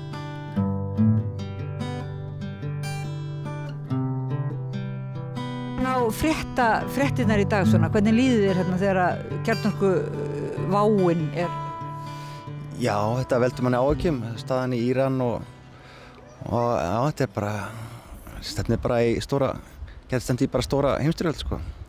Og ert þú eitthvað búin að ákveða hvað þú ætlar að gera svona ef það kemur til heimsstyrjöldar eða ertu með forgangslistan? Ég alltaf með nóga klóspapír heima og svona, dósamatt, já. Maður alltaf tilbúin í allt, sko. En svo það líka, svona, fylgist þú eitthvað með jarðhræringum og svona almennt hamförum? Ertu hamfara svona meðvitaður? Ég held ég sé frekar hamfara meðvitaður. Já, maður fylgist með svona jarðhræringum og svona, já. Fylgist þú alveg hverjum degi og tjekkar hvernig jarðskjálftavirkni? Ég ekki, já, svona þegar það einhver kvikvirkni svona þá fylgist maður með vefmyndavélinni og svona, já. En fylgist þú almennt líka vel með fréttum, svona það eitthvað í fréttum í dag og gær og svona þessar dagana sem þér finnst vera svona áhugavert og svona þess verið að fylgjast með því, núna sem í þinginu, þú veist, öll svona þjóðþrifamálin? Já, á Íslandi, já, maður fylgjast nú með fréttunum sko, en ég held ég kannski full miklu tíma að fylgjast með bandarísku með stjórnmálunum og svona, það er svona ákveðið skemmtanagildi og spennandi og svona stressandi, en já. Maður vonar bara að repúblikanar missi meirihlutann og þá kannski á mannkynið smá meiri von. Ert þú eitthvað í tengslu við að morgun sko þarna 19. júní, þú veist, svona kvenréttindadagurinn? Já, ég hef ekki búin að gera einn plön fyrir okkur daginn, en já, það stendur með konum og já. En svo eru sólstöðunar hérna og Jónsmessan, ertu með einhver svoleiðis plön? Já, ég leti velti mér upp úr morgundögginni á Jónsmessu, já. Eða ekki of kalt, sko, já. Hvað ég að spyrja meira? Við vorum að tala, við vorum með svo langa lista af fréttum með stýrivextina og já, og eitt sem viðbútt með Hvað finnst þér þessi svona ótta sem svona stigvaxandi magnandi ótti, sko, ekki við stríð, heldur líka bara eitthvað við að innviðirnir séu að bresta undan hælisleitendum og svona slíkur ótti, hvað finnst þér hann? Já, það er alltaf gott að fylgjast með og mynda sér skoðanur og svona, en við mögum ekki láta óttan stýra okkur, það getur oft leitt mann í ógöngur, sko. Ég held að hælisleitendur eru nú fáir, eru ekki að valda einhverjum straumhvörfum í íslensku samfélagi, held ég, sko. Sem full mikil fókus stundum á það, sko. En hvað eigum að gera í þessu? Þú veist, að það séu svona, kannski svolítið margir, jafnvel ungmenni sem á Íslandi sem eru svona, óttast bara, komin í svona dálítið hnífa á sér og eru bara orðin svona hræddir og einmitt sumir segja bara loka landamærunum og það sé lausnin þá. Hvað finnst þér það að vera góð lausn? Já, þetta þurfum ekki að loka landið, ég held að, sko, íslenskir innfæddir unglingar séu alveg líklegir til að ganga með hnífa á sér eða lemja að stinga hvern annan eins og einhverjir útlenskir, sko. Ég veit ekki hvað lausnin væri bara að tala saman og, þú veist, bara hugsa betur hvort annað. Það er ekki einhver svona skyndilausn einmitt, bara loka. Má ég spyrja hvað þú heitir? Ég heiti Haukur Valdimar Pálsson. Kæra þakki fyrir spjallið. Hvað finnst þér fréttina? Núna sko dálítið fréttir að geti verið að fara að koma svona kjarnorkusprengingar og svona. Ég horfi ekki á fréttir. Fréttir eru bara kvíðavaldandi og óþægilegar. Mér finnst bara eins og bara, í hvers skipti sem ég horfa á fréttina finnst mér eins og bara heimurinn sem bara við það að fara að springa. Þannig að ég reyna að horfa bara ekki á þar. Ég neyði stundum til þessi vinnunni. Og þá er ég líka alltaf bara, oh my god, hvað er þessi gaur að gera núna, maður? En svona af þessu sem að þú hefur hort eða fréttir það utanfrá þig, svona, hvað er það sem hefur svona mest einmitt svona vond tilfinningalega áhrif á þig? Það sem er að gerast í Bandaríkjunum. Þú veist, og bara það sem hefur verið að gerast í Bandaríkjunum bara seinustu árin. Mér finnst bara eins og við séum að fara bara tilbaka aftur, bara á 17. öld, bara, þú veist, konur að missa kvenréttindi sín, þú veist, transfólk má ekki vera til, samkynhneigðir mega ekki vera til. Þetta er bara rugl. Finnst þér eitthvað svona, þér finnst þú ekki hjálpa til með því að vera að fylgjast með fréttum svona því það bara eyðir svo sem þinnu bara spænir upp þitt tilfinningarlíf, en er eitthvað annað svona sem þú getur ímyndað þér að segja að við getum gert? Sem að við getum gert? Já, til að veita viðnám með það. Gagnvart fréttunum? Nei, gagnvart við atburðar, bara þannig að við förum ekki aftur til miðalda? Nei, ekki á meðan við höfum ekki stjórnaði hvað er að gerast, þú veist, í öllum þessum stóru þjóðum, þú veist, við erum bara litla Ísland, við höfum rosalega lítið að segja með allt sem er að gerast í kringum okkur, því miður. Hvað finnst þér svona það sem er að gerast á Íslandi og fólk er að hafa áhyggjur af, til dæmis þeir eru að tala útlendingavandan og innflytjendavandan og svo eru sumir að tala bara stýrivextina og það eru jarðhræringar og klofningur í NATO og er þetta svona, svo ég segi það svona kannski sem er aðeins í fréttum. Jú, auðvitað hefur maður líka verið að hafa áhyggjur því, þú veist, maður er alltaf að sjá hærri og svona verri lýsingar, þú veist, af ungmennum til dæmis við, þú veist, að vera ráðast á fólk og þú veist, og eins hefur maður líka verið að heyra hérna, þú veist, eins og með þessu samkynhneigðu og með transfólki það fái bara ekki frið, þú veist, og ég held einhvern veginn alltaf að við Íslendingar værum bara ótrúlega fordómalaus. Og sen er það bara að koma meira og meira í ljós að við erum það ekki og ég skil ekki hvernig það getur verið að ungfólkið okkar sé það ekki.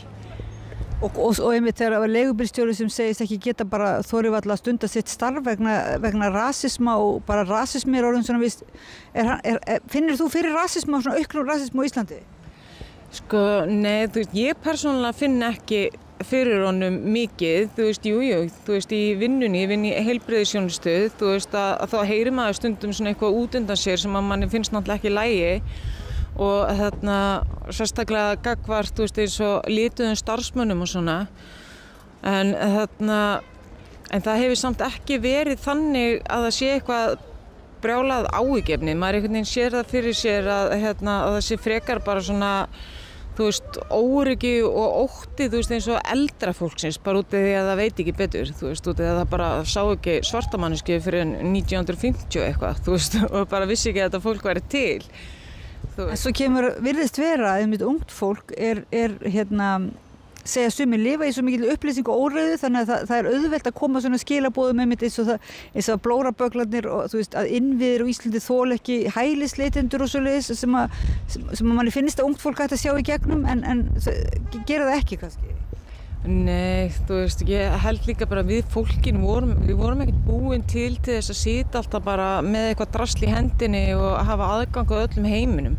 Þú veist, við mennirnir erum búin að hlaupandi í 1000 ára að gera hitt og þetta og mann í raun og veru finnst ekkert skrítið, þú veist, að það sé að verða alltaf meira og meiri og hærri prósenta af ungu fólki sem að bara, þú veist, með kvíða og óöryggi og svona, því að þetta bara alltaf mikið upplýsingaflæði, þú veist, og ekki bara nóga mikið það að bara krakkar sé að hreyfa sig og hvað með einmanaleika líka og einmitt vöntun og svona samræði og finnur þú það í þínum hjúkrunarstörfum að fólk svona bara einmana og vantar kannski bara að tala saman fréttir en líka bara sína tilfinningar? Já, það alveg rosalega mikið af því miður. Það bara, sérstaklega þú veist eins og með eldra fólk sem að, þú veist, það kann ekkert á þetta, allt þetta social media dót, sko, þú veist, það á kannski iPad og svona, þú veist, en í hver skýr sem það reynir að kveikja á því, þá bara gerist eitthvað sem það skilur ekki neitt, sko, og það gefst bara upp. En allir hinir, þú veist, vilja bara nota þetta sem eitthvað svona tæki til þess að vera í sambandi, þú veist, en mér finnst alveg æðislegt að vera í vinnunni minni. Ég fælt að Costco á nótt, mér finnst það geggjað. Við erum bara á milli herbergja að kissa allan, mér finnst það alveg æði. Þú veist, og ég held að það sé einmitt líka bara það, þú veist, og fólk einmitt vantar þetta. Það vantar bara að vera í nánd við aðra. Þú veist, maður fær enga nánd í gegnum einhvern skjá, sko. Þetta á við þá eldra fólki en líka kannski einmitt börn, heldur það, á Íslandi? Þessi líka bara, þú veist, krakkar að tapa þessari tengingu. Þú veist, ég veit ekki hversu oft maður séð eitthvað sem að, þú veist, að gefa barninu svona að drekka en þá horfir fram hjá hausnum á því og skjáin fyrir aftan það. Þú veist, svona börn eru bara að fara að alast upp með bara eitthvað svona tengslaróf, sko. Þannig við erum einmitt voða mikið að vanda okkur að horfa á fréttir því það er alltaf farið til fjandans en kannski horfum ekki bara í kringum okkur. Nei, því miður, við erum bara förstu skjáin að fylgjast með heiminum brenna. Takk fyrir gott spjall, má ég spyrja hvað heitir? Já, ég heiti Ellisif. Kæra þakki fyrir spjalli, fyrir samstöðina. Truflaði hérna vinnandi mann? Það er nú allt í lagi, það er rólegt í augnablikinu. Sko, sem að minnum á það, við hittum hérna 2 konur á leiðinni sem eru efnahagsflóttamenn frá Íslandi, búa í Noregi og geta bara borgað upp húsnæðisskuldum. Það segði bara, við ætlum aldrei að koma aftur til Íslands, það er bara hræðilegt að vera hérna. Finnst þér svona eins og á þínu kurv, er eitthvað lítið að gera, er bara skella á svakaleg kreppa? Nei, þetta er bara svona tímabil hjá okkur sem kemur rólegt inn á milli. Það er búið að vera mikið að gera, sitta sumardaginn undir í apríl og maí. Svo kemur svona smá lagði í þetta núna og svo fara menn að ferðast eitthvað innanlands og þá byrja þær aftur að koma. Það er ekkert svona fólk hefur ekki efna á dekkjónum? Já, stundum er það eitthvað smá en ekkert alvarlegt, sko. Menn láta sig hafa að kaupa dekk, spara kannski í annað þá frekar. En finnur þú fyrir einhverju svona bara líka sjálfuðu fyrir svona að það sé aðeins erfiðara að búa í Íslandi? Já, mér finnst það dýrt að kaupa matinn. Það er svona sem ég hef ekkert oft spáð í það hvað það kostar en svona stundum þegar maður er í búð og það kostar 10.000 kall og það er ekkert í pókanum. En strákarnir sem ég er með hérna frá Lítáen og Póllandi sem koma hérna voru á haust að vinna, þeir eru farnir að tala að matur sé mjög dýr hérna. Finnst dýrt að koma hérna, þeir eru búin að koma hérna í nokkur ár. En annars er þetta svona bara, þetta rúllar alltaf eins hjá mér í þessi business. En hvað finnst þér svona fréttirnar, sko, nú erum við eiginlega bara í einhverju svona svolítið kvíðvælegu eins og til dæmis að Trump og með kjarnorkusprengjurnar og það allt. Maður skilur ekkert í þessu hvað er að skjóta okkur annan þarna. Trump og Putin og allt þarna Ísrael. Þetta er hörmung bara ömurlegt ástand held ég. Nú er svona sagt að sumir séu að það kannski bara komir í svona óöryggi gagnvart öllu þessu og bara kvíði þegar fólk er að fylgjast með fréttum og svona. Fylgist þú vel með fréttum? Já, svona en ekkert þannig. Maður hlustar á eitthvað og svo pælir maður ekkert í því meir kannski. Það er svona kannski of rólegur yfir þessu, ég veit það ekki.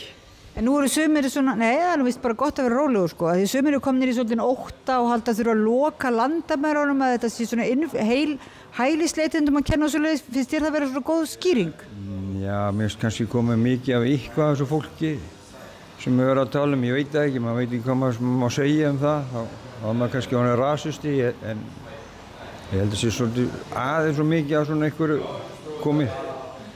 En er það ekki eitthvað fólk sem kemur? Við þurfum á fólkinu frá Póllandi og Lítáen að halda. Ég get ekki haldið þessu rekstri gangandi en ég fá þessu stráka til mín. og allir byggingar einn ára annað og þetta allt hörkudúlegt fólk og þeir eru komin til þess að vinna. En það kannski einhverjir sem eru komin sem ætla ekki að vinna, það kannski vandamáli.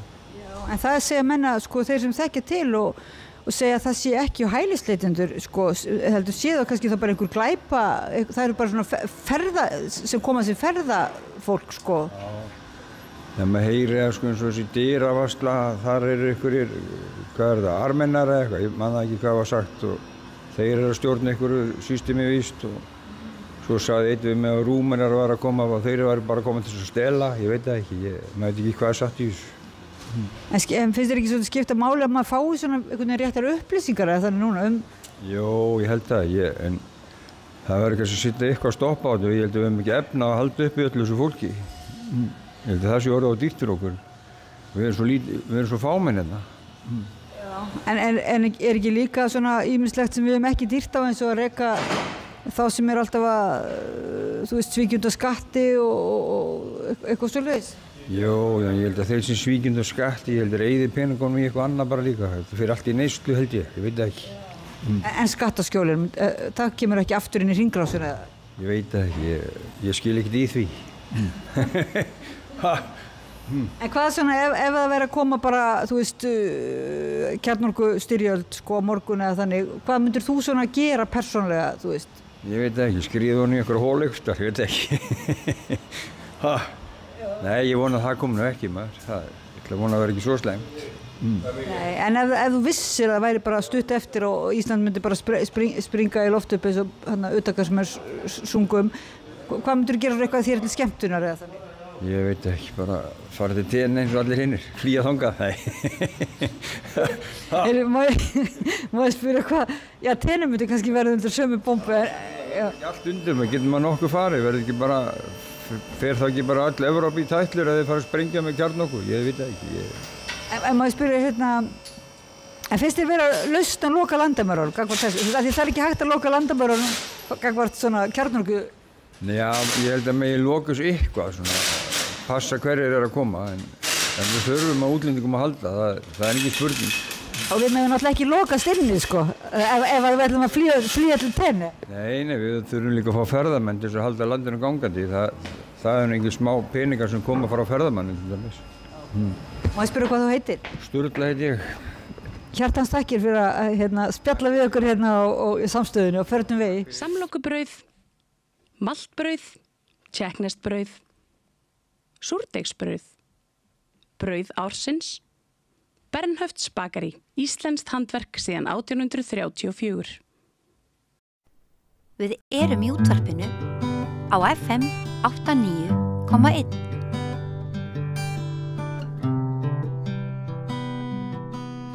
Já, heyrðu, nú ætlum við að tala vinstrið og það er eiginlega, já, hægt að segja vanda vinstrisins og það sé fröðlegt. Þá er það bara þannig. Hingað kominn Pétur Tryggvason, gamall baráttumaður úr Villta vinstrinu. Er þið illa við það þegar maður segir Villta vinstrið? Nei. Þetta er ekki nafngift sem að þið byggu til. Nei, maður ekki. Ég hef verið stundum að gæla við hugtaki bara ítur vinstri. Já. Svo vinstri í aðverið þá, Já, far, left er það ekki, það er þeir sem eru lengst við. Já, ég meina að þú er lengst að vera þar. Ég gengst við öllum nöfnum, hvort sem það er skammarir eða ekki. Herðu, það er svona þraut í þessu. Það er að mörguleiti vann nýfrjálsíkjan, meðal annars vinstri þegar þú varst ungur. Já. Og náði eiginlega, má kalla þetta svona gaggbyltingu innan ríku og náðu eiginlega öllum tökum á umræðunni og við getum farið niður í þing eða farið í svona venjulega spjallþætti á ríkisútvarpinu og það er meira og minna talað út frá sjónarmiðum nýfrjálsíkjunnar. Það eru unnu umræðuna. Síðan hrynur hún 2008. Kemur í ljós að þetta er bara meira og minna dellukenningar. Það er náttúrulega sjokk, það sem þetta var ríkjandi samfélagssáttmáli, að það var kannski ekki allir sem að bara vaknaði þann daginn og átt að segja á því að samfélagssáttmálinn er hruninn, en ég held að þegar horftur aftur þá gerir sér eiginlega alltaf grein fyrir því að hann hrundi þar og hefur síðan verið að hrynja. Nú myndum maður ætla að vinstrið, sósíalistanir, þetta væri óska staða fyrir þá, þegar lögmæti stjórnvalda fellur sem höfðu stutt nýfrjálshyggjuna, stutt auðvaldið í sínum kennisetningum. Þegar lögmæti fellur að þá skapast rými. En það gerist ekki, heldur skapast frekar rými fyrir nýja hægrið, íturhægrið, sem að spilar æ meira á, svona, þú veist, framan af var fólk svona veigrað sig við að kalla þetta svona fasisma og svona, það er bara orðið meira og meira merki þess að það er eiginlega, að sömuleyti væri maður að ljúga ef maður myndi ekki segja sko svona nýfasíska tendensa sko. Og þá var ég bæði við niðurbrot svona valddreifðari lýðræðiskerfa í Tyrklandi eða Ungverjalandi og núna undir Trump. Og svo þessi svona hugmyndir sem eru í popúlismanum að svona lýðræðislegi ferlar og svona virkni í samfélaginu leiða ekki til góðra niðurstöðu. Heldur að velja okkur frekar eitthvað forystumann sem að gæti drukkið í sig raunverulega vilja þjóðarinnar. Og þetta heyrir maður náttúrulega Trump tala og marga hægrinu í Evrópu, en þetta heyrir maður svo sem líka bara inn á þingi, að þar eru menn sem standi við pontu og þykjast eitthvað einn skilja betur en þjóðin, hvað þjóðin vill. Þannig að við erum komin inn á svona sérstaka tíma og þá er eiginlega spurningin, og ég endur ekki hana. Af hverju reis vinstrið ekki upp við fall nýfrjálshyggjunnar? Já, spurningin er nú í fyrsta lagi hvort að nýfrjálshyggjan hafi eitthvað fallið, sko. Við veldum því aðeins fyrir okkur, ég held að hún hafi ekkert fallið nema, sem sagt, já, það er að segja það að nýfrjálshyggja sem svona einhver viðtekin hugmyndafræði eitthvað þvílíkt, hún er kannski ekki eins stöndug eða sjálfsögð í huga svona stjórnmálafræðingana og álitsgjafa og svo framvegis, en takt eftir því sem að ekki, sko hvað var kannski nýfrjálshyggja, þetta er náttúrulega vandræða hugtak. Hún fólst fyrst og fremst í því, ekki satt, að vera með markaðslausnir og taki burtu sem flestar girðingar í vegi fyrir bara frjálsum kapitalisma. Og flytja ákvarðanir frá lýðræðisvettvangnum yfir á markaðinn. Já, akkurat. Ok, og í öðru lagi að reyna að skerða réttindi, áunnin réttindi, samningsrétt, félagarétt og svo framvegis verkalýðsfélaga og annara slíkra almanna samtaka. Og í þriðja lagi að koma á sem sagt einkavæðingu og skera niður ríkisútgjöld sem allra mest. Og lækka skatta og stórfyrirtæki og fjármagn. Á þá ríku og svo framvegis. Með loforðum að það myndi skila meiri tekjum, vegna þess að það myndi leysa úr læðingi svo mikla orku. Að ríkislæði betur eftir. Akkurat, það var hugmyndafræðin. Það gekk ekkert að þessu eftir. En grundvallaratriðin eru þetta. Það eru sem sagt sem minnst regluverk í fyrsta lagi, í öðru lagi sparnaður og samdráttur í ríkisútgjöldum, vel að merkja til almannaþjónustu og velferðarkerfisins og síðan að reyna að skerða lýðréttindi verkalýðsfólks sem allra mest. Þetta hefur ekkert breyst, sko. Þú veist, ég meina, þetta hefur ekkert fallið, þetta hefur ekki gerst að því. Það er vegna þess að nýja hægrið og fasisminn tekur þetta yfir. Hann er með mörguleiti sömu. En þeir sem tóku þetta líka yfir voru sósíaldemókratar. Já, en ég var þetta svona þeir sem að auðguðust á tímum nýfrjálshyggjunnar munu verja auðsinn með fasisma. Já, og svo erum við komin að því að það sem við sjáum sem, eða fólk sér sem, hvað ég var að segja, fasískar tilhneigingar, auðvitað þetta að það verða að reyna að skerða réttindi alþýðu samtaka. Það er til dæmis barist alveg hataramlega gegn því að það sé kjarasamningur og verkalýðsfélög til dæmis hjá stórfyrirtæki eins og Amazon til dæmis og fleiri fyrirtækjum. Musk vill ekki hafa félagi í verkalýðsfélögum, verkamennir hans með ekki verið í verkalýðsfélögum, þú veist til dæmis. Og þannig að þessi tilhneiging, hún er semst í gangi að reyna semst að leysa upp eða brjóta niður verkalýðssamtökin, skilurðu.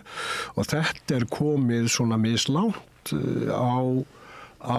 eftir löndum, skilurðu. En þessi tilhneiging sem þetta í gangi, sem að nýfrjálshyggjan náttúrulega byrjar á, og þetta náttúrulega svona alfa og omega fasismans. Hann snýst fyrst og fremst það að berja niður, leysa upp og brjóta á bak aftur öll verkalýðssamtök, fyrst og fremst. Og taktikinn getur síðan verið svo að finna einhver útlendinga, blóraböggla eða eitthvað þýjumlíkt, finna einhver ákveðna hópa sem þú byrjar að ráðast á, hvort sem að það eru nú samkynhneigðir eða einhver þjóðernisminnihlutar eða hvað svo sem það er nú. Það er svona byrjar þannig. Það er eins og að varasamt að halda það, skiluru, að fasismi sé núna í einhvern veginn í svona full swing, þó við sjáum þessar sko tilhneigingar. Við erum ekki með, hvað ég má segja, sko skipulagðar fjölda sveitir, skiluru, svona hálfvopnaðra manna sem eru til dæmis að ráðast á verkfallsverði eða eitthvað þess áttar. Við erum ekki alveg að sjá þetta. Það er helst í Bandaríkjunum sem að MAGA er eiginlega vopnaðu sveit. En þar eru verkalýðshreyfingin svo veik að þeir eru að ráðast bara eitthvað annað.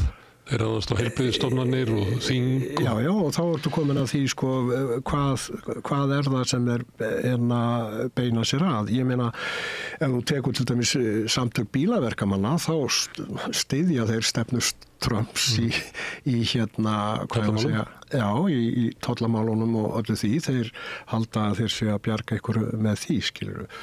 Og þannig að ég veit ekki, sko, ef við hins vegar vendum okkar kvæði aðeins í kross og spurjum á okkur svona almennt að því hvernig fjárhunum stendur á því að þetta allt saman gat gerst, og við sem sagt erum kannski ekkit að, þá þurfum við að fara alveg aftur á, hvað ég að segja, 7., 7., 8. áratuginn, sko hvað er að gerast þar, að það sem að opna leiðina fyrir þetta allt saman er auðvitað það að sósíaldemókratar eða hinnir hefðbundum verkalýðsflokkar, bæði sósíaldemókratar sem þeir voru sterkastir og leiðandi og svo kommunistaflokkar í örfáum löndum sem voru leiðandi í verkalýðshreyfingunni, að þeir taka sem sagt upp bara hreina og klára stéttasamvinnu stefnu sem þeir reyndar aðhylltust alla tíð, en sem sagt, og þeir fara að reka erindi borgarastéttarinn í raun og veru. Og hvers vegna getum við spurt?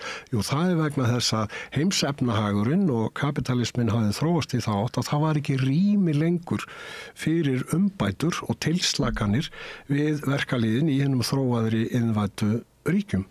Og kratarnir verða þessana, sósíaldemókratarnir verða í raun og veru, hvað ég á að segja, taka upp alveg hreina borgaralega stefnu og bara nýfrjálshyggjustefnuna. Þetta sjáum við náttúrulega mjög skýrt í Þýskalandi og Bretlandi hjá Blair og semst í Frakklandi og svo framvegis.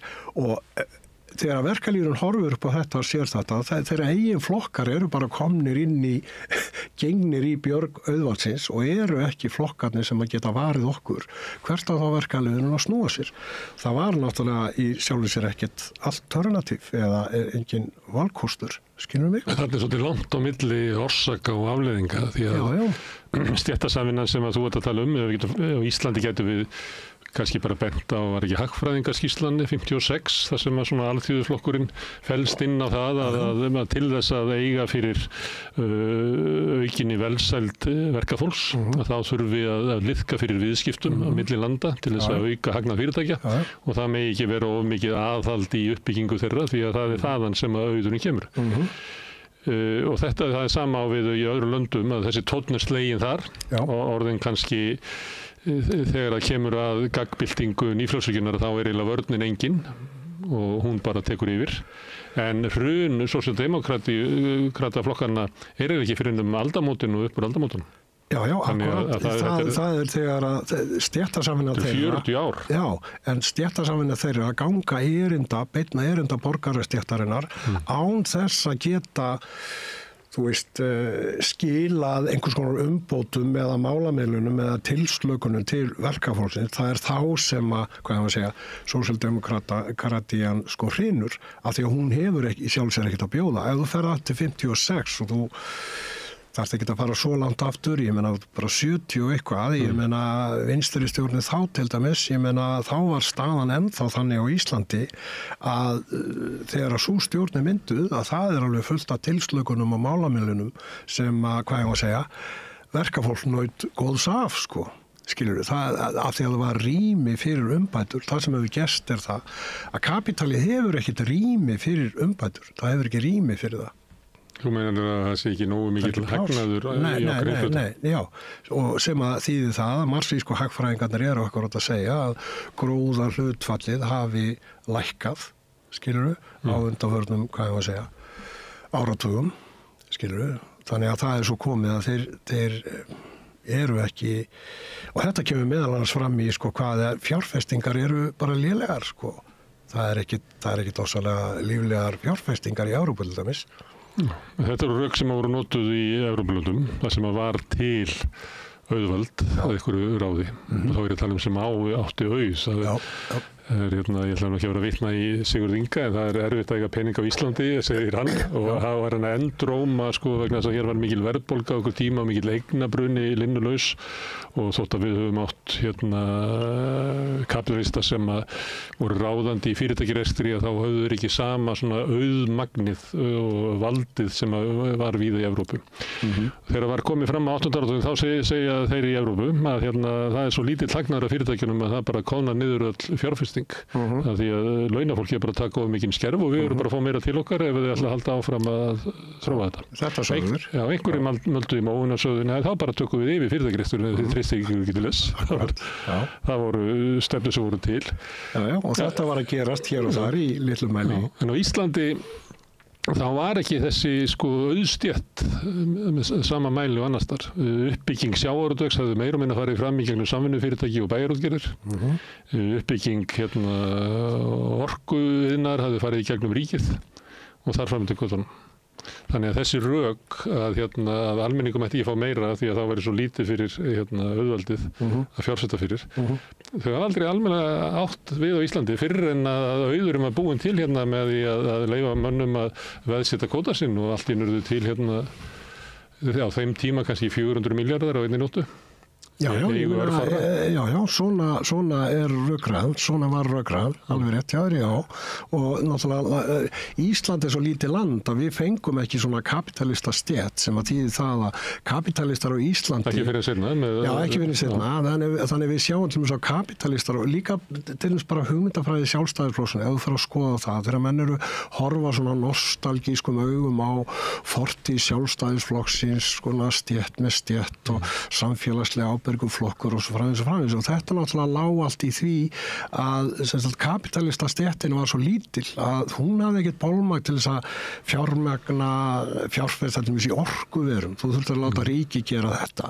Þeir gátt ekki byggt flugvelli. Það er engin flugvellir í einkaeigu á Íslandi og því sem kannski er á Spáni og víðar og hafnir og öll vegagerðin og öll innviðnar. Þetta þurfti alltaf að vera samfélagsverkefni, það var ekki eins og hægt að bjóða þetta út almennilega, það er ekki farið að afnema vegagerðina og breyta öllu í verktöku í vegagerð fyrir bara mjög seint. Já, og sömu sögur að segja til þess að vélamiðstöðin í Reykjavík, hún ruddi hér snjó og ég vann á hitavitunni og þá héldum við allir í hitavitunni og það var bara að byrja á 9. áratögnum þar sem að verktakar voru fengnir í það að leggja stórar hitavitulagnir inn í hverfi og svo framvegis. Hitavitan sjálf gerði þetta áður, skilurðu.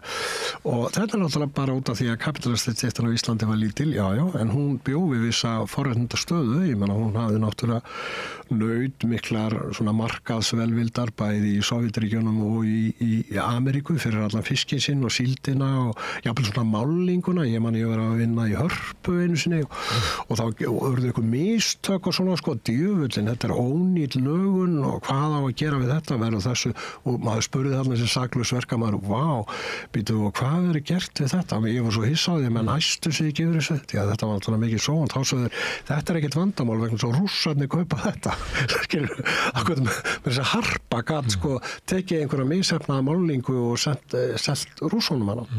Þannig að og þetta eru svona ákveðin forhendi og sem að kapitalistastjættin hafði, en alveg rétt sem þú segir, svo breytist samfélagið. Það má alveg taka Sjálfstæðisflokkinn því að þegar það verður almennu kosningaréttur þá hafði áður verið hér stjórnmál borgarastéttarinnar. En hún tapar í kosningunum 27 og þá held ég að menn átti sig á því að til þess að eiga erindi í kosningar ef menn vil ekki bara vera 10% flokkur sko auðvasta fólksins að þá verða þær að nota tungutak fasistana til þess að búa til breiðfylkingu hægra megin sem Sjálfstæðisflokknum tókst. Á bakvið voru náttúrulega útgerðaraðallinn og svo heilsalarnir, þetta voru svona öflin, peningaöflin sem voru í Sjálfstæðisflokknum, en svo mikið af svona smá atvinnurekendum og þeim sem að vildu samsömuðu sig frekar við þá heldur en sósíalistana sem voru að berjast fyrir. Að þeir vildi ekki vera verkaliður, dreymdu að verða kannski eiga leigubíl eða sjoppu eða eitthvað. Og þeim tókst að búa til mjög öfluga almannarhreyfingu, það var mikil tök í samfélaginu, það var mikil svona innvíður og innmúraðir, það skipti máli fyrir þau og fórst þarna inn, þannig að þá gastu fengið frama í starfi og í lán í banka og lóð til þess að byggja. Já, eða bara vinnu í bæjarinu, sko, vera á einhverju gröfu, sko, það var ekki stór markmið, skilur við. En síðan, þegar ég sagði hana með á 10. áratugnum þá verður til raunverulegt auðvaldi í fyrsta skipti kannski á Íslandi, svona, sem hefur gríðarlegt afl með heimil til að veðsetta kvótan og allt innu verður þessi peningur til, að þá breytir Sjálfstæðisflokkurinn karakter. Og það er að tala núna gamli góði Sjálfstæðisflokkurinn, þá er það þessi flokkur sem við vorum að lýsa áðan sem er svona á fasískum grunni, svona alþýðustjórnmála. En auðvaldi verður svo sterkt að flokkurinn bara sogast að því og byrjar að þjóna því og verður kannski líkari í háttum og bara klassísku íhaldsflokkar á Norðurlöndunum sem voru oft bara 10-15% flokkar sko, sem að studdu sko gamla auðvaldið en höfðu aldrei neitt sérstakt alþýðufylgi.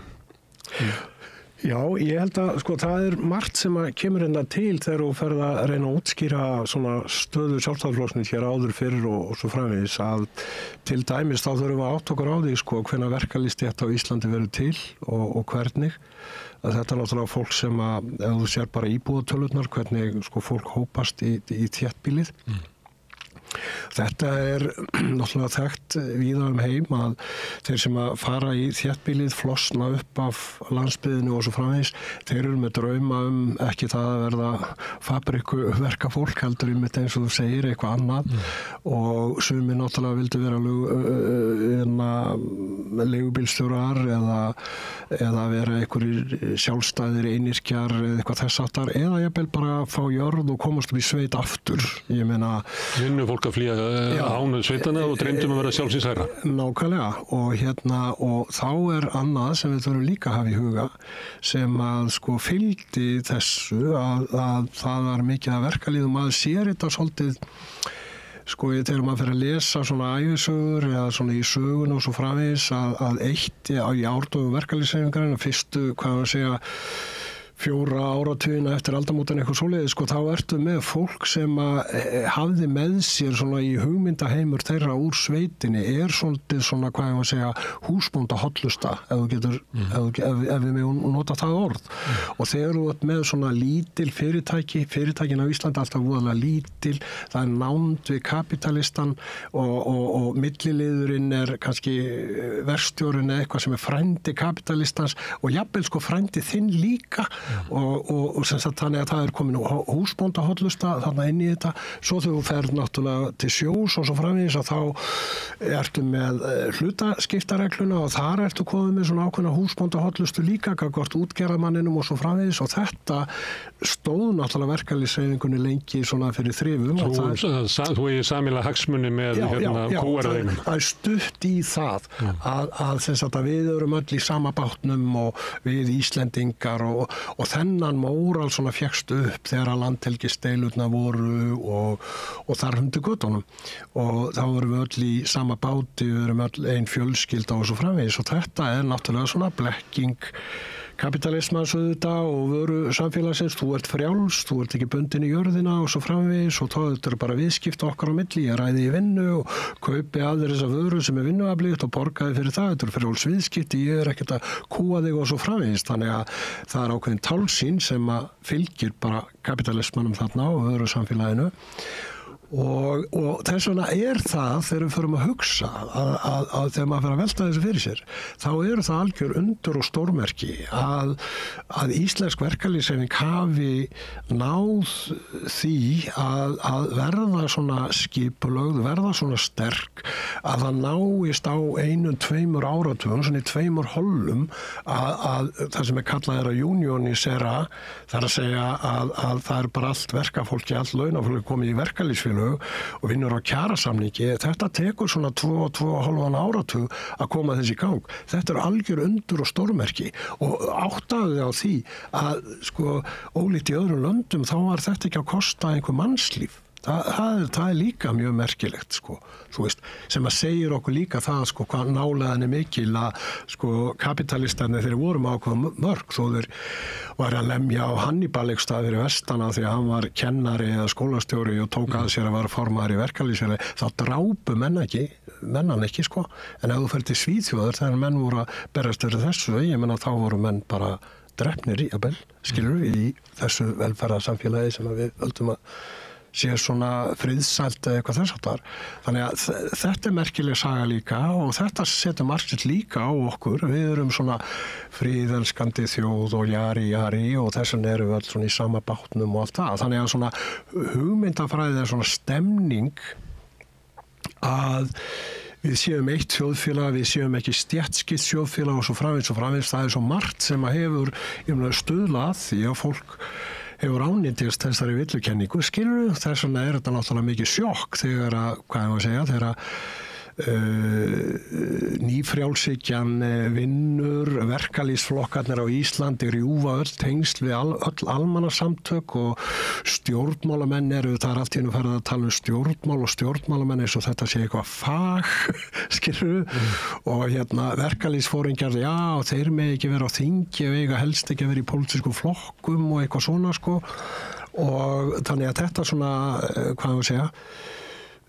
tvístrast allt saman á áratugnum fyrir aldamótin og svo ég tala ekki og eftir og svo sérðu hrunið 2008 og það sem að manni fannst einkennilegt, það sem gerðist þá þessi svokallaða búsáhaldabylting ef við erum að horfa á hana að það sem vekur athygli við það, sko, það var ekki þannig að verkalýðurinn hópaðist niður í bæ og enn síður hinn skipulögðu verkalýðshreyfing sem var eiginlega í andstöðu Akkurat, nákvæmlega og púað á Já, það var ekki það og þá svona púað á verkalýðsforustan á 1. maí og þá getur þú sagt, já, kannski áttu þeir það skilið en þetta segir svolítið hreyfinguna sem þarna var í gangi, hversu tvístruðum var, stefnulaus hún var, menn voru bara með kröfur sem að hljóðuðu upp á bónapartisma.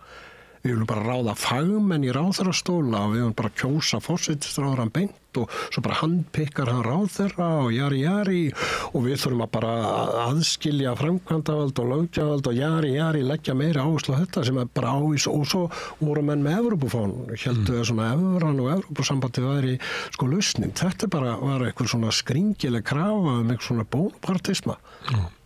En þarna 2008 þá, svo ég notið aftur þetta hugtak fellur lögmættið og það náttúrulega gerðist í Evrópu í stríðinu og sem var til þess að víða lönd að náðu sósíaldemókratar völdum í samfélaginu af auðvaldsflokkunum og auðvaldið var þá veikt, búið að vera mikið legnabrunni og hafði ekki það afl til þess að berjast og gátu náði gegn mikið mörgum af kröfum verkalýðshreyfingarinnar, styttingu vinnuvikunar, frí aðgangur að heilbrigðisþjónustu og menntun og ódýrara húsnæði og þarfandi göttunum.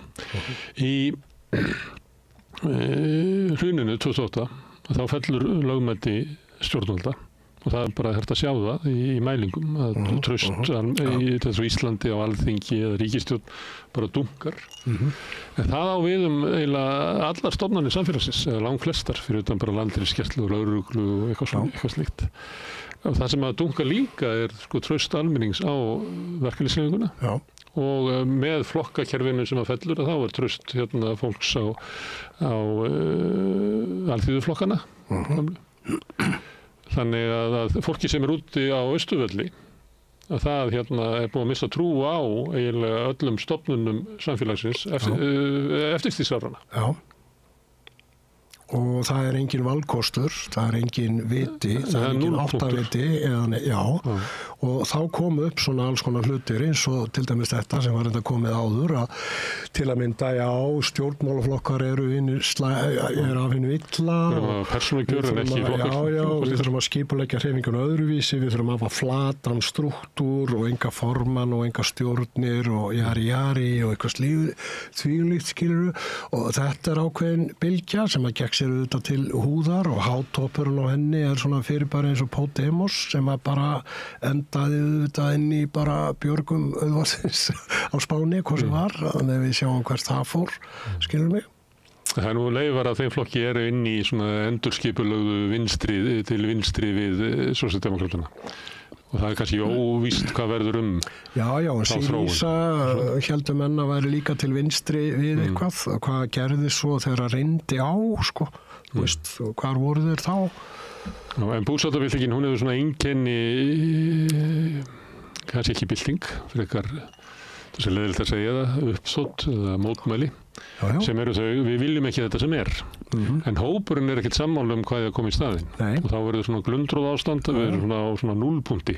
Eitthvað segir, við erum bara að byrja á því að búa til nýja stjórnarskrá og við erum bara að byrja að reisa samfélagið frá grunni. Já, en sko, það er ekki þar með sagt að sko all launafólk fóru ekkert á hreyfingu. Það voru ekki þúsundir manna mótmælandi út allt land. Ég meina þú ert með eitthvað hávað. En mótmælið nutu mikil stuðnings. Alveg rétt. Það er alveg klart. En svo skulum við gáða því hins vegar og ekki gleyma því að eftir hrun að þá náttúrulega er kosin voru gömlu verkalýðsflokkandi kosnir og náðu meiri hluta og mynduðu ríkisstjórn. Og það sem gerðist var auðvitað það að þessi ríkisstjórn, hvað gerði hún? Af hverju var til stjórnarandstaðan svona slöpp? Þú veist, Sjálfstæðisflokkur á vængbrotinn og verið stjórnaranstöðu allan þennan tíma. Það var allt vitlaust inn í stjórninu og milli flokkana og Jóhanna talaði að smala köttum og eitthvað. Og ég man eftir því að menn voru að tala vel þessa stjórn, sko. Og ég var einhvern tíma að spurði einhvern mann sem ég hitti sem var svona innvíður í samfélkingunum og svona, viltu nefna mér eitt mál, bara eitt mál þessarar ríkisstjórnar, eitt mál þessar ríkisstjórnar sem að þess eðlis að ef að Sjálfstæðisflokkurinn hefði verið inn í stjórninni þá hefði það sprengt stjórnina á þessu máli. Nefndu mér eitt svona mál og það var ekki hægt að nefna eitt einasta mál.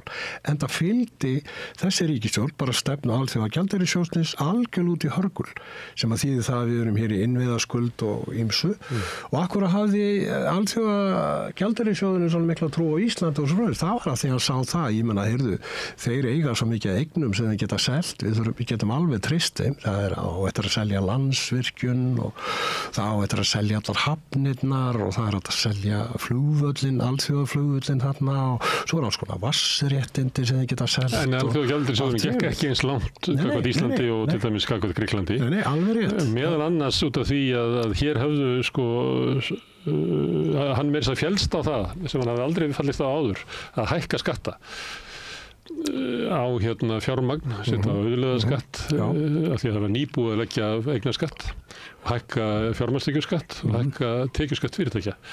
Ástæðan var náttúrulega svo að Íslendingar höfðu farið svo langt í því að fara með þetta niður að jafnvel sko Alþjóðagjaldeyrissjóðnum hún blöskraði ekki þótt þetta er hækkað upp. Já, það er eina ástæðan en svo er bara annað, þetta er náttúrulega bara lítið samfélag og bankarnir voru bara látnir fara á hausinn, skilur við? Og fallar vel á útlendinga. Já, og voru bara látnir fara á hausinn og þá er spurningi, sko, þetta er ekkert annað, hjá Alþjóðagjaldeyrissjóðnum var þetta ekkert annað en bara ákveðið svona raunsæi, þú færði ekki að þjarma þannig að þessari litlu ökonomi að þetta verði bara einhver auðun, ég meina að þú veist, þú þarft að greiða fyrir því að þetta verði gróðavænlegt svæði, þetta verði eitthvað markaður og eitthvað slíkt, sko, þú veist, og þess vegna gengur ekki nógu langt, gengur ekki eins langt, það er bara vegna þess að það var ekki út af því að þeir væri eitthvað svona líknafélag eða eitthvað góðmennska, heldur bara alveg kalt mat, sko. Stefna þessar ríkisstjórnar var að mörgu leyti bara að reisa við það sem áður var og það sem kannski athyglisvert í þessu að það voru engin sem maður geti kannski kallað vinstri sjónarmið. Þannig var fólk, við vorum með inn í hruninu okkar sem var bankahrun, var svona subprime krísa, það sem hafði verið ofþaninn húsnæðismarkaður og fólk sem kannski undir venjulegum kringumstæðum hefði ekki átt efni á að kaupa hús og ekki eins stórt og það gerði. Gat gert það vegna þess að vextir voru bara með enga, voru engir, þú gast ekki erlend lán og eitthvað fleira. Þannig að þegar hrunið verður, að þá missa margar fjölskyldur húsnæði sitt. Þannig að ennþá verið að deila hvað þetta en ég held að það sé svona 10.000 fjölskyldur sem að verða fyrir gríðarlegu fjárhagslegu áfalli. Það voru eiginlega engar tilhneigingar hjá ríkisstjórninni að verja þennan hóp sem að gæti verið þá sjónarmið svona stéttarleg sjónarmið fyrir þá sem að standa veikast.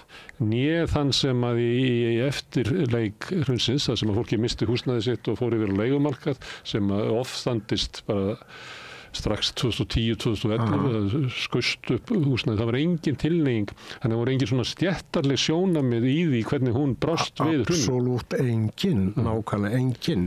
En það náttúrulega samfélkingin á þessum tíma alveg svona komin inn í svartholblerismas í raun og veru, bara alveg eins og breski verkamannaflokkurinn, að bara taka að sér hlutverk íhaldsflokksins í raun og veru með svona bara einhverju vinstri frösum eða ekki einu sinni vinstri frösum. Verður maður alltaf lögmál markaris ná fram, svo að 10.000 manns missi heimili sitt. Já, og þannig að samfélkingin komin þangað og var komin þangað. Nú, vinstri grænir eru náttúrulega, þú veist, það ekki sósíalismi eða ekki verkalýður eða eitthvað, heldur þetta svona kosningabandalag, skilur við, það sem að búin til svona einhver hugmyndafræði, já, við erum svona kvenréttindaflokkur og við erum svona umhverfisflokkur. Þetta var svona til þess að höfða til þeirra sem eru á höfuðborgarsvæðinu, en svo erum við náttúrulega þessi landsbyggðarflokkur, þar sem við kölluðum í gamla daga þjóðlegu sósíalistarnir sem voru svona framsóknar alþýðubandalagsmenn. Holdgerfingur þess eru þetta Steingrímur, skilur mig. Og einhver hefur viljað sagt fríðarmálaðna, en þau voru bara ekki á dagskrá stjórnmálanna. Nei, þau voru ekki á neinni. Já, þau voru ekki á neinni dagskrá og þú veist, ekkert slíkt í gangi. Þannig að vinstri græn eða gamla alþýðubandalagi tapar allri sinni ímynd og öllu sínu, ef ég má nota þetta ljóta orð, identitet að þetta identitet bara hverfur. Sem róttakari hluti í verkefnisreifingarnar. Já, og það raddir við slum bara, ekki það að þetta hafi verið einhver liðsmenn, þetta bara þessar raddir bara hverfa. Það hægt að stilla því upp þannig að þetta raunverulega þessi grein, það má rekja hann aftur til átaka í Dagsbrún á 7. og 7. áratugnum þar sem að allaballarnir sem að seinna hurðu voru raunverulega berjast við sameiginlega lista sjálfstæðismanna á Grata. Já. Til þess að átta sig á því hvað VG í sögunni ætti að vera svona róttækari armur við hliðina á krötunum. Já, ætti að vera það og við getum farið enn lengra aftur og menn er alltaf að reyna að finna skýningun á því hvernig stendur að við vorum með alþýðuflokk og svo vorum við með svona helviti sterkan kommunistaflokk, helviti sterkan stalinistaflokk, hvernig í djöflinu stóð á þessu, segja menn sagfræðingarnir og ofta veltaðis fyrir hvernig skýringin á þessu og náttúrulega íhaldi útskýrir þetta með rússagullinu. En rússagullið ekki skýringin. Þegar þú ferð að skoða þetta nánar og þá ákveðin staða komin upp á 3. áratugnum í baráttunni til þess að festa verkalýðsfélög í sessi og tryggja samningsrétt alls launafólks. Það var ákveðið hlé í þessu og alþýðuflokkurinn og alþýðusambandsforustan var svona að byrja á því að reyna að halda aftur af hreyfingunum svolítið af því hún þurfti að gera svona málamiðlanir við framsókn og svona til þess að komast í ríkisstjórn eða eitthvað þess áttar.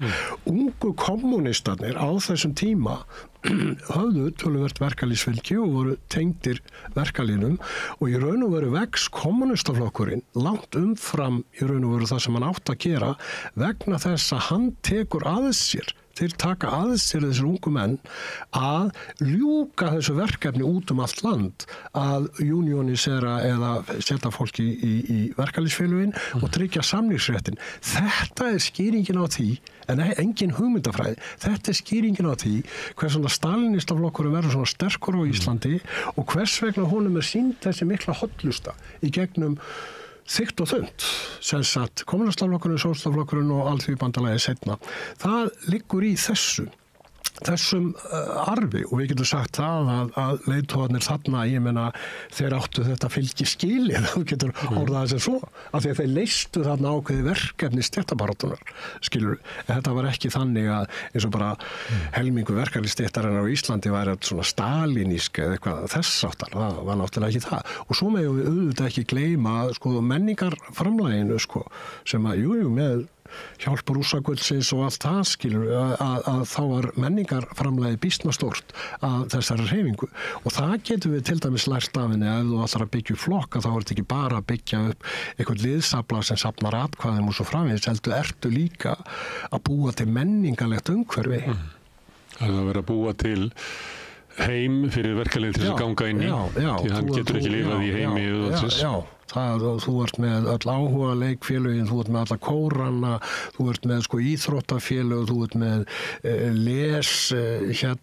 leshópa eða lesringi eða eitthvað þess. Svo ertu með Halldór Laxness og Þórberg og Steinar og Jónas og Göllum. Alla þessa skilur og sem er líka býsna merkilegt En hvað gerir svo eftir hrunið þegar við erum komið með þessa flokka og það er engin tengslu verkalýðshreyfinguna, þó hún er orðin svona eitthvað alveg trénað bírókrati sem að kom svo vel í ljós til dæmis í framboðinu til Eflingar þegar Sólveig Anna og kompani bjóða fram gegn forystunni þar að þá er það alveg stórkostlega fáránleg staðreind, skilur að þú veist, það getur einhver staði bara upp, það er engin, það er ekkit fólk á einhverju svakalegri hreyfingu, þú stendur upp og ákveður bara að bjóða fram, og þú nærð því að fella þessa stjórn og hún fær alla atkvæði þeirra sem að skipuðu allt trúnaðaráðið að þann fjölda, þetta var ekki neitt þeir sem greiddu atkvæði með forystunni sem var felld, það er bara starfsfólk félagsins og þeir sem voru þegar í einhverjum embættum á vegum félagsins eða eigðu það að komast í einhverja slíka þægilega stöðu, örfáa mannis sem að sýnir það að félagið var náttúrulega algjörlega steindautt og ég hræddur það að mörg önnur félög út allt land og eftir greinum og svo framvegis séu eða hafi verið bara stödd á svipaðan hátt sem sagt fyrir 10-15 ára síðan og séu jafnvel enn. Nálægð baráttunnar við verkalýðin ekki svo sama og var þegar kommunistandi voru að byggja upp. Það sem það var eiginlega upp á líf og dauða að það yrði skipulögð hreyfing til þess að tryggja mér því að tókum dæmi að því að þetta var vinnufólk sem var að koma í bæinn, það kom náttúrulega eignarlaust og réttindarlaust í bæinn. Og allt sem að það fekk, það var byggt upp af sósíalískri verkalýðsbaráttu. Já, en svo sérðu líka að ef þú berður þetta saman, bara 1980 eitthvað, þegar menn stóði í verkföllum eins og BSIB verkfall og svo framvegis, þá getur þú lesið bara hvað menn voru að segja í mokanum og hvernig menn töluðu í fjölumennum og svo framvegis. Þá var staðan ennþá þannig að það var svo sem ekki tiltökum mál, það var ekki eins og þjóðin væri að fara bara fram af heljar þrömið eitthvað þó það var í verkfall og jafnvel mikill fjöldi manna í verkfalli. Þú veist, það var ekki þannig. En sjáðu hvað gerðist þegar að Efling vogar sér bara að fara í verkfall á sínum tíma. Fyrsta skipt sem þau gera það bara trillist allt. Og krafist þess að það eru sett lög sem auka völd ríkissáttasemjara til að stoppa þetta. Það var bara eins og bara einhver terrorista aðgerð hefði verið heppnast eitthvað Þú veist, þannig létu menn bara fréttablaðið, allir leiðarahöfundar og menn í spjallþáttum í útvarpi og ég veit ekki hvað og hvað. Og haldið fram að verkfalli var ekki til þess að bæta kjör félagsmanna, heldur til að riðla þjóðskipulaginu, ég held að það hafi verið í mokkanum skrifað það, sem er bara bylting. Já, til þess og svo þeir sem að verkafólkið í félaginu kaus til forystu að þetta var bara litið á þetta sem eitthvað trillt fólk sem ekki væri heilt á geði og það væri með einhverja einhverjar svakalegar hugmyndir sem að væru stórkostlega hættulegar og nálguðust að vera landaráð eða eitthvað þess áttar sko. Og þá séu hvernig var hægt að tala svona? Það þýðir það, þetta árin og undan eru bara algjör eyðimörk, svona hugmyndafræðileg, hvað ég var að segja, eyðimörk. Þannig að sko málstaður og bara orðfæri sem að snýst bara lífskjör almennings. Ég ætla ekki að taka sterkari orða en það. Lífskjör almennings í staðin fyrir að segja stéttalega hagsmuni verkalýðsins, bara lífskjör almennings, bara orðfæri sem á heima í umræðu það og hún var bara tabú í rauninni. Það var búið að gangast inn á. Og þá þurfum við ekki að vera hissa á því hversuna svona vinstrið þegar að sósíalistaflokkurinn er stofnaður 2017, skilur við, þegar það er gert að sko hvað einhvern veginn 10 ár frá hruni að það hefur hrunið og ólgan eftir það skilaði sér ekki í einhverju svona skipulögðu vinstri félagshyggja stéttalegt eitthvað skilaði sér ekki í einhverju skipulagsformi eftir þetta. En stofnun Sósíalistaflokksins líka með því að tala endurreist verkalýðshreyfingarinnar þann sama dag var náttúrulega vísun í þessa grein sem að má rekja úr uppbyggingu verkalýðshreyfingarinnar fyrir miðja síðustu öld og síðan svona verkalýðsbaráttu á vettvangi stjórnmálanna sem að nær alveg fram á 8. áratuginn til dæmis sigur A-flokkana 78 kemur í kjölfarið á miklum óróleika á vinnumarkaði, mikið af verkvöllum og annað slíkt. Þannig að stofnun Sósíalistaflokksins vísa svolítið í þá grein með svona að halda því fram að sá armur sem að kannski var inn í Alþýðubandalaginu, það hefur verið þar, það hefur verið kommunistar og sósíalistar og Alþýðubandalagið, að þegar það kemur að uppstokkuninni á vinstri vægnum 99, þá fer hluti inn í samfélkinguna bara og gengst inn í hægri kratismann.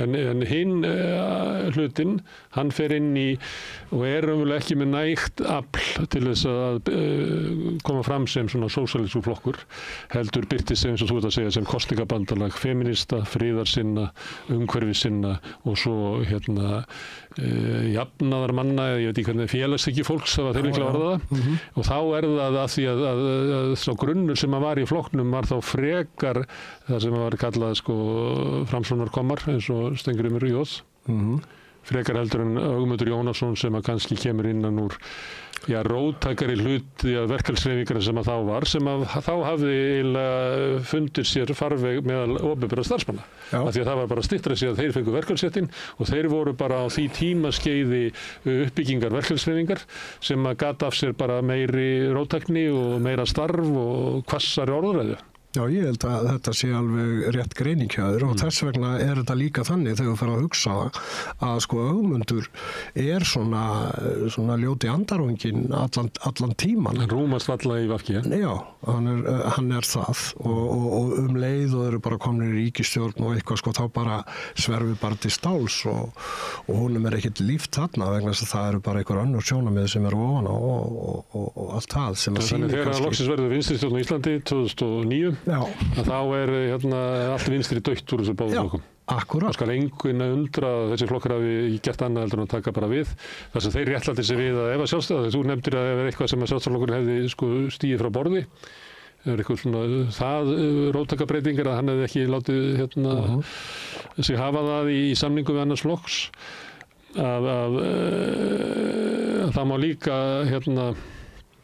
orða það þannig að þannig er eiginlega enginn það er ekkert gert sem að raskar því samfélagi sem hafi verið byggt upp á ríkisstjórnum Davíðs Oddssonar frá 1991. Nei, bara kraftahlutföll, það er ekki hreyft við kraftahlutföllum stéttana ef við getum orðað þessu svo. En þeir segja líklega að ef að sjálfstæðisflokkurinn hefði verið þannig, ég tala ekki einn eða með Framsóknarflokknum, þá hefði verið gengið miklu harðar gagnvart öryrkjum og þá hefði verið ennþá meira skorið niður í heilbrigðiskerfinu og þá hefði innviðinni farið enn verið og þá hefði farið grískaleið. Sem er hins vegar ekkert víst að hefði gerst sko. Það, þú veist. En svo getum við velt fyrir okkur sko að hvernig stendur á því sko að það myndast ekki svona einhver hreyfing til vinstri eða eitthvað skilur við á þessum tíma eftir hrunið, eftir þessa stjórn eða eitthvað slíkt sko Og þá þarf maður auðvitað að hyggja að því að við erum auðvitað að tala hvað ég á að segja, fjölda hreyfingar. Ég meina ef þetta kom upp vinstri samtök, annar vinstri flokkur eða eitthvað, að þá byggist það auðvitað á því að einhvern fólk sé á hreyfingu. Þú veist, breiði fjöldi sé á hreyfingu, ekki bara einhverjir, fáir, lepjandi reykvíkingar sem eru voðalega róttakir eða eitthvað þess áttar, sko, það er ekki þetta byggist ekki á því. Og hér þá þurfum við að hafa það í huga sem við erum meðal annars að sjá núna að mínu mati, að sko launafólkið, þeim breiði fjöldi, skilur, hann leitar ekki til, hvað ég var að segja, við höfum bara reynslu af þessu, gömlu vinstri samtökin og allt það, ítur vinstri hérna í gamla dag og svo framvegis, sko verkalýðurinn lappar ekkert sko þangað af því þeir eru róttakastir og með bestu stefnuna og svo framvegis. Þeir verða að hafa náttúrulega afl til þess að breyta kjörum mínum, segir verkalýðurinn. Hringdu bara í mig, Pétur, þegar þú ert búin að gera eitthvað, þannig ég geti haft trú á þér. Nákvæmlega. Ég hef nógu með mitt líf að ég hefur ekki fórnað mér og fara að selja neistan fyrir út að ríki með þér.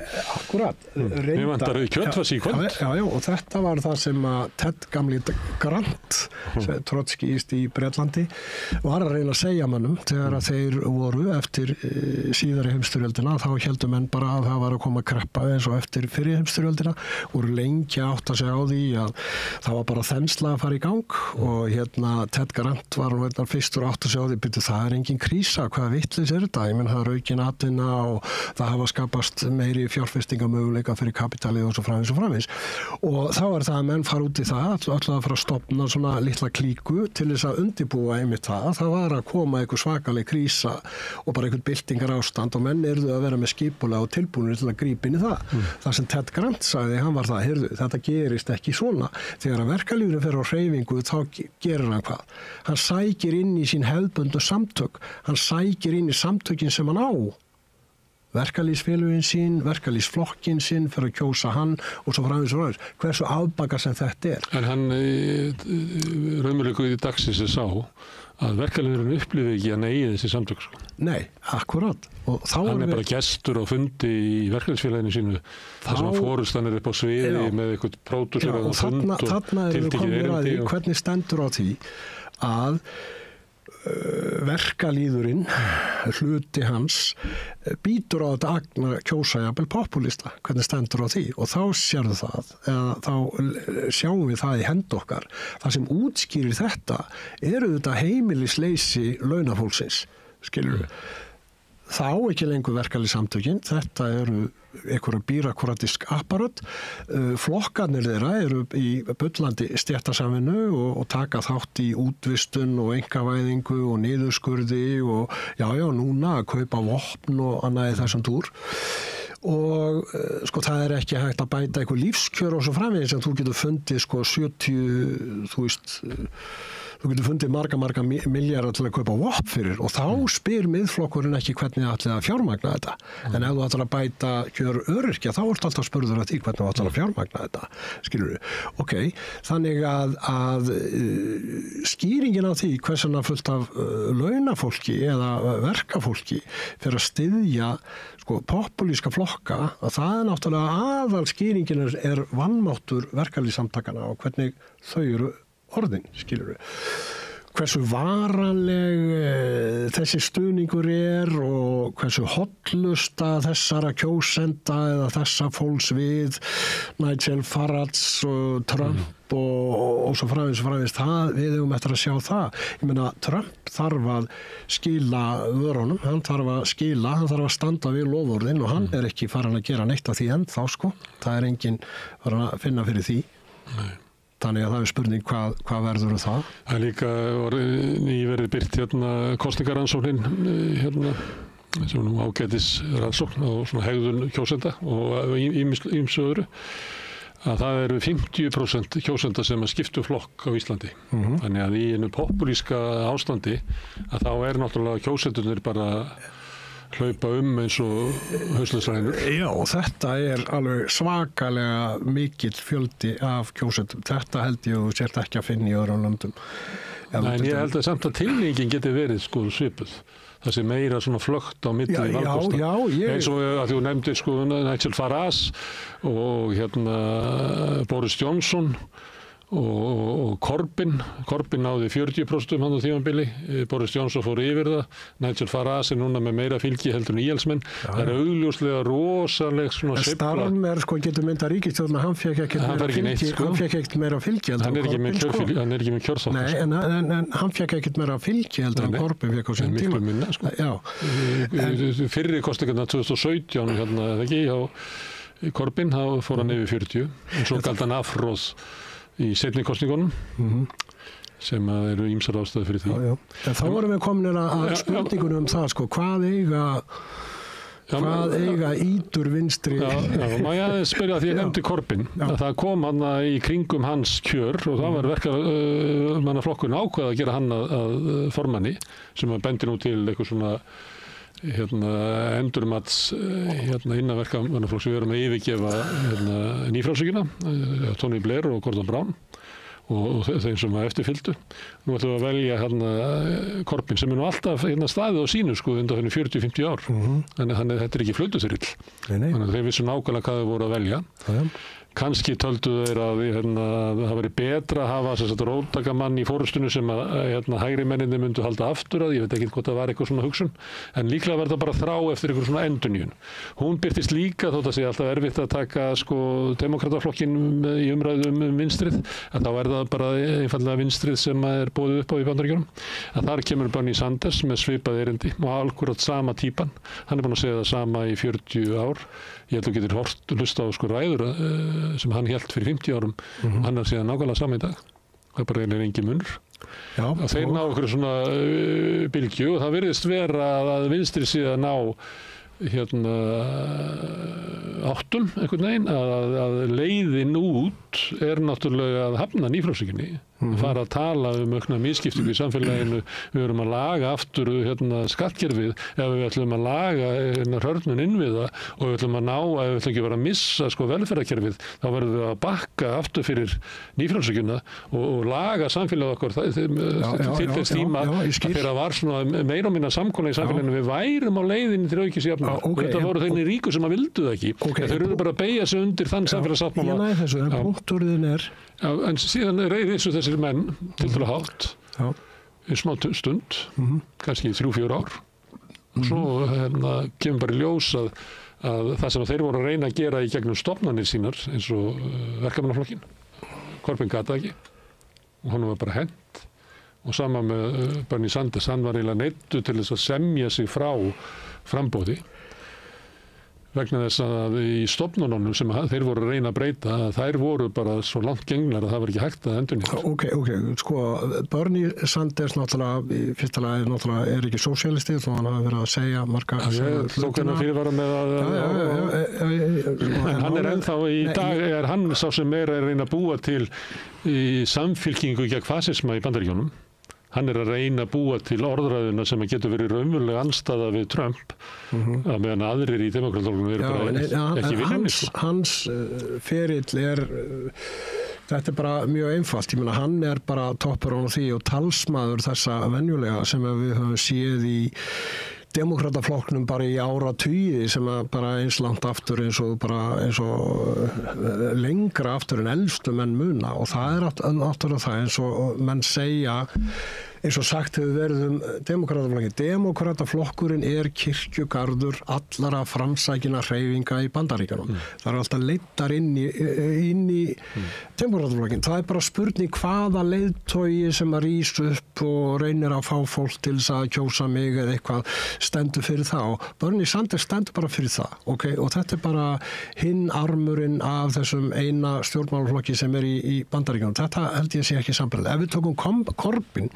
sko, þá held ég að við séum með pinkulítið annað. Þú lýsir þessu svolítið, ég held að það sem þú þarft að taka tillit til í sambandi við þá hreyfingu er það, í fyrsta lagi, það er náttúrulega hefur alltaf verið vinstri armur í verkamannaflokknum, skilur við. Svo hægri armurinn sko stýrir öllu og svo fræðins og er í ákveðinni kreppu þegar hann kemur fram á sjónarmiði. Þannig að það er ekki samstaða hjá hægri arminum í verkamannaflokknum. Annað sem er í gangi er það er ákveðin róttækni hreyfing í gangi þó hún sé ekki út allt þjóðfélagið eða sé ekki svona á gríðarlegu massaskala en þó róttækni hreyfing sem þýðir það að fólk sko hópaðist inn í verkamannaflokkinn. Við þurfum átt okkur á því þegar Corbyn fyrir að stefna að því að bjóða sig fram sem formaður og þeir sem í kringum hann að sko það laðar fólk inn í flokkin, þannig að það að koma nýtt fólk inn í flokkin, sérstaklega þessast ungt fólk og svona hópurinn sem að ég styð í Bretlandi sem heiti núna Revolutionary Communist Party sem að héta áður International Marxist Tendency og var kent við blaðið Socialist Appeal sem heitir núna Communist og þeir ákvaða það, nú köllum við bara kommunista, við ætlum ekki að fara að breyta, við ætlum ekki að fara í felum með það að þessi vinstri samtök sem eru svona ítur vinstri samtök, þau gera annað en það sem að til dæmis Socialist Workers Party gerðu, ég tala nú ekki sko mínir gamlu sko félagar sko sem er ekki neitt sko, ekki neitt, þeir geta ekki einu sinni gefið út blað sko, hvað þá verið með ykkur á bókavislun, Socialist Workers Party getur það þó, en sko þessi hreyfing í kringum Corbyn fer alveg fram hjá þessum tveimur samtökum. En ekki fram hjá International Marxist Tendency. Hvernig stendur á því? Jú, það vegna þess að þau fylgdu náttúrulega stefnu Ted Grant. Þú átt að vera það sem að fólkið skilurðu. Þannig að þau eru starfandi innan verkamannaflokksins, hafa aldrei gefið það eftir. Og í gamla daga til dæmis, þá voru þeir fulltrúar verkamannaflokksins í ríkisstjórninni í Liverpool og voru í forystu fyrir því að fella Thatcher sem að snerist þarna heimilisskattinn, nefskattinn á hvert heimili og það verður bara heil borgarstjórn að berjast gegn þessu og svo framvegis. Að þessi samtök, að þau eru þáttakendur í Corbyn-hreyfingunni á hvaða forsendum? Jú, á þeim forsendum að menn sögðu, eða þeir sem að þarna fóru fyrir, þeir sögðu, býtu, svona þróast hreyfingin. Já, býtu ekki, jú, Corbyn vinstri sósíaldemokrat, ég meina hann engin byltingasinnaður marxisti, hann það ekkert, en það nú munur á honum hins vegar og Ég held að það ekki haldið því fram, sko. Nei, það hins vegar munur á honum og mörgum öðrum sko vinstri krötum að þetta strákheiðalegu maður og það ákveðin prinsip sem hann hefur aldrei gefið eftir. Hann hefur alltaf verið á móti öllum heimsvalda stríðum og aldrei gefið neitt eftir í því, til dæmis. Hann hefur alltaf stutt alla verkalýðsbaráttu og svo framvegis. Hann hefur aldrei klikkað þar, allt í lagi. Þannig að þessi samtök fara með í þessa hreyfingu án þess endilega að vera að ýta undir svona tálsýnir það að þetta muni bjarga öllu eða eitthvað því. Þetta er alveg þáttakendur í þessu. Það er alls konar baráttumál sem að voru þá sameiginleg í þessari hreyfingu sem hún vildi berjast fyrir, passa upp á samningsréttin, gegn rasisma og svo framvegis. Skrúfa ofan af aldrei vestu einkavæðingunni, ná járnbrautunum aftur og vatninu. Akkurat. Sem að voru vinsæl kosningalofur þjóðanum í fyrirkosningunum. Nú, hægri ármuninn í verkamannaflokkun nær vopnum sínum, getum við sagt, og hvað nota þeir fara að nota fara að saka Corbyn og fleiri antisemitisma eða einhverja sem styðja hann byrja þar og svo strúktúr verkamannaflokksins svolítið skrítinn að það þetta svona reka fólk einhvern veginn og taka í burtu stjórnir í einhverjum æskulýðssamtökum og afnema þær bara og ef þú þingmaður þá bara þetta fristaði úti, þú ekki í flokknum lengur og svo framvegis þannig að þeir geta beitt alls konar svona bolabröðum og fara að gera það. Og fólk náttúrulega sem að studdi Corbyn, hann fer að reyna að bjarga sér og kannski stendur ekki nógu fast á sínu og fer að gera málamiðlanir við þetta fólk. Kannski ekki beint hægra liðið, heldur gera málamiðlanir við þá sem vildu gera málamiðlanir við hægra liðið. Og þetta náttúrulega kannski skýringin á því af hverju hann fellur á endanum. Kannski það sérstakt af því að þetta á svona eftir Brexit árunum og flokkurinn eiginlega ófær að vera með skýra stefnu. Akkurat. Það ekki hægt að búa til samkomulag. Akkurat. Kannski vegna þess að stemmingin var bara þannig að forsetar voru ekki þannig, en það bara var ekki hægt, held ég. Já, en hvernig komu þessi litlu samtök sem voru bara pínulítil, hvernig komu þau út úr þessu öllu, hvernig komu þau undan þessu öllu? Þetta eru einu samtökin, svona ídur vinstri samtökin, sem á Bretlandseyjum, sem í raun og veru hafa vaxið, og það sem þegar sé myndir af fundum og svona, þegar ég sé myndir af gömlu flokkonum sem maður leit til hérna í gamla daga og svo framvegis, Social Workers Club í Bandaríkjunum, sko, það enginn á fundi þar sem yngri en ég, sko. Þetta allt fólk bara einhvern veginn 60-70 ára, skilurðu, og þetta að sjá líka hjá mörgum af þessum flokkum. Þegar sér myndir af fundum á þessu, þá þetta allt svona ungt fólk, þetta fólk svona 25, 30, 35, þetta allt fólk undir 40, sko, skilur, meir og minna, og þeir ákveða það að skipta nafn og eitthvað svona og kalla sér bara flokk þegar sáu fram á það, já, heyrðu, við erum bara orðin 1000. Við erum komin með 1000 félagsmenn og býttu við, sko, aðildarskilirinn að þessum flokki eru þannig, skilur, að 1000 eru helviti margir og þá erum við komin að þessu, sko. 1000 ekki margir, sko, það bara krækiberi helviti.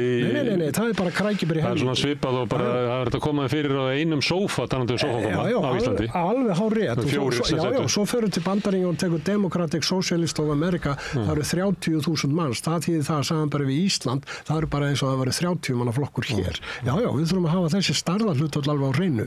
En það sem ég bara að segja að það sko mannablind 1000 mann sem absolutt stærð af virkum félagsmönnum sem eru bara virkir ósfæðist. Þeir geta staðið undir bókaútgáfu, þeir geta staðið undir áróri og svo framvegis. 4 sófakomar í íbúð og Grettisgötu geta ekki. Svo buðu þeir fram í síðustu kosningu og buðu þeir frambærilega unga konu, þeirra Sönnu Magdalenu að mínu viti, Fiona Lali, sem að fór þar í einu kjördæmi og stóð sér bara afbúra vel og fekk bara fullt af atkvæðum. Það náttúrulega ekki, þessi kjördæmi voðalega lítil. Þannig að, sko, og þá þetta fær mann til að hugsa hvað á ídur vinstrið að gera á Íslandi, skiljum, hvernig á það að skipulega sig, í hvað formi getur það verið? Já, áður fyrir þangað, það var aðeins þessum einkendi bæði Corbyn og Sanders sem að mér finnst alveg óætt að taka saman, þó svo að með öllum fyrirvörum að það ekkert vinstri í Bandaríkjunum. Að það var hérna svona í kringum Bernie var svona bylgja frá Occupy Wall Street og mótmælanum gegn hérna G7 og eitthvað fleira sem að einhver leiti fylgir honum. Þannig það hérna svona sveifla yngra fólks sem í kringum hann og hann verður svona hálfgerð popstjarna gamli maðurinn og enn frekar Corbyn sem með momentum. En þetta þá hreyfingar sem eru sprottnar innan úr borgunum og það sem svona velmegandi efnahagslíf innan úr London og innan úr austur og vesturströnd Bandaríkjanna sem býr kannski við allt annar raunveruleika heldur en miðja Bandaríkjanna eða riðbeltin í norðri og þannig að sko svo trú á því að það væri einhvern veginn svona breyting sem að var kannski svona myndi á 68 eða eitthvað, það væri svona hugmyndaleg breyting sem að væri eða lífsafstöðu breyting sem að væri undir með merkjum sko róttæks sósíalisma eða bara sósíalisma, eða máttum orða sósíalisma í Bandaríkjunum. Einhver leiti að þá fjara þetta út. Já, sko, ég vil koma með eitt komment á þetta sem átt að segja, vegna þess að ég held að þetta sé, þú veist, þú ert að lýsa bara ákveðinni bylgju og hún fjarar út af einhverju hluta vegna. Sko, ég held við þurfum að hafa það í huga þegar við horfum þannig til Bandaríkjanna og þú minnist einmitt á borgurna við betur megandi og svo framins. Sko, þegar við sjáum það, við hefum sjáð þetta bara í gegnum áratugina og bara alveg aftur á sko 19. öldina að þegar að sko verkalýðshreyfing rís eða róttæk sósíalistisk hreyfing rís eða eitthvað slíkt, sko, getur farið í rússneska keisaradæmið undir lok 19. aldar, þú getur farið í Þýskaland bara á seinni part 19. aldar eftir miðöldina og þú getur farið til Frakklands og svo framins. Það sem þú sérð það að fyrstu sprotarnir af slíkri vakningu sem að tekur á sig eitthvað pólitískt form, fattar. Það eru mjög gjarnan stúdentar. Skilur, það eru stúdentar. og svo kemur verkalýðurinn á eftir. Þarna erum við að tala eða ekki, stundum kemur það bara ekki. Akkurat, það var það sem ég ætla að bæta við. Með öðrum orðum það sem við erum að tala um hérna er þarna erum við ekki að tala um hérna breiðu hreyfingu í öllu samfélaginu, vegna þess að stúdentar hafa þannig stöðu í efnahagslífinu og strúktúrnum að þeir stoppa ekki neitt og breyta engu, þannig. En sko, í hennum pólitísku samtökum að þá eru oft stúdentarnir sprotarnir, skilur við. Og þetta held ég að sé alveg rétt hjá þér. Þetta það sem var að gera hjá Bernie Sanders hreyfingunni, svokölluðu. En ég held við þurfum líka að hafa það í huga að mörg vinstri samtökin í Bandaríkjunum, til dæmis eins og International Socialists og margir aðrir, gömul maóistasamtök og ýmsir, að þeir fara að sogast að Democratic Socialists in America og fara að segja, já, við þurfum að fá einhverja fulltrúa á þingi og þetta rétt hjá þeim sem stofnuðu þennan flokka.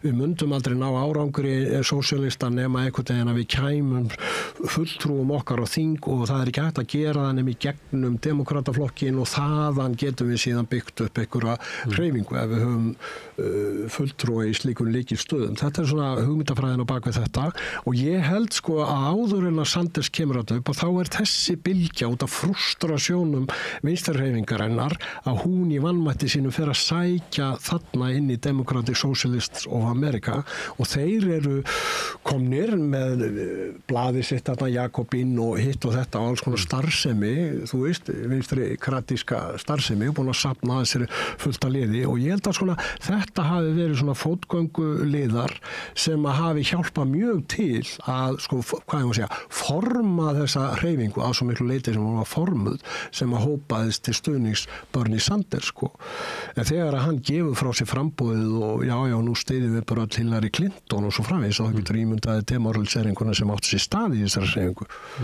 Hún var náttúrulega býsna mikil. Það er sérstakt vandamál þeirra sem eru í þessu einmenningskjördæma kerfum. Það er öll málamiðlun á sér stað fyrir kosningar og meina hjá okkur gæti að vera öfugt. En auðvitað hellingamálamiðlun fyrir kosningar. En þetta svona hluti af sögu eftirstríðsárana. Það er hreyfing í kringum Corbyn og Sanders. Corbyn, Sanders, Podemos, Syriza. Það er mér það að vera svolítið annað. Já, það er miklu líkara Pírötunum og þú getur líka tekið 5 stjörnurhreyfinguna á Ítalíu. Já.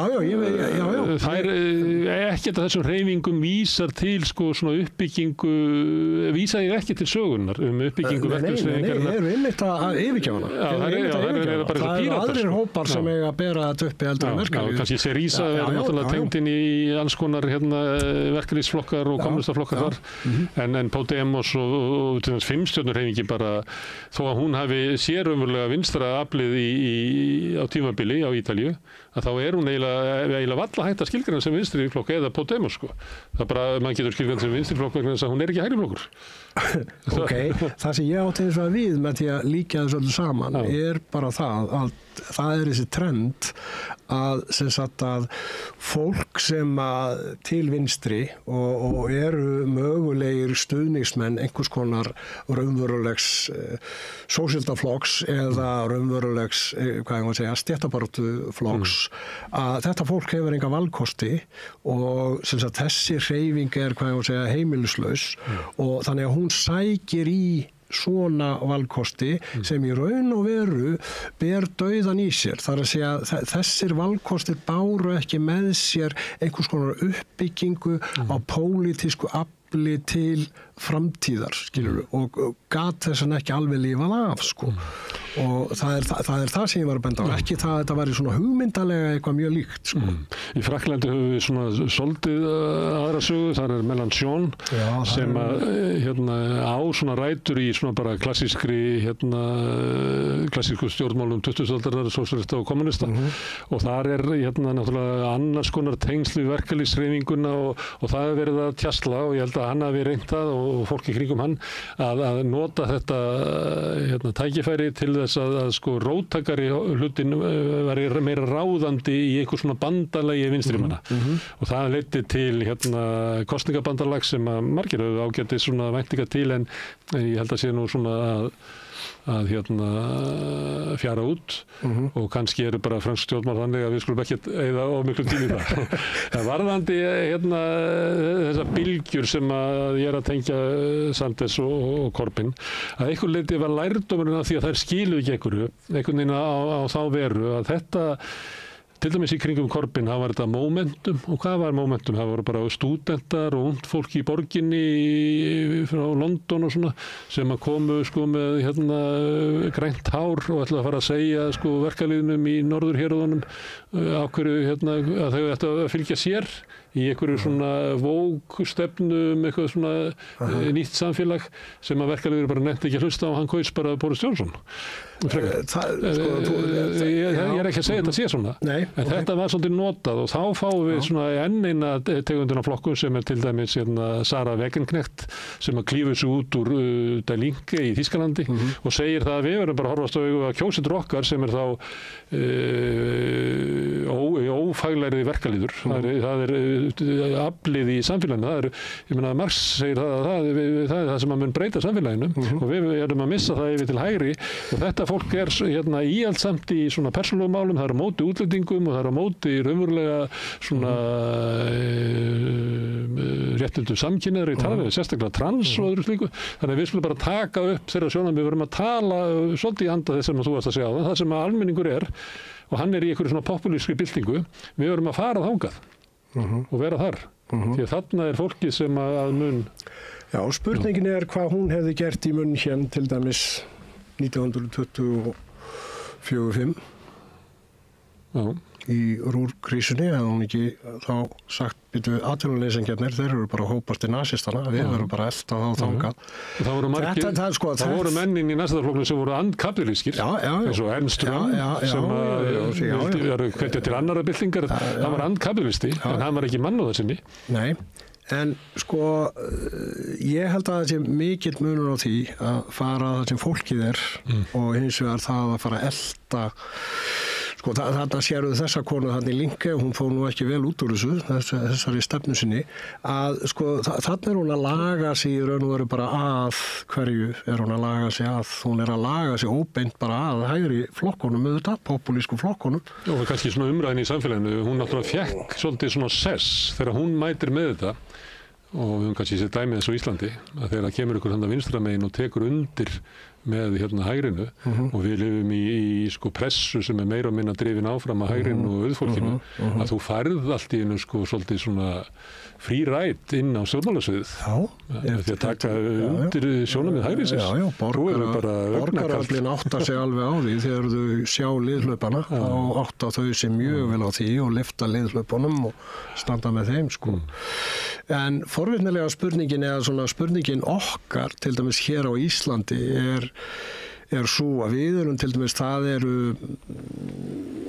alls konar hreyfingar í gangi til dæmis að þú veist ef maður les fréttir frá Bretland og svo framvegis að þá eru læknar að rísa upp einhver unglæknar að rísa upp gegn sparnað í NHS og svona hitt og þetta skilur við erum ekki með neitt svona á Íslandi, við erum ekki með svona hvað ég má segja fólk ekki endilega á hreyfingu og svo það mjög uggvænlegt til dæmis bara skilningur fólks og þegar við erum að tala verkalýðsstéttina, þegar við erum að tala launafólk og svo framvegis að þá það nú bara þannig að það eins og í allri umræðu undir forystu Sigmundar Davíðs að þá 80% af launafólki allt í einu orðið millistétt og jafnvel efri millistétt og það eru ýmsir svona samherjar okkar sem að taka undir þetta og eru, hvað ég má segja, búin að mér liggur við að segja svona aumingjavæða verkalýðin að verkalýðsstéttin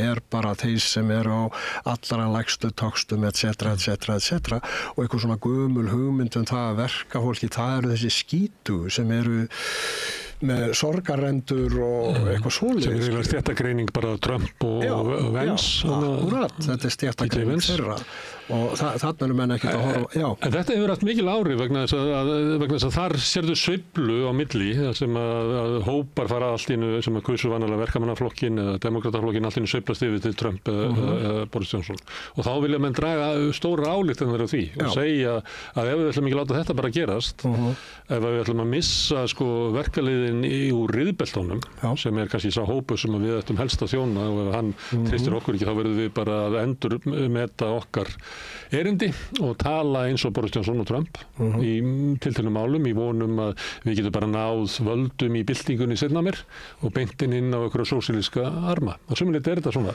Og það var því að þú ert að tala svona stéttabaráttu sem svona grundvöllundir að þegar ég að tala við verkalýðin hérna á Íslandi að þá var ég þess mjög var við það í langan tíma hvað var mikil vilji innan kennarastéttarinnar til einhverja aðgerða og að bæta kjör sín. Og ég hafði orðað við þegar ég var að tala við forystuna maður heyrði eiginlega í næsta herbergi væri verið að krafsa í gólfið að það væri ólmir hestar á bakvið að því maður finnur þetta alltaf þegar maður tala við verkalýðsfólk hvort það sé raunverulegt sko afl á bakvið og ég meina það var langsterkast meðal kennara og ég sagði þegar síðustu kjarasamningar voru gerðir tiltölulega litlar launahækkanir sérstaklega þú ferð ofar í stíganum og þú ættir að fá þá ávinningin bara á lækkun vaxta ef þú varst sem millitekjur og ég sagði þú veist þetta mun aldrei halda sko ég bara kennararnir mun ekki láta bjóða þessu það bara dream on Já, akkurat og þá þetta hugmyndin að horfa svo þröngt að þú varst að tala að skítu í verkaliðurinn sem kannski svona ekki gott hugtak en það kannski verkaliðurinn eins og hann var skilgreindur á tíma Marx það frumbýlis árum kapitalismans að verkaliðurinn í dag náttúrulega allt annað Já, þú skilgreinir verkafólk sem að geta, sko eina lifibrauð þeirra að selja vinnuafl sitt og þeir selja vinnuafl sitt kapítali og þeir framleiða síðan gildi, skilur við meira gildi heldur en þeir fá greitt fyrir og svo framvegis og þá ertu náttúrulega komin með allt aðra skilgreiningu á því hvað verkalýðsstéttin skilur við mig. En kennari sem að selur ríkinu vinnu sína, hann verklegur? Sko, þá ertu komin í það, að það sem skrítið, það þetta. Ég man ekki hver það var, hvort það var bara Marx sjálfur sem að sagði það. Ef að þú sem sagt tekin af óperusöngvara. Óperusöngvari sem að syngur í engarekinni óperu. Skilur þá þjónusta hans vara, skilur ef hann hins vegar syngur í, þú veist, óperu, sveitar, félagsins, Stadóper, sem ekki að selja þetta sem vöru, nú þá hann ekki, þá vinnan hans ekki gildiskapandi í þessum skilningi. Sama til dæmis með þá sem vinna í heilbrigðiskerfinu í Bandaríkjunum, einhverjum stofnunum, þetta fólk sem í gildiskapandi vinnu og það að búa til vörur og þarfum til göttunum, en hins vegar á Íslandi þá læknir sem að vinna þar, hann ekki að búa til vörur á Landspítalanum og þetta kom ansi skýrt fram hjá færslu á Facebook hjá amerískri konu sem að var veik hérna á Íslandi, ég veit ekki hvort það fór fram hjá þér og var að lýsa íslensku heilbrigðiskerfi samanborið við Bandaríkin og bara eins og hún var að segja, bara viðmótið hjá starfsfólkinu. Þarna hitt hún allt í einu lækna sem hún hafði aldrei hitt fyrir, þarna var hún að tala við fólk sem var ekki að hitta hana til þess að græða á henni, Þú veist, heldur var fólk sem var að lína hennar þrautir og vildi lækna hana. Þannig að þetta náttúrulega flókið mál og er svona, hvað ég að segja, að deila kannski keisarans gegn, þannig að málið það að þú tekur kennara, þá segjum við það að sjálfsögðu myndum við telja kennara til verkafólksins í landinu og launafólksins í landinu í fyrsta lagi. Þetta eru launamenn í fyrsta lagi. Í öðru lagi, þeir eru náttúrulega, í raun og veru, þeir að skapa vinnuafl. Þeir eru að kenna krökkum að lesa og annað þvíumlíkt. Þeir eru að búa til framtíðar vinnuafl fyrir kapitalistana, skilur. Það það sem þeir eru að gera. Ég menn allt þetta fólk verður vinnuafl og ef að það misheppnast og fólk ekki læst og það ekki undirbúið í grunnskóla til þess að geta tileinka sér alls konar tæki og tækni og lesi manjúala og annað þvíumlíkt, skilur. Þá getur alveg átt að því kennarar eru ómissandi fyrir nútíma kapitalisma ef þú bara tekur í burtu skólaskilduna þá myndi bara þá myndi þetta bara allt hrynja. Það engin fabrika í dag sem að gæti gengið nema verkamaðurinn í fyrsta lagi kunna lesa, hann kunni grundvallaratriði í reikningi og hann kunni jafnvel svona hrafli ensku. En verkfallsvopn kennarana nógu beitt til þetta að treysta? Nei, auðvitað það ekki. Það höfum við... Þeir geta lama samfélagið með því að senda börnin heim? Ég veit það náttúrulega, þess vegna skiptir það svo miklu máli að þegar kennarar fara í kjarabaráttu þá þarf öll hin verkalýðshreyfingin að átta sig á tvennu. Annað þetta. Ef að kennarar fara í gang og það breið fylking meðal þeirra og svo framvegis, þá það sá hópur núna sem að brjótast í gegn til þess að reyna að riðla tekjuskiptingunni sem hagur allra. Það alltaf einhver ákveðin hópur sem brýst í gegn. Í gamla daga var það mjög gjarnan dagsbrún sem brjóst í gegn en það liðin tíð. Þetta sjónarmið sem maður geti sagt að verkeflega getur bæði tóðast upp á hárin og reimunum einhvern veginn.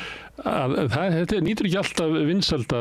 Ég man bara, síðan ég man eftir mér, að þá voru formenn í einu verkefnisfélagi að tuða yfir kröfum næsta og það ekki gefið að verkefnisfélagin hafi svona rausnaskap að segja ég vona bara að Pétri gangi sem allra best í sínu því að hans sigrar mun á endanum vera mínu sigrar. Þetta böl verkalýðshreyfingarinnar, skilur.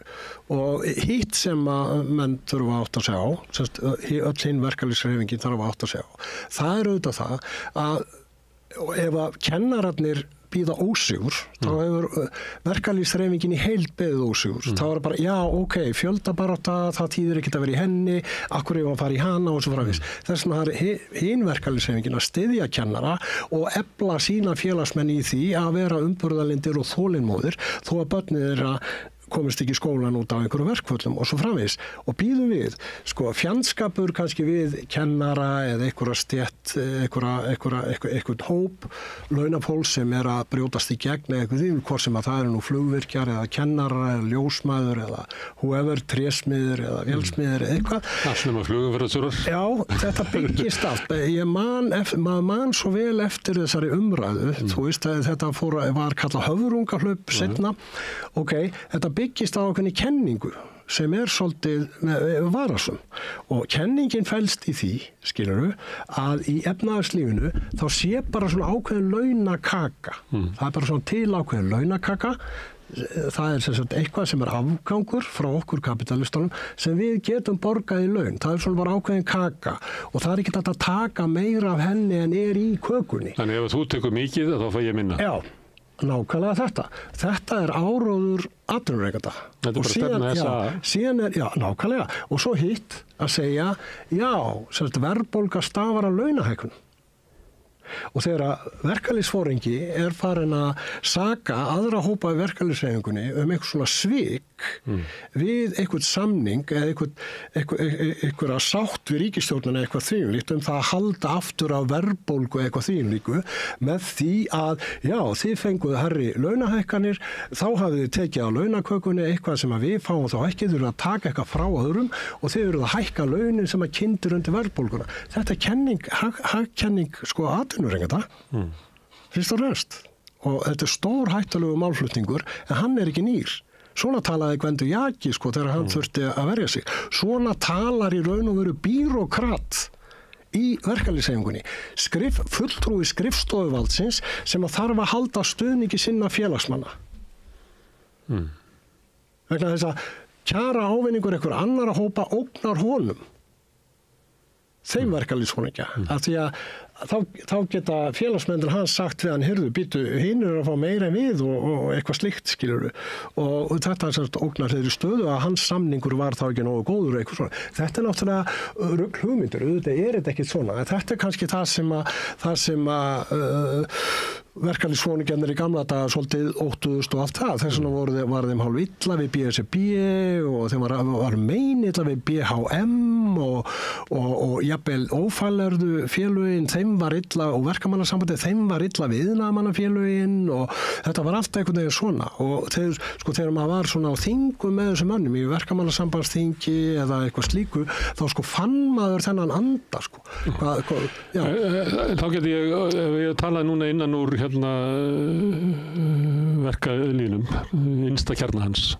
Þá geti ég sagt sér svo Sko, ef að við eigum að vera með samkomulag við á allri leiðinni, fyrst við iðnaðarmennina og svo opinbera starfsmenn og svo kennaranna og allt þetta, þá, sko, við erum með hópinn sem að verður verst fyrir barðinu á óréttlæti samfélagsins, sem að þarf langmest á einhverjum aðgerðum að halda til þess að bæta stöðu sína. Og helst, og við vitum það kannski og gruna það, að eiginlega eina leiðin til þess að þessi hópur fái eitthvað við sitt hæfi að við bara röskum þjóðskipulaginu. En með því að þurfa að labba fyrst til iðnaðarmannanna og svo til BSRB og svo til háskólamannanna og svo til kennarana, þá verða kröfur okkar svo útþynntar vegna að þetta fólk upplifir ekki sama háska og mitt fólk. Og þess vegna verður innbyggð stéttasamvinnan verður alla leiðina og þess vegna best fyrir okkur að vera bara skilgreina okkur þröngt. Hreyfiafli í samfélaginu bara okkar fólk sem getur slökkt á hótelánum og getur slökkt á þessu. Með við núverandi ástand, stöðun eina verkalýðshreyfingar óeininguna þar, skrifstofuvaldið þar og svo framvegis, þá verð ég nú bara að segja að þetta er bara réttmætt rök.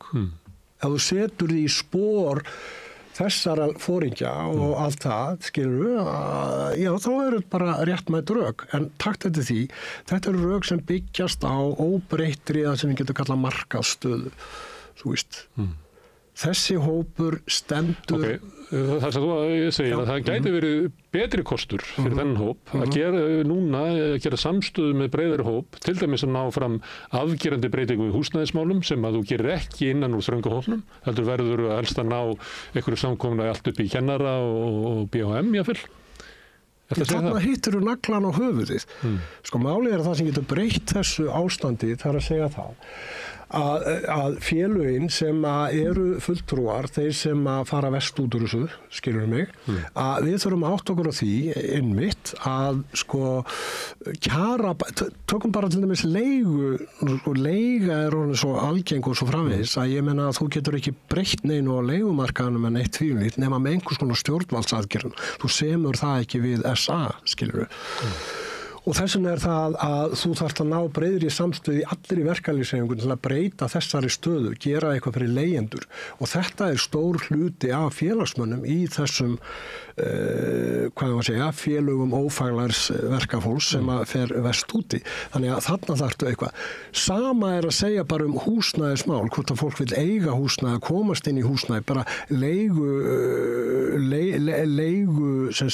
fyrirkomulagið eða reglur húsaleigu og svo framvegis bara partur af heildarpakkanum í sambandi við húsnæðismál og þú getur ekki breytt neinu þar nema með svona víðtækari samstöðu og þetta er einmitt það sem þarf að gera, þetta er það sem þarf að stefna og þetta er ástæða meðal annars fyrir því að verkalýðshreyfingin þarf að hafa pólitískan arm, þarf að hafa fulltrúa á þingi til þess að geta fylgt eftir því sem að hreyfingin út í samfélaginu útlutar sínum þingfulltrúum sem verkefni að berjast fyrir inn á þingi, þó það væri bara ein manneskja þar, skilur við.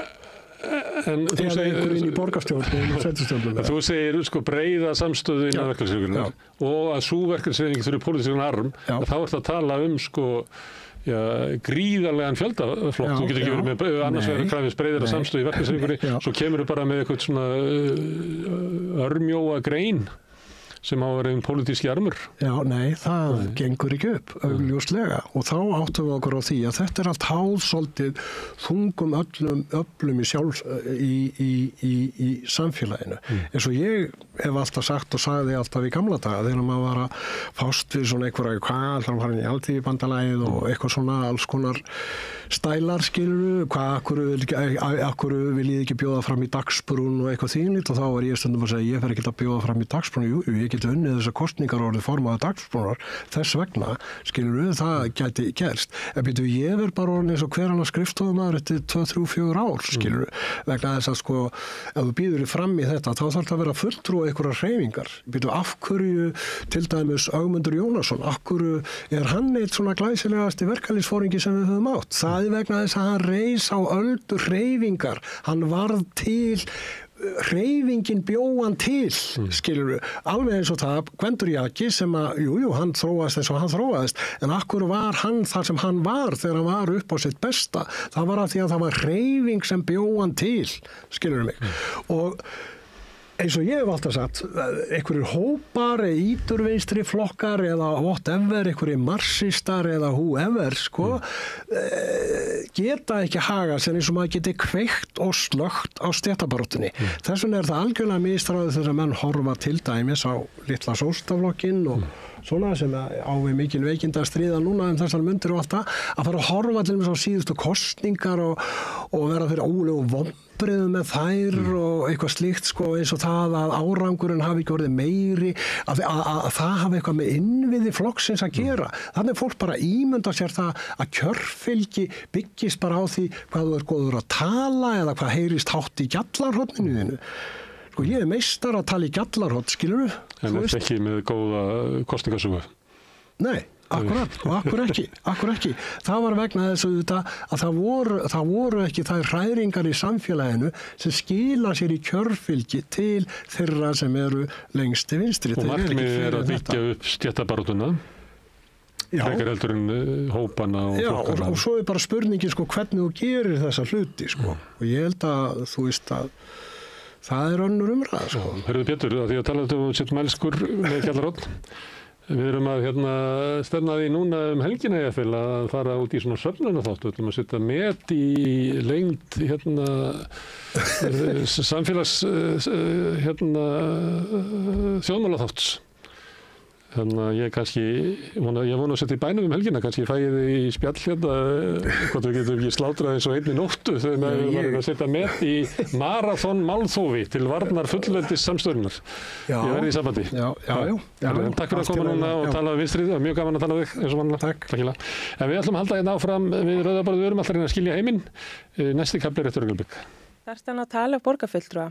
Borgarfulltrúar Sósíalistaflokksins eru með viðtalstíma alla mánudaga klukkan 13:30 til 14:30. Það þarf ekkert að bóka tíma, endilega kíkjum við í Bólholt 6, 105 Reykjavík.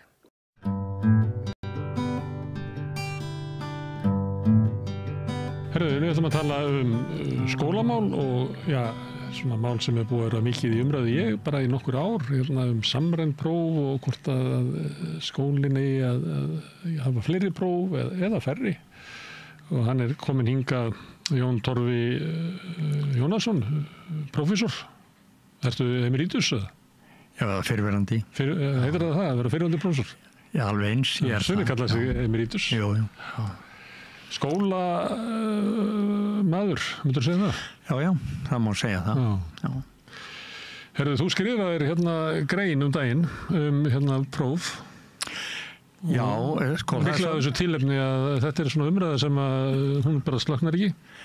Nei, það var svolítið áhugavert, sko. Þetta er búið að vera í gangi svona af og til nokkuð lengi og mér fannst þetta bara búið en mér langaði samt til að koma svona ákveðinu hugsun á framfæri og sendi þetta inn og svo kemur í ljós að þetta er ekkert alveg búið, þetta kemur og fer. En það er svolítið áhugavert, sko, að þú segir að ef þú ætlar að ræða samræmd próf eða próf, en pistilin hjá mér gengur einlega út á það að ég ekkert að ræða þau, heldur allt annað en maður ræði menntun. Þannig að eiginlega ætti ég ekki að vera hérna að ræða samræmd próf. Það er kannski tilefnið að þú kannast við umræðina, annars vegar haldið þið fram að sko, skólakerfi geti ekki þroskast nema að hafa samræmd próf vegna þess að það sé bara eins og að sigla í myrkri og þú getur bara strandað. Það er líka mikilvægt fyrir hvern skóla fyrir sig að geta metið hvernig hann stendur í samanburði við aðra og það er líka mikilvægt fyrir hvern nemanda fyrir sig að það er eina vitið er bara að hafa samræmt próf þannig að við höfum þá allavega mælikvarða, einhverja reglustykku sem við bara setjum okkur á, hún er kannski ekki fullkomin en við verðum að hafa þessa reglustykku. Já, þetta er rétt og þú nefndir að sigla í svona blindni að Andreas Schleicher, einn af forsvarsmönnum PISA, sagði það daginn.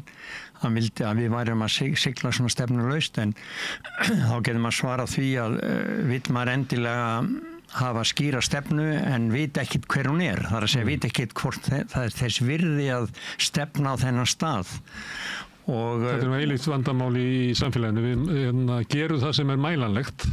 En sleppum kannski ekki því sem er mælanlegt og kannski þróska samfélagið okkar þá kannski bara í þá átt sem er mælanleg, þar sem getum mælt árangurinn, en kannski ættu að vera að tegja okkur eitthvað sem er kannski erfiðar að mæla. Jú, en það er kannski svona einn aðalpunkturinn hjá mér að mælikvarðarnir, þeir taka völdin og þá fólk ræðir ekkit hverjir þeir eru, heldur bara þá að taka tillit til þeirra. Og ég velti tölvöld fyrir mér samandi við þessi samræmdu próf, sem hvað það sem fólk vill, og þú hefur nefnt það vill raða. Og það kemur upp til dæmis í þessar umræðum framhaldsskólan, sko, þú vilt raða fólki og þannig voru prófin upphaflega hugsuð fyrir öld síðan upp á 1920-30 og þá voru menn reyndar sko mjög frambærileg menn sem vissu hvað þau voru að tala og þeir sögðu það mikilvægast af öllu fyrir gott skólastarf að geta raðað fólki. Við röðum saman þeim sem eru álíka góðir í einhverju og þá verður kennslan góð. Þetta nú á tímabili mannkynbóta og fleira, mikil svona hugsunum að við verðum að ná rjómanum og við verðum að ýta undir rjóman til þess að... Jú, en ekki bara það var bara að segja að við skulum hafa saman fólk sem stendur álíka vel, bæði hvort sem það stendur vel eða illa, höfum það fólk bara saman. Og þetta ennþá síðan núna í umræðin að raða fólki við lok grunnskóla til þess að framhaldsskólinn geti tekið mið á því sem mér finnst eiginlega akkurat öfugt við það sem ætti að vera og við getum bara, ég veit ekki hvort að samlíkingin gengur alveg en hugsaður ef spítalar segðu við skulum raða sjúklingum eftir veikleikum þeirra eða sjúkleika og tökum inn bara það sem eru minnst sjúkir sko. Við skulum raða fólki. En skólakerfið ekki hafnaði að taka hina inn? Nei, en það sagt, það ákveðnir skólar sem vilja fá að taka inn þá sem þarf lítið að hafa fyrir, sko. Og ég hef stundum sagt, sko, við vitum ekki alveg hvað þýðir góður skóli eða bestu skólanir, en bestu skólanir ættu auðvitað að taka við þeim sem þurfa mesta stuðning og mesta hvatningu en ekki þá sem þurfa minnst af þessu. En þessi röðun, hún ansi ráðandi og það sem það truflar mig þar að það aldrei spurt eftir hverju raðað. Raðað eftir einhverju sem skiptir máli og ég held að það sé ekki gert. Nú, hversu góður þú ert að lesa og reikna og hvort þú skiljir ensku og dönsku? En bara fyrir hvernig það gott?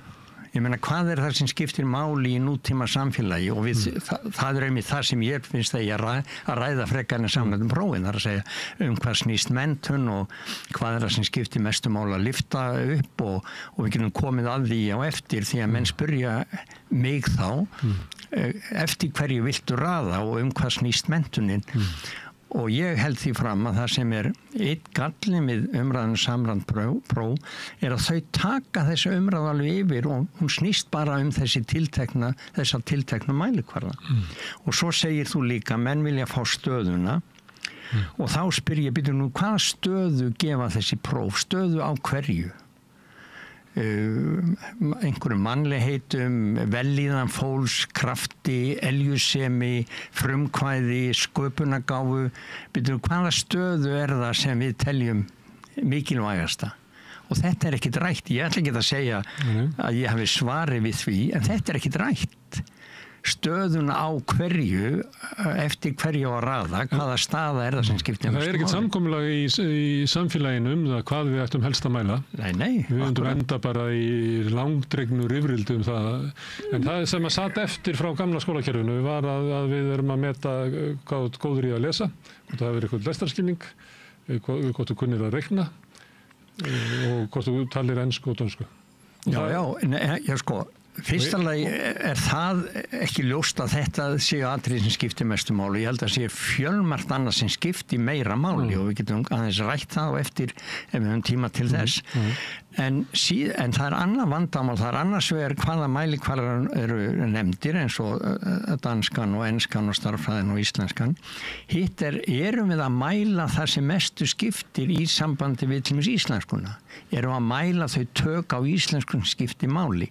Þetta svona tæknilega atriði en það þarf líka að ræða það. Já, en þið að gera það skólafólkið. Þið hljóta að vera búin að finna aðferð til þess að mæla það sem skiptir máli í íslensku. Nei, við erum ekkert að ræða þetta. Nú?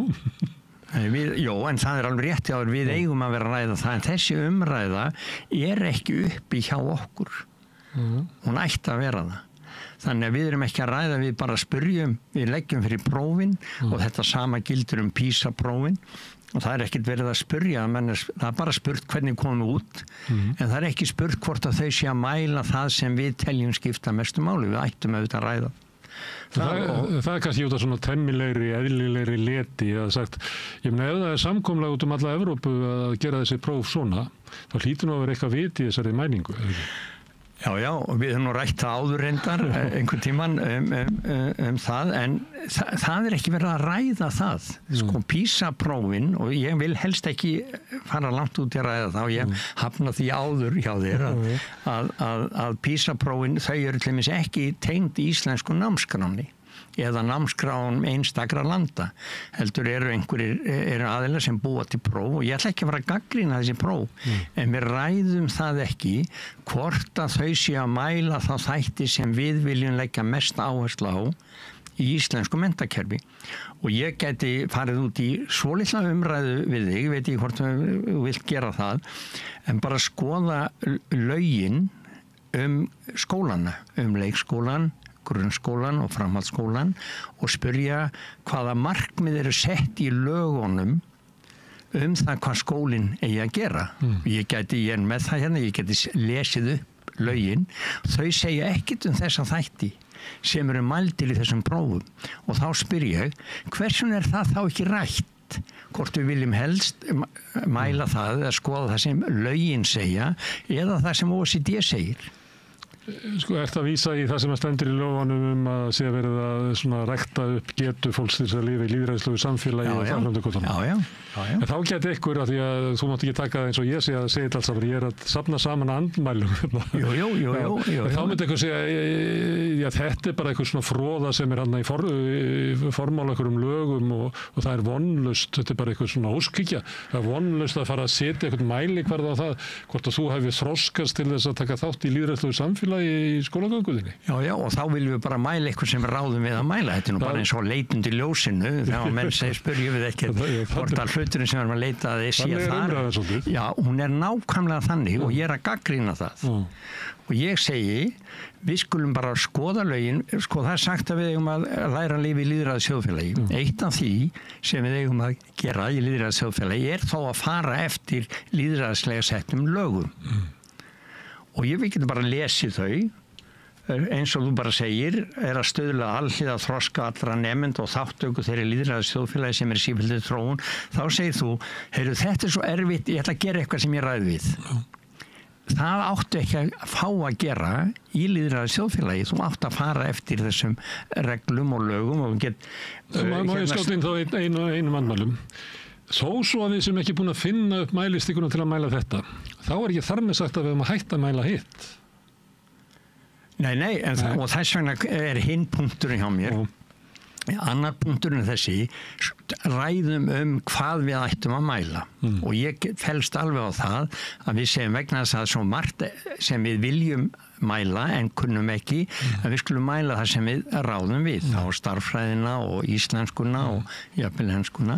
Þá hinn punkturinn hjá mér, og sem ég nefni þessum pistli, þar hefum við notað réttmætar mælikvarða á það, erum að mæla það, segjum að við erum nokkuð sammála það að valda á íslensku skipti gríðarlega miklu máli.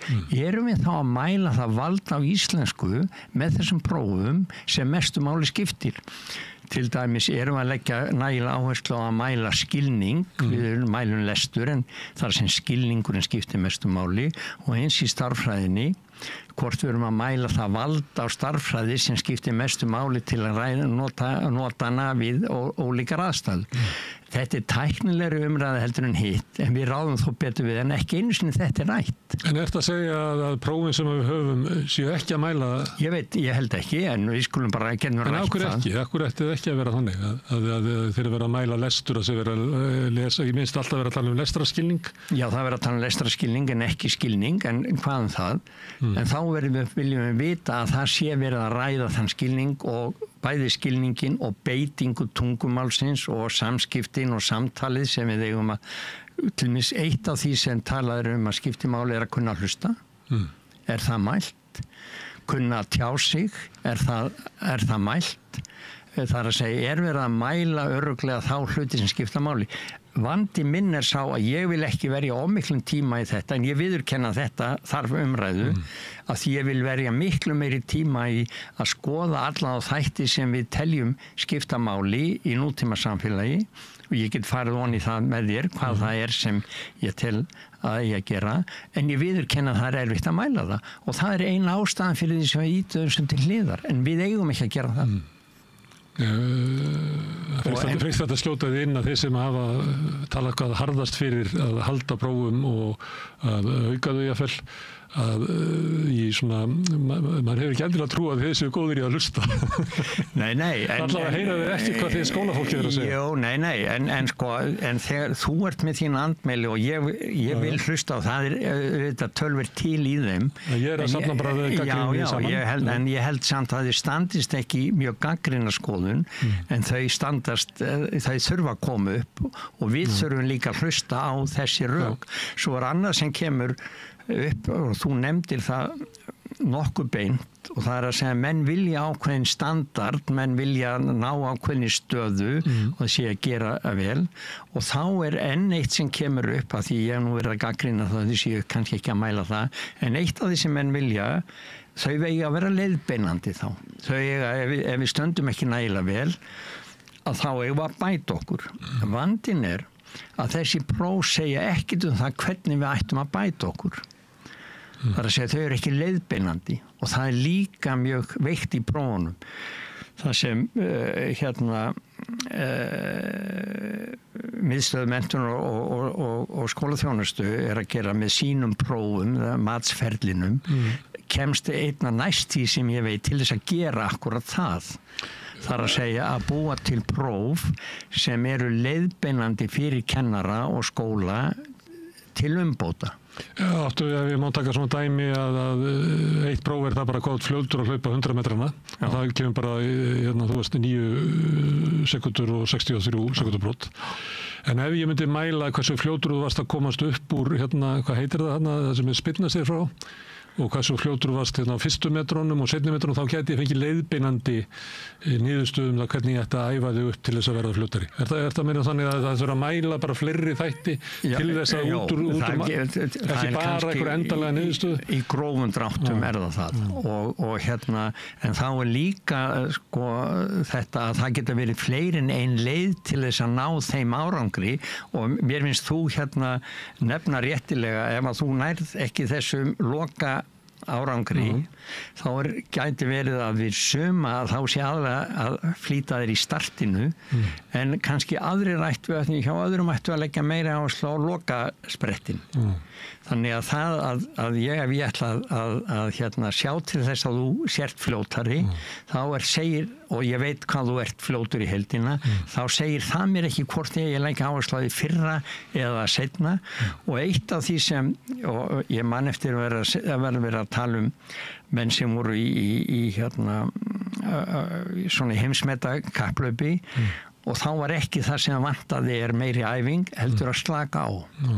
Þú veist, þannig að það getur vel verið ein leiðsögnin væri, ef þú ætlar að ná betra árangri, þá ættir að fara meira í slökun.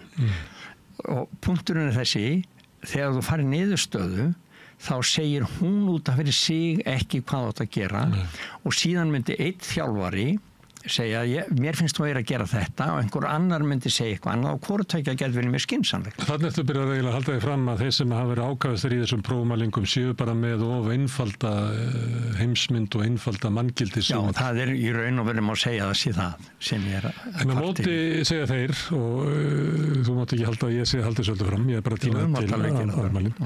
Þeir segja, þið viljið ekki að það komi fram að sumir eru bara betri en aðrir, og þess vegna eru það að fela það með ef það mælingi sýni það að þarna eru afburðanemendur þarna, og þá komið þið alltaf með því að það sé raunverulega ekki það sem ætti að mæla, og hinir sem ekki ná prófunum að þeir hafi aðra kosti, og þetta bara eitthvað svona jafnaðar manna trú sem að þeir reyna bara með pólitísk skoðanir ykkar sem reyna að þröngva upp á skólan og æskun okkar. Nei, alls ekki. Heldur viljum við að allir séu sem bestir í sem flestu og þó sérstaklega því sem þeir ráða sæmilega við og ef þú ert að þjálfa knattspyrnulið þá veistu að sumir eru mjög góður í sókn og aðrir í vörn og þú segir, þessi góður í sókninni og ég ætla að setja hann í þá stöðu og láta hann að vera þar og annar í vörninni og ég ætla að byggja hann upp þar. Ég ætla ekki að byggja alla upp í sókn. Heldur bara að þar sem einn annar er mjög góður í marki og ég ætla að reyna að byggja hann upp þar. Þannig ég veit það að þessir einstaklingur eru mjög misjafnir en ég ætla að reyna að sjá þessi ná öllu sem bestum árangri í því sem þeir gætu verið góður í. Þetta ekki svona í fótboltanum. Það komið einhver fótboltaakademía á vegum KSÍ sem verið að sækja krakkana bara 12 ára og það sem sagt við Jón Torfa það bara best að þú komir ekki á æfingar af því að við ætlum að ná þessum úrvalshópi svo langt að þú bara tefur okkur. Þannig að inn í fótboltanum og inn í allu þessu fótboltastarfi og íþróttastarfi er ótrúlega áhersla að menn er komin afreksdeildin í ISI til þess að íta undir það.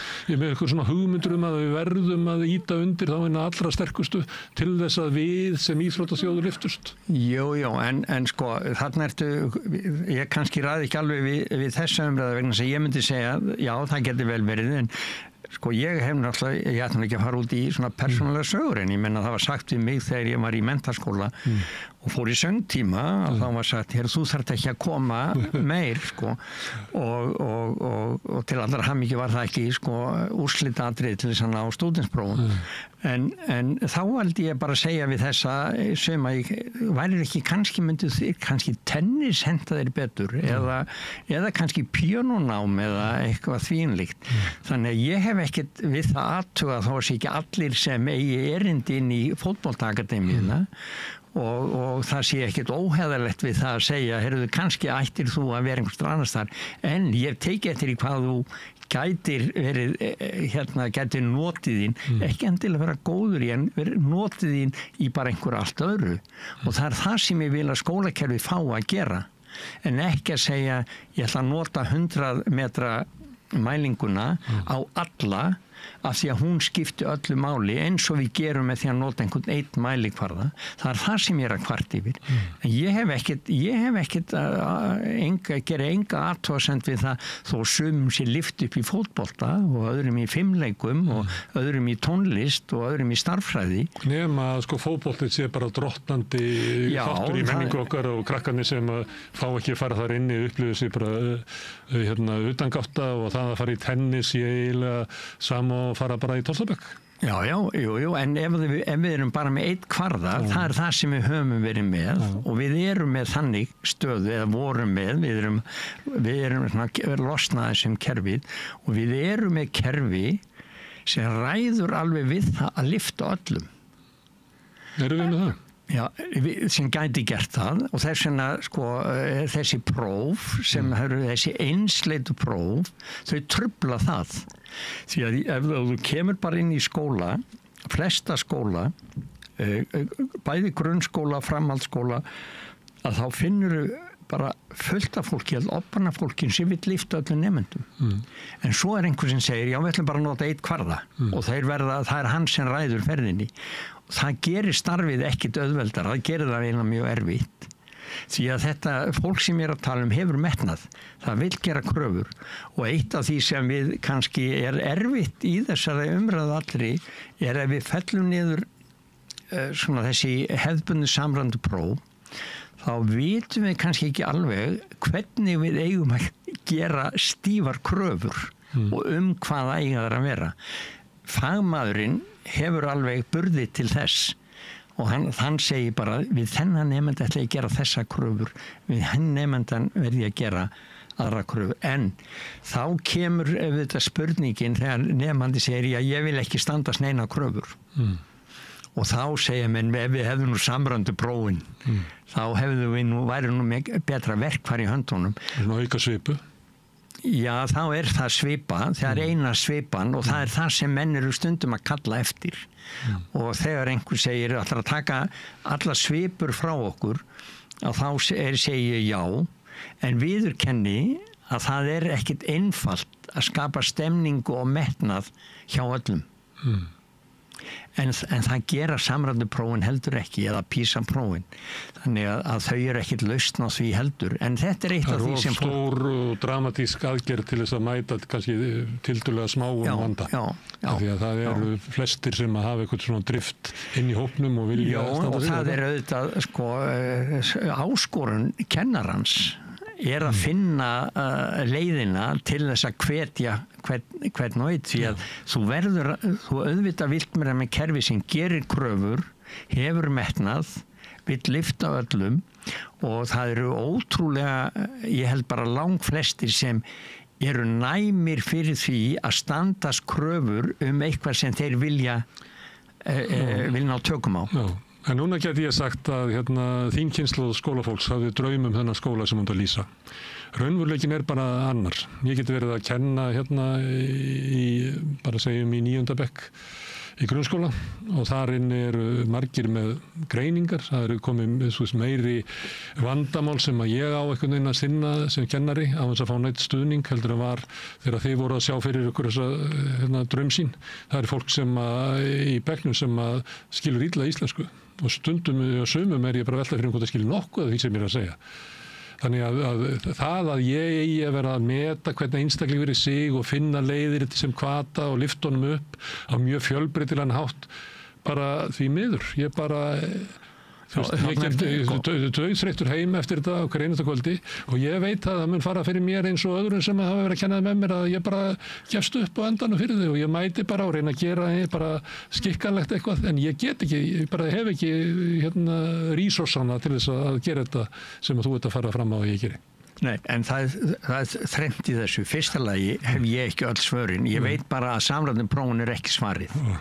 Sem þýðir ekki að ég viti hvernig að leysa öll svona mál. En þetta þurfum við einmitt að ræða. Og það að losna við samræðuprófin, þá bara grænkar ekki allt við það. Nei, það er það sem ég er að segja og það sem er kannski aðalmálið þarna er að þessir ólíku einstaklingar sem við talum mundu þrífast með ólíkum ráðum.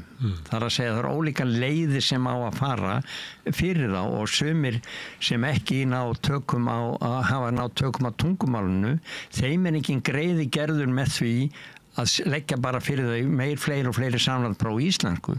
Hins vegar er ég alveg sammála því að þeir verða með einhverjum móti að ná tökum á íslenskunni, að geta að tjáð sig og nota hana og það eru þá ýmsar leiðir til þess að gera það. Og svo sem ekki gerir það er tilgangslaust að senda hann inn í eðlisfræðitíma sem fer fram á íslensku.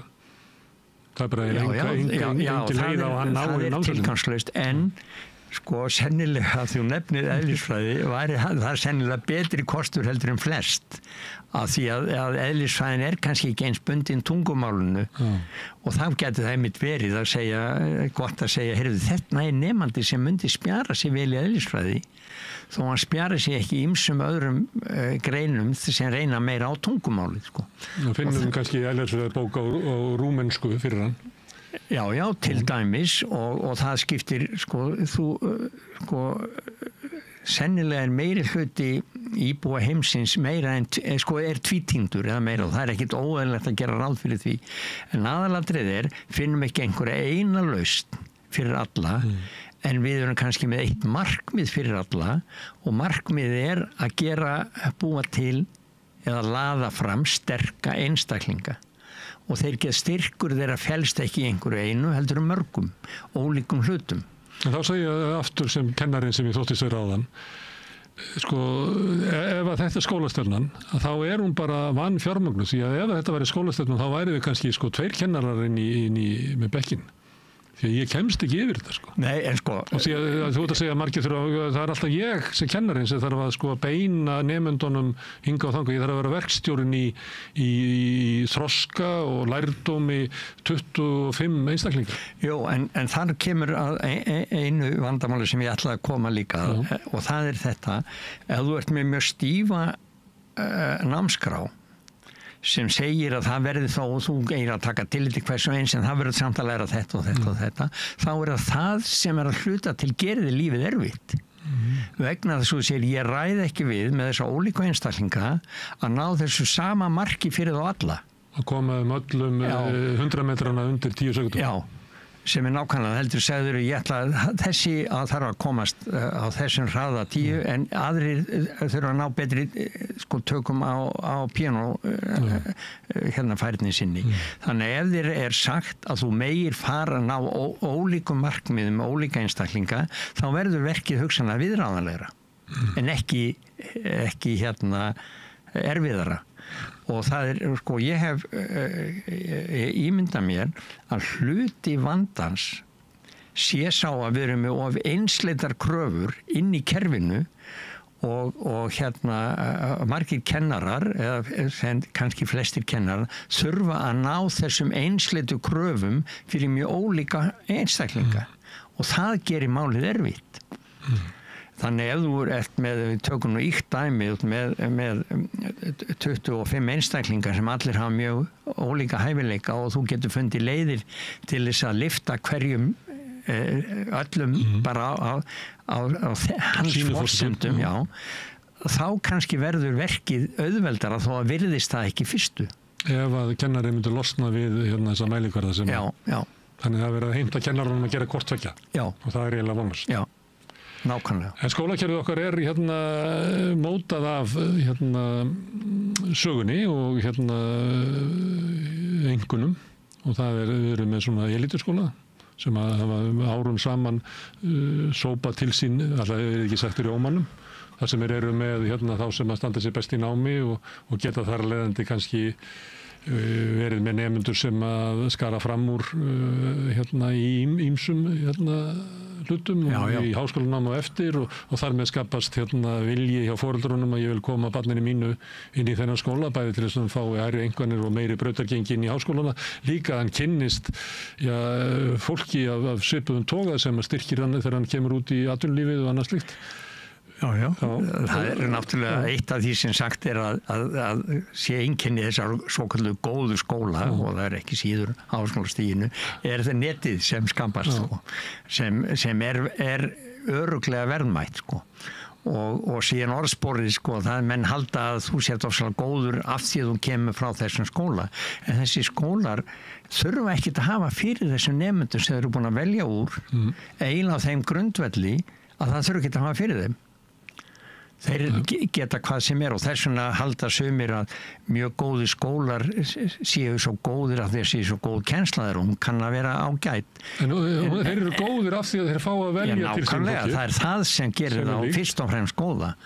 Og svo er það kultúrist eitthvað í kringum það og það er ekki tilviljun að sko Spiljörg þjóðanna kom út úr MH og svo getum við bara haldið áfram að telja hljómsveitunar.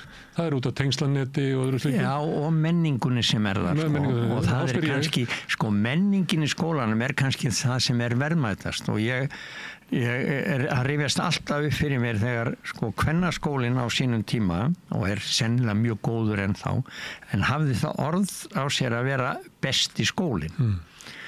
Og það kom til vegna þess að hann tók á móti nemendum og lyfti þeim. Og það vissu allir að það voru nemendur sem voru kannski ekki alveg svona stemdir fyrir að leggja á sig og svona, en komu inn í menningu þar sem þetta breyttist. Þeim var sinnt og það voru gerða kröfur, það var líka hlúðað þeim svona í senn. Nemendur sem ekki hefðu lifað MRAF. Já, ég skal ekki dæma það, en já, það má orða það kannski þannig, segjum það. En síðan, sko, það sem vandamáli sem kemur upp að síðan var svo mikil sko, aðsókn að skólanum af nemendum sem þurfti ekki á þessu að halda, að hann varð miklu einsleitari. Og það sagði við mig, fagmaður þar sem ég held að hafi átt stóran þátt í að byggja upp þetta flotta kerfi, að henni fann skólinn eiginlega ekki eins góður í þessari merkingu að menningin var orðin einsleitari en ekki svo fjölbreytta sem var þegar þeir hafðu svona margvíslegri hóp. En þarna vartu örugglega með skóla sem var virkilega góður og ég segi var, þá getur vel verið að hann sé enn jafn góður. Hann er þá vinsæll, það sé númer 1. Hann er mjög vinsæll, já, en ég held að sé sko, ég er sannfærður og ég get ekki dæmt þetta en að sannfæra samt að þetta sé menningarlegt. Og þá getur að þetta menningarlegt, þá getur gerst svona, ef þetta væri í hverfi, þá hefur þetta kallað gentrification, þar sem að byrjar fólk svona sem að gerir upp húsin og svona, og svo mætir efna meira fólk og tekur yfir hverfið og verður að sækjast eftir eitthvað sem að var, en með því að koma þangað þá eyðir það út menningunni. Ég vil ekki segja þetta sé svo drastíst, en einhvern veginn er þetta sambarilegt sem að getur gerst. Ef það er, en þarna er sem spurningin það hvernig skilgreinur góðan skóla, og ég held að það sé skilgreiningin snúist menningu og það er hvort sem það er grunnskóli, leikskóli, grunnskóli, framhaldsskóli eða háskóli, þá er menntun, hún snýst verulegu leyti menningu en ekki kennslu og þetta finnst mér þetta þurfa að ræða og þessum ég ósáttur við það en ekki við þig svo sem að koma í umræðum samrænt próf þegar við ættum að ræða þetta það er að segja hvers konar menning á einkenna menntunina og það við erum að tala það og eitt af þessu sem að við því að þú ætlar að fara lengra í þessu en við erum komin að lýðræðinu og þá er það að búa nemendurnar undir þáttöku í lýðræðslegu samfélagi. Líklega þeir sem að skrifuðu textan hafa séð fyrir sér að þá sé betra að vera í skóla þar sem er fjölbreytilegur hópur með ólíkan bakgrunn og ólíka getu og fleira því það styrkir mig í því að það styrkir mig ekki í þáttöku í lýðræðslegu samfélagi ég er í skóla bara með fólki sem er meira minna eins og ég. Eitthvað svona yfirstéttaskóla eða elítuskóla, fólk sem kemur þar út. Einhver getur sagt að það er bara mjög hæftið að vinna í lýðræðslegu samfélagi, það er mjög hæftið að fljóta ofan á. Líklega er það ekki hugsunin, heldur það að þú hafir getu til þess að eiga samskipti við fólk sem er ólíktir, með annars konar viðhorf, með annars konar bakgrunn, aðra svona forsendur fyrir lífsafstöðu sinni og öðru slíku. En það stundum finnst mér eins og að þeir sem eru að gagnrýna skólan vilja raunverulega ekki hafa skólan svona vilja hafa það að þú ert að eyðileggja möguleika þeirra sem að fljóta ofan á með því að neita þeim að vera í elítuskóla og það er einhver hugsun sem ég held að ég ná ekki alveg tökum á sem liggur þannig að baki og ég veit ekki hvort þeir hafa það heldur en það er einhver hugsun hugmyndum það að komast í einhver dróma þó að menn veit ekki hvert gildi sé nema þetta net eins og hefur verið í samfélaginu og eins og hefur meðal annars komið mér í þá stöðu sem ég er í vegna þess að ég tók þátt í þessum elítuskóla og fleira en þú vilt skemma það með því að brjóta niður þennan hluta af menningunni okkar sem er það að flokka fólk og leyfa þeim sem að skara fram úr. Já, sko, en skara fram úr, ég menna í hvað, sko, það er fullt af fólki sem hefur ekki náð góðum árangri í samkvæmt þessum mælikvörðum sem skarar alveg sérstaklega fram úr og það er í samfélaginu, í pólitík, í fótbolta eða ýmsu öðru. Það er fólk að skara fram úr á alla mögulega vegu og það er ekki bara þessi mælikvarði sem ákvarðar það. En svo þegar þú talar lýðræðið, sko, það er eitt af því sem mér finnst að þurfa að ræða og þeir hafa gert það félagar mínir á Háskólanum Akureyri sko hvað er átt við með lýðræðislegri þáttöku og ég hlusta á fyrirlestur dagi sem ég varst alveg brilljant og það var samstarfsmaður minn fyrirvændi Ólafur Páll Jónsson og hann var að tala munin sko á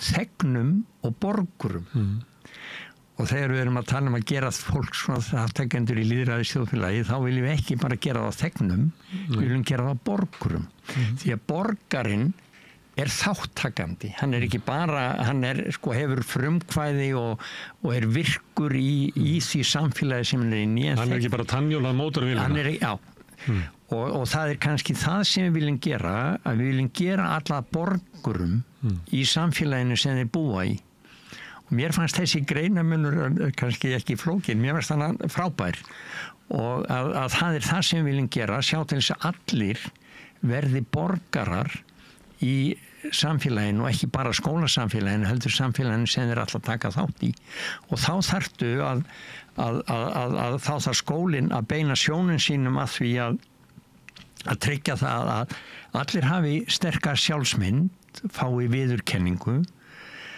fólki sé undirbúið undir að tilheyra það, og að þú talar innflytjendur, það sé ljóst að þeim sé gert kleift að tilheyra samfélaginu, og þetta eru hvorutveggja verkefni skólans. Þeir verða að geta tengt við aðra fólk, bæði félagslega og svo í tungumálinu. Þeir verða að geta tjáð sig, þeir verða að geta átt samskipti við aðra, þeir verða að fást við merkingabæri viðfangsefni, þeir verða að fá þjálfun í lýðræðislegum vinnubröðum þar sem þeir eru borgarar en ekki bara þegnar, og þeir verða náttúrulega öðlast mikilvæga þekkingu sem er oft á tíðum allt önnur en svo þekking sem skólakerfið hefur svona rammað inn með sínum prófum sem eru mjög íhaldsam. Það sko þekking nú orðið á sálfræði og tölvunafræði og mannfræði sem allt skiptir mjög miklu máli til dæmis í því sem að gerast til dæmis í Bandaríkjónum, annars staðar, svona alls konar félagslu öfl sem ráðar ferðin. Erum við að kenna fólki um þetta? Og þá segir já, það kemur að háskólastigi, það þarf ekki að bíða þangað til. Siðfræði sem Páll Skúlason, samstarfsmaður minn, var mjög upptekinn af. Þetta er allt mál, þetta er allt efnisþættir sem skipta miklu máli fyrir alla í grunnskóla, í framhaldsskóla. Það er svo margt sem skiptir máli og það sem er verið að kenna í þessum skólum er mikilvægt. Vandinn er að það er annað sem er jafnvel mikilvægara, sem ekki er verið að kenna. En þá ekki skólakerfið bara ekki nógu dýnamist til þess að taka þetta inn? Það fær ekki að vera það. Því við erum með úreltan ramma og eitt af því sem rammar það inn eru kröfur samræmdar kröfur, samræmdar hluti sem eru að mörguleit úreltir, þó þessi ekkert ónauðsynlegir.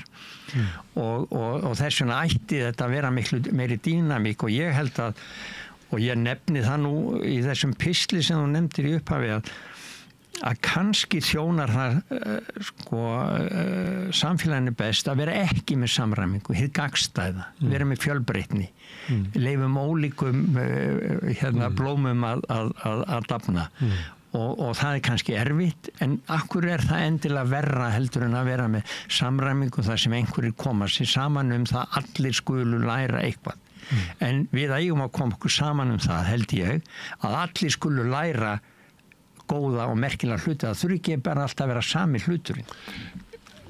En svona deilurnar skólakerfið, má ekki vera að þær séu bara mjög djúpstæðar ólík afstæða til samfélagsins. Ég upplifi þessa byltingu sem að þú og þín kynslóð svolítið stóðu fyrir. Bara persónulega, það var bara þegar Ingvar Sigurgeirsson mætti í 11 ára bekk hjá mér og í aflýsingar og kom bara með nýja hugmyndir í skólakerfinu 1972. Og þetta eitthvað leiti var þetta svona hluti af svona lýðræðisbyltingu sem að maður getur tengt 68 byltingu. Við þekkjum það fjölmiðlamenn að það verður lýðræðisbylting á þessum árum það hvert er sjónarhorn fjölmiðla. Að þannig vera sjónarhorn fjölmiðla að vera hjá almenningi en ekki hjá yfirvöldum. Þannig að það er gríðarleg svona samfélagsleg bylting sem á sér stað í tengslu við kvennahreyfinguna, bara svartra í Bandaríkjónum og svona sem bara okkar heimsluti gekk í gegnum.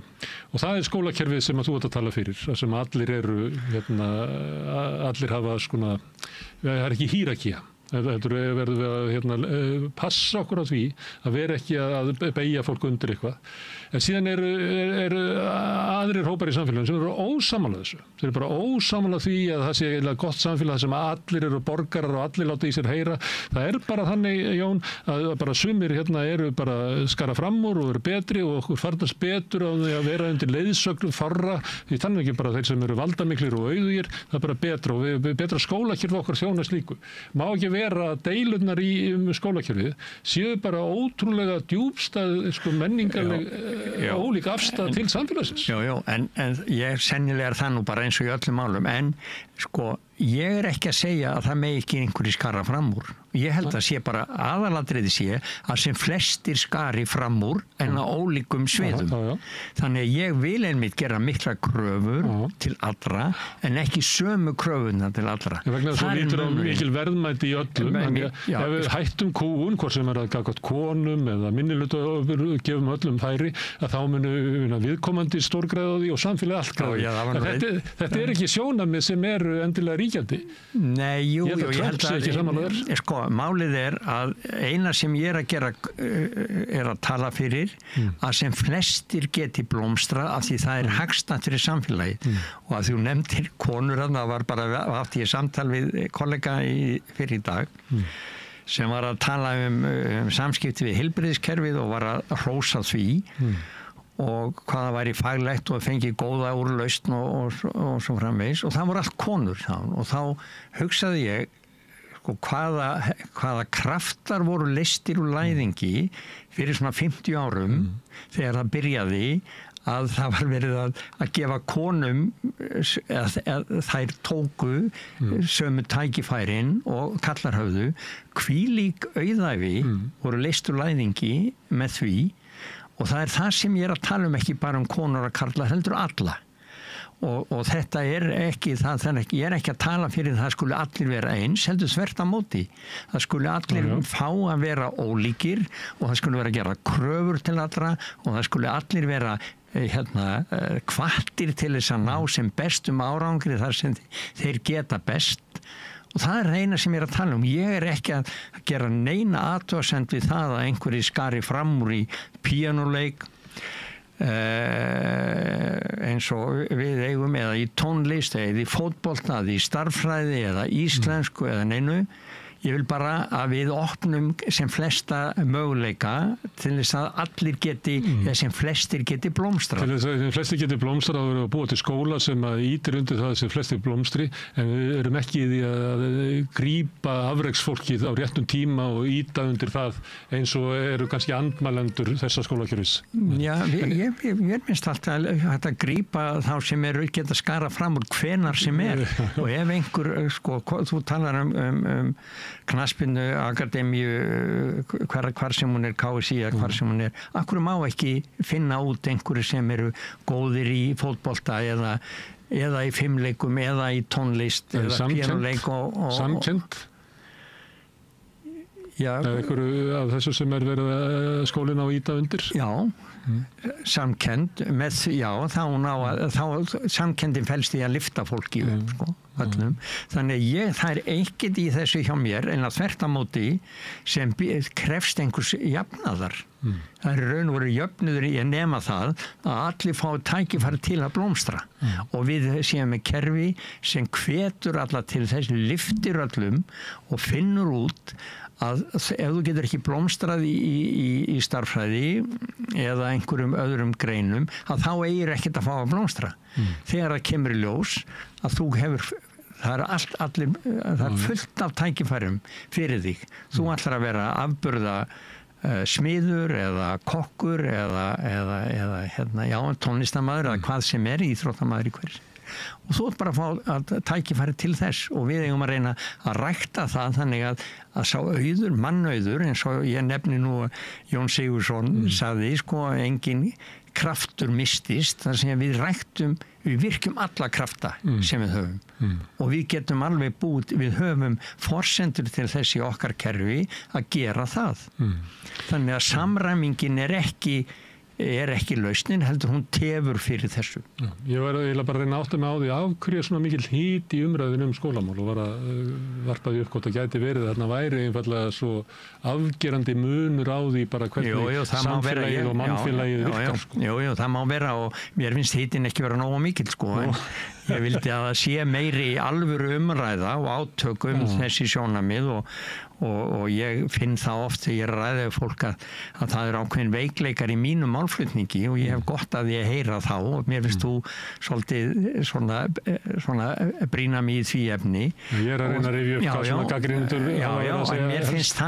mér finnst þessi gagnrýni og ég er að biðja það í þessari grein minni að menn komi rökin fyrir samnöndum prófum það eru til rök eða fyrir samræmingu eða fyrir því að allir fái tiltekinn grunn og ákveðnu tagi. Við skulum hlusta á þau og takast á þau. Frekar en bara ræða það hvort einhverju próf eru góð eða slæm, hvort já eða nei. Það ekki umræða sem gagnleg fyrir okkur. En varðandi svona kröfur, af því að þú nefndir það svona dæmi að fólk hefði skarað fram úr hér og þar á þess að kannski að blómstra í samrönduprófum. Ég veit ekki hvort að maður megi taka svona dæmi, ef ekki bara segja Bubi Mortens sem hefur mikið talað um gengi illa í skóla og verið les og ritblindur og annað slíkt.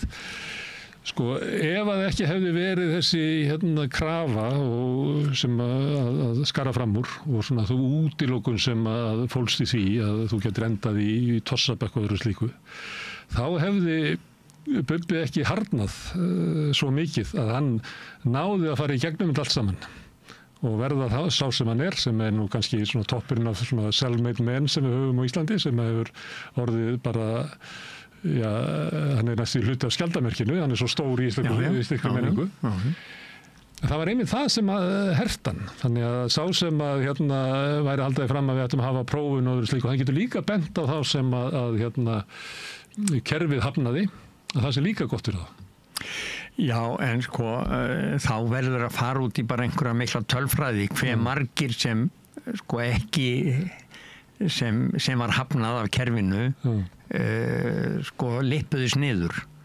En myndið þú geti ekki þitt kerfið skemmt, Bubba, að vera á góðu við hann? Nei, en sko, það eru tvö svör því. Annað að við skulum skoða það hver margir lippast bara niður og þeir eru ansi margir og við viljum það ekki, og síðan hinn hliðin að ég ekki að tala um kerfi sem einhvern veginn klappar öllum á kollin og segir ekki vera of góðu við alla. Nei, sko, ég vil einmitt gera kröfur og ég vil metnað og það að vil ég ekki tala ekki fyrir tiltekna prófum þýðir ekki að ég vil ekki gera mikla kröfur.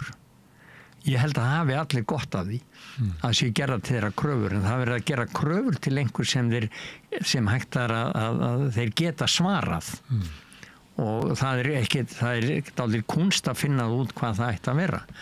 Þannig að ég ekkert að segja, ég alls ekki að segja að það að fella niður tiltekin próf eða tiltekna mælingar þýði það ekki að gera neinar kröfur til neins, alveg þvert á móti. Þá segja gagnrýnendur þínir að þá bara slaknar á öllu. Já, en allt verður kennari sem tók dæmi af, hann verður bara enn áhugalausari. Já, ég nefndi það áðan að það vandi kerfis sem ekki samræmt og þannig að sennilega væri einfaldar að vera bara með 100 metra hlaupið og gera bara kröfu til allra það væri svona einfaldar fyrir flesta og segja bara allir þurfi að fara í gegnum það. Þeir sem fara undir 10 sekúndur fara í háskóla? Þeir sem ná því, ná 12 sekúndum segjum eða segjum 14, þeir fara í háskóla 13 sekúndur þeir fara í innskóla. En ég bara viðurkenni það, fyrir mér þetta vandamál og ég ekki vissum að ég hafi lausnina á því. Nei. Herðu, Jón Torfi, mér finnst mjög gaman að tala við skólamál og ég var nú svolítið að taka upp svona það sem ég var að tína upp, ég var að reyna að hugsa eins og helstu gagnrýnendur skólans. Já, mér finnst það þurfa að gera það. Nei, veistu það er ekki hægri, nei. Þessi gagnrýni sem þú ert talsmaður fyrir, hún þarf að komu, hún þarf að vera rædd. Það er svo gaman að heyra því svarinu, sko. Já, mér finnst ég ekkert mjög ánægð með svörin, sko, en sko með það að fá hana, þá fer ég að slípa mín svör og það það sem þarf að gerast líka í skólakerfinu, gagnvart öllum nemendum, að þeir þurfa að fá að taka þátt í svona umræðu, þeir þurfa að slípa slíka, þeir þurfa að fá andmæli, það þurfa allir að fá andmæli og það skuli vera hluti af uppeldinu að gerast borgarar í þeim skilningi en ekki þegnar að segja, byrju hvaða próf kemur næst, heldur mér langar til að takast á við þessi verkefni og ég veit ég ræð við þau, það er fullt af fólki sem ræðu við alls konar verkefni sem ekki inn í kerfinu, sem ótrúleg. En að þú segir þetta að brýna röksýn og þetta, er það kannski svolítið þannig í skólaumræðinni að sjónarmiðin bara hittast ekki, það kemur svona einhver gagnrýni og svo ertu kannski kannski með hóp svona skólafólk sem að kannski tekur ekki mark á þessu að því að finnst þetta að vera rangt og bara að efla sjálft sig í því að svara raunverulega ekki í gagnrýninni. Nei, sko, það getur verið þannig. Tvennt í þessu, sko, skólafólk hefur mjög ólíkar skoðanir. Það eru margir í skólunni sem ekkert sammála mér. Alls ekki. Og þannig, en það er hinn hliðin á málinu. Ég hef gagnrýnt kennarasamtökin og fleiri fyrir það að vera ekki nógu dugleg að hvetja til umræðu innan skólana ólík þú finnur alveg gríðarlega margvísleg sjónarmið oft hörð andmæli við mig eða öfgakendari en mín sjónarmið eru þannig að sú umræða þarf að vera þar þú ert með 10.000 fagmenn leikskólum, grunnskólum, framhaldsskólum og svo háskólum. Og akkur virkjum við ekki þetta lið. Og ætlum að vera með einhverja 1 eða 2 eða örfáa fagmenn sem búa til einhver reglur eða köllum þar yfir okkur frá París. Staðan fyrir að segja, heyrðu, virkjum nú þetta lið, það eru ólíka skoðanir, ólík sjónarmið, gríðarlega sterka faglega þekking af ólíku tagi, einsetjum okkur að virkja það. Og þar geti ferðin verið eiginlega tilgangurinn eða ekki endilega ekki niðurstaður því að það myndi bæta skólatorfið. Herðu, Jón Torfi, takk fyrir að koma hingað og tala um skóla. Takk fyrir. Já, þetta þá lokin á Rauða borginni í kvöld. Ég þakka öllum gestur sem að hingað komið og fólkinu sem að tóku viðtölin og ekki síður þeim sem að tóku upp og sendu út sem að Pétur Fjellsteð og Laufey Líndal Ólafsdóttir. Mest þakka ég þó ykkur sem að hafið hlustað og hort sem hafið breytt þessu samtölu okkar í fjölmiðlun og minni á eins og ég gerir stundum að þið byggðuð upp samstöðuna bara með því að segja vinum á vandaminu frá efni sem eitthvað líkar hér þá finnur fólk efnið okkar á Facebook eða YouTube í öllum hraðarsveitum í útvarpinu 89,1 á Stórhöfðborgarsvæðinu eða á spilaranum spilarinn.is á netinu eða þá að fólk hleður spilaranum niður í síma sinn sem sérstakt app og þá getur að hlusta á samstöðuna á allar íslenskar útvarpsstöðvar sem í heiminum. Við erum komin í sjónvarpið til þeirra sem svo heppin að skipta við síma fjarskiptafyrirtæki. Þar eru númer 5 á fjarstýringunni. Kannski ég veit ekki, menn önnur fjarskiptafyrirtæki bjóða sínu viðskiptavinum upp á efni frá samstöðinni sem er 24 tíma á sólarhring, 7 daga vikunnar, allan ársins hring, samfélagsumræðu við þetta rauða borð í öðrum þáttum samstöðunar.